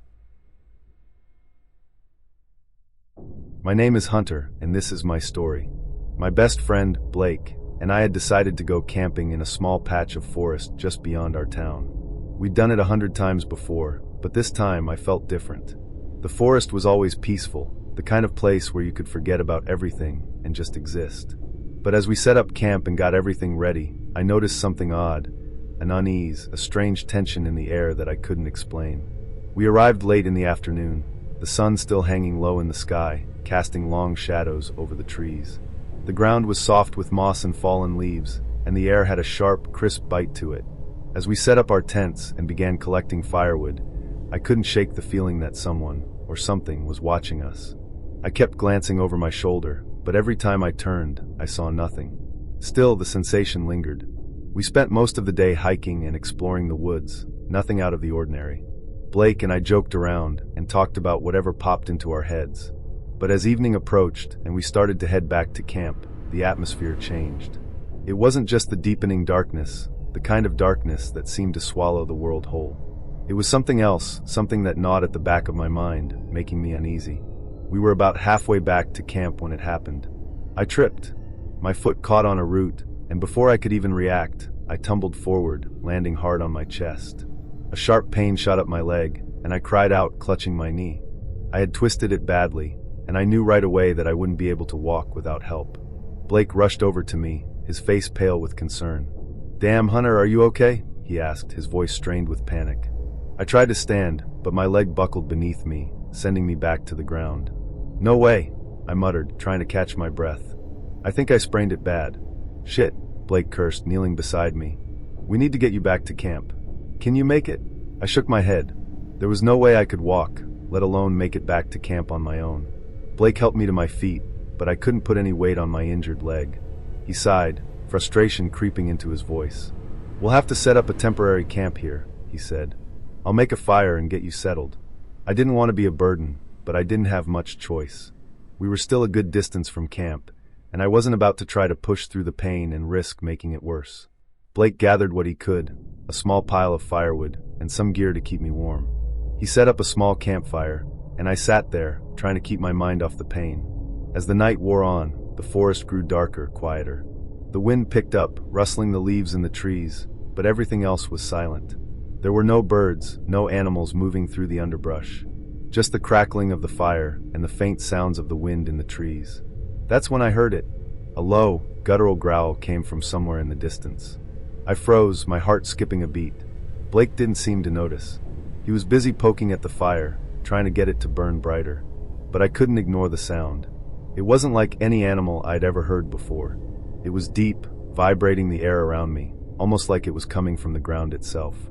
I looked at Blake, my breath catching in my throat. "Blake," I whispered. "Did you hear that?" He glanced up, his brow furrowed in confusion. "Hear what?" I leaned forward, trying to peer into the darkness, but I couldn't see anything. The growl came again, louder this time, closer. My blood ran cold. It's coming closer," I said, my voice trembling. Blake stood up, his eyes scanning the forest. "Probably just a bear or something," he said, trying to sound confident. "It's probably just curious. Stay calm, all right?" But I couldn't stay calm. There was something wrong with the way it sounded.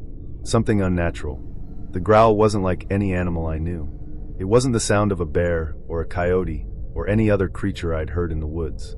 It was something darker, something that didn't belong.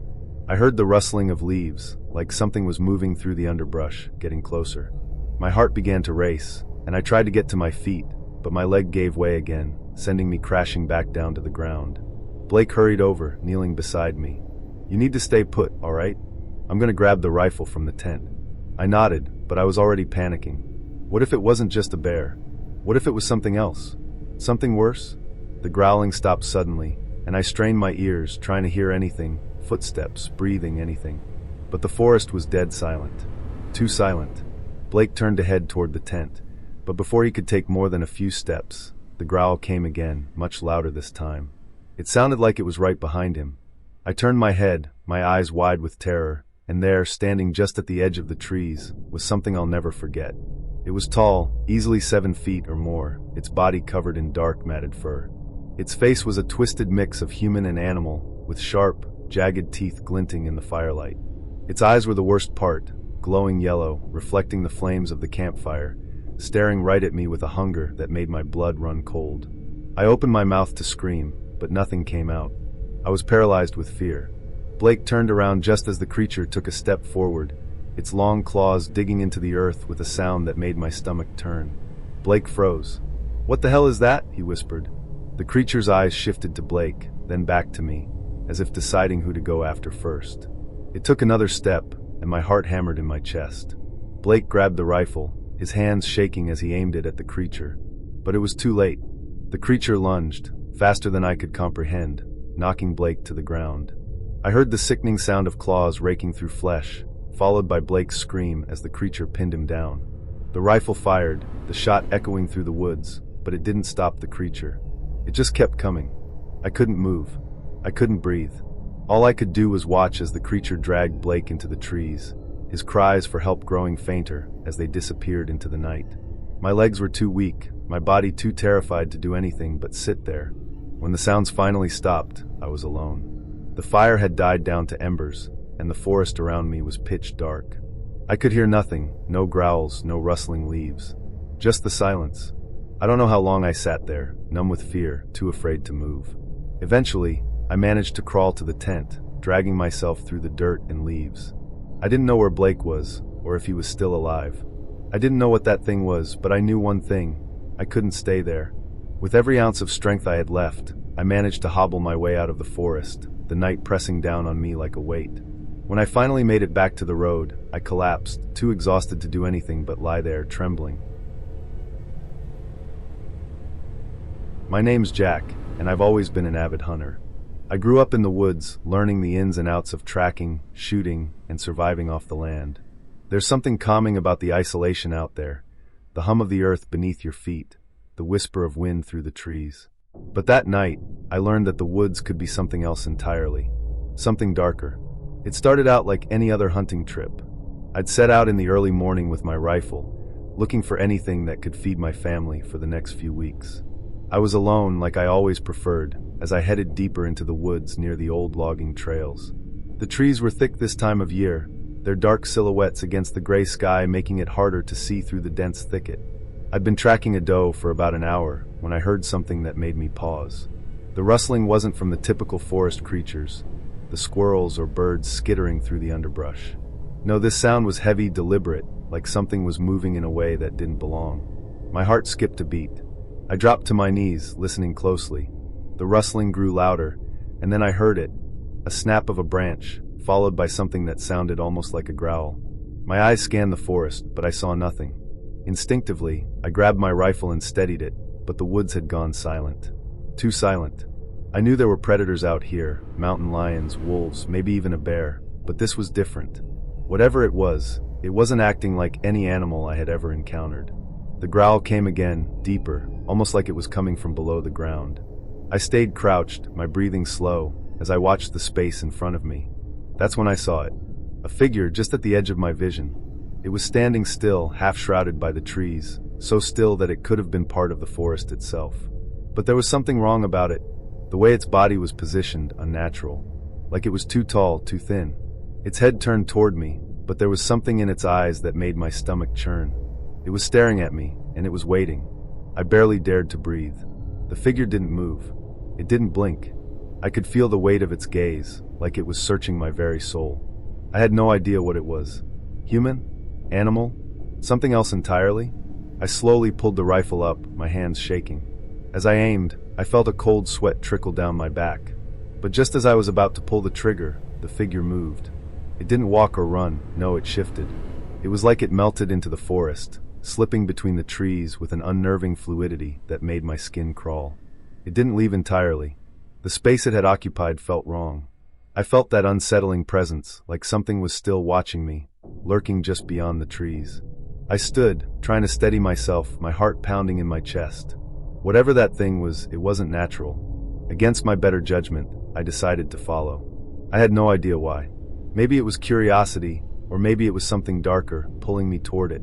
But I followed the path, listening carefully for any sound, any movement. My breath came faster as I moved deeper into the woods, my rifle still at the ready. The further I went, the more I could feel something closing in. The woods, which had once felt familiar and calming, now felt oppressive, alive, like something was waiting for me. The trees loomed larger, casting long shadows that stretched across the ground. I could hear the occasional snap of a branch underfoot, but it wasn't the sound of an animal moving. No, it was something else, something purposeful. And then, just as I thought I had gone too far, I saw it. A man, standing in the middle of a clearing, just a few yards ahead of me. He wasn't facing me, but I could see his shape clearly. He was tall, broad-shouldered, wearing a long coat that flapped against the wind. But there was something about him that didn't sit right. His posture was wrong. His head was tilted in an unnatural way, almost as though he was watching something that wasn't there. And his hands, they were too large, too long. It wasn't a man. It couldn't have been. But that didn't stop me from approaching. I stepped forward, my boots crunching the leaves beneath me. As I did, the man turned. His face was pale, sickly, almost gaunt.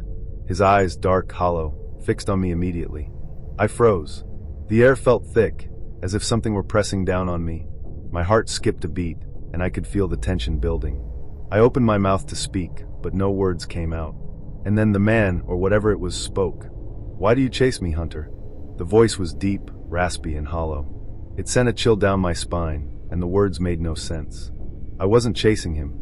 I was just trying to figure out what the hell he was. "Who are you?" I managed to croak, raising my rifle just in case.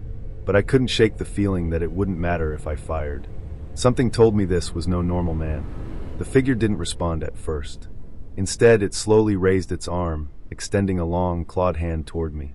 The air shifted, the atmosphere growing colder as the man, or creature, began to move again, taking slow, deliberate steps toward me. I didn't wait. I pulled the trigger, the loud bang of the shot splitting the air. But to my shock, the creature didn't flinch. It didn't stumble.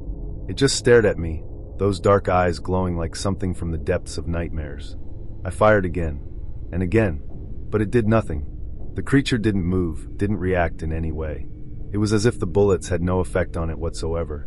My breath came faster now, fear starting to creep into my veins. I turned and ran, adrenaline flooding my system. My legs burned, my heart racing as I pushed myself forward, not daring to look behind me. But the creature was close, too close. I could feel it gaining on me, its presence looming just behind me. The trees seemed to close in, branches scratching at my face, but I didn't stop. I couldn't stop. The feeling of its eyes, its hunger, was too strong. I had to get away. And then, as if in some twisted stroke of luck, I heard a gunshot. It wasn't from me. It wasn't from the creature. But it was a shot nonetheless, ringing out through the woods. The sound was enough to make the creature stop.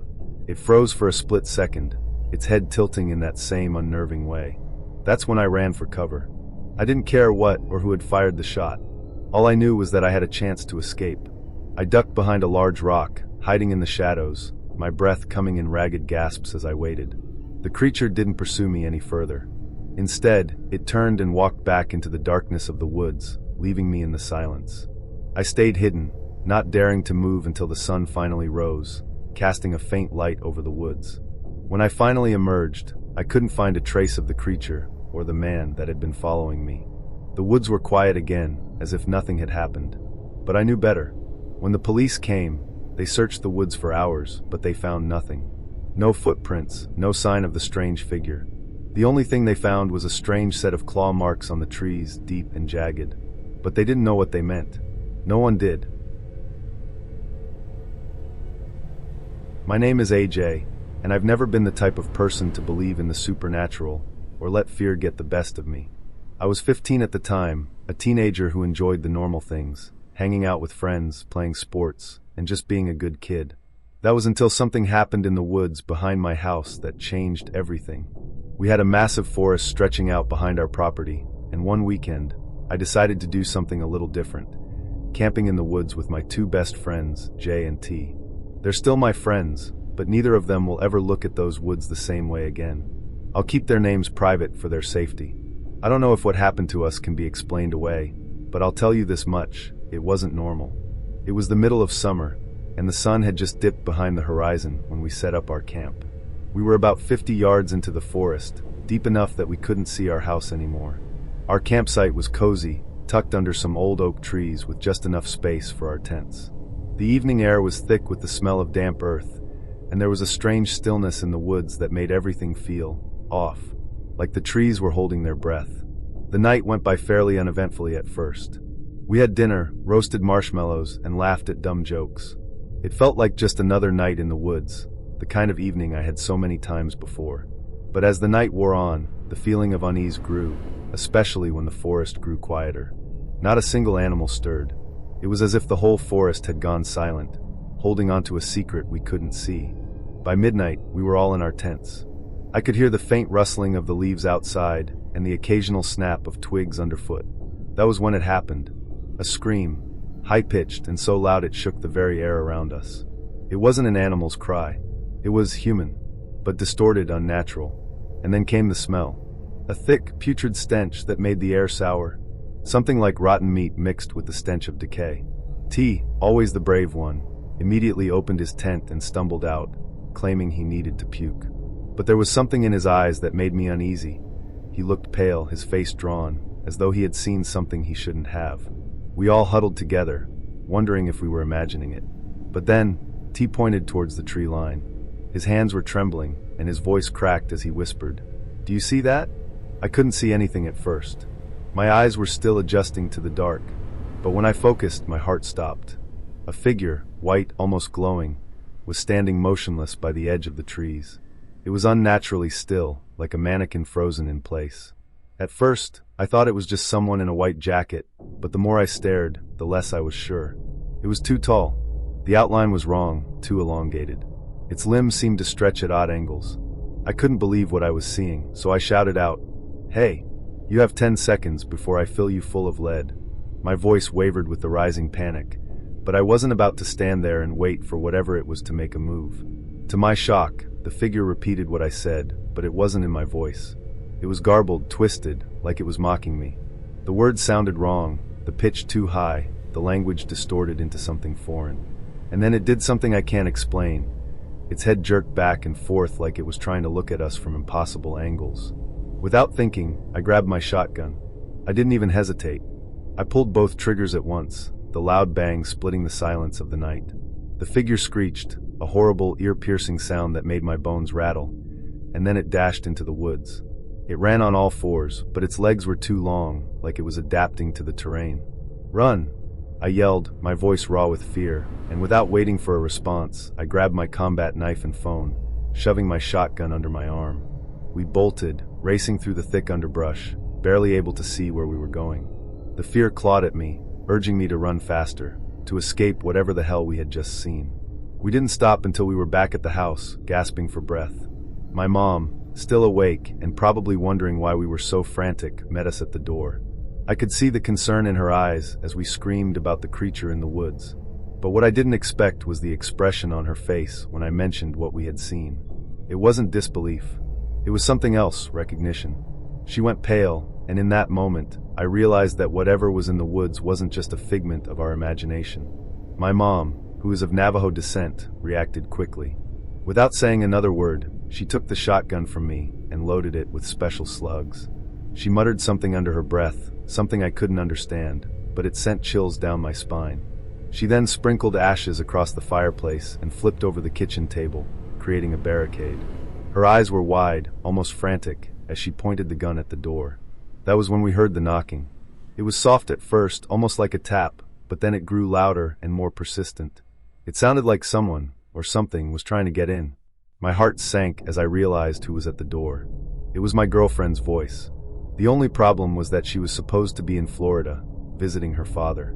My mind raced, trying to find an explanation, but the truth hit me like a ton of bricks. It wasn't her. It couldn't be. My mom stood in the doorway, the gun aimed at the door, her voice growing louder as she shouted, "No, not here. You're not welcome." She was yelling at the door like it was a living thing, commanding it to leave. The knocking continued, but after a few long, tense moments, it stopped. We stayed up the whole night, my mom never letting the gun drop, always pointing it at the door, whispering prayers under her breath. As dawn began to break, the sense of dread that had gripped us slowly lifted, but only just. Whatever that thing was, it was gone, and we hadn't seen it since. To this day, I still hear the screeching sometimes when I'm outside. Quiet, almost imperceptible at first, but there. It's like the creature is still watching, waiting. My mom bought me a handgun shortly after that night, and it stays next to my bed. We also replaced our wooden front door with a giant metal one, something that I'm now thankful for every time I hear a creak in the night.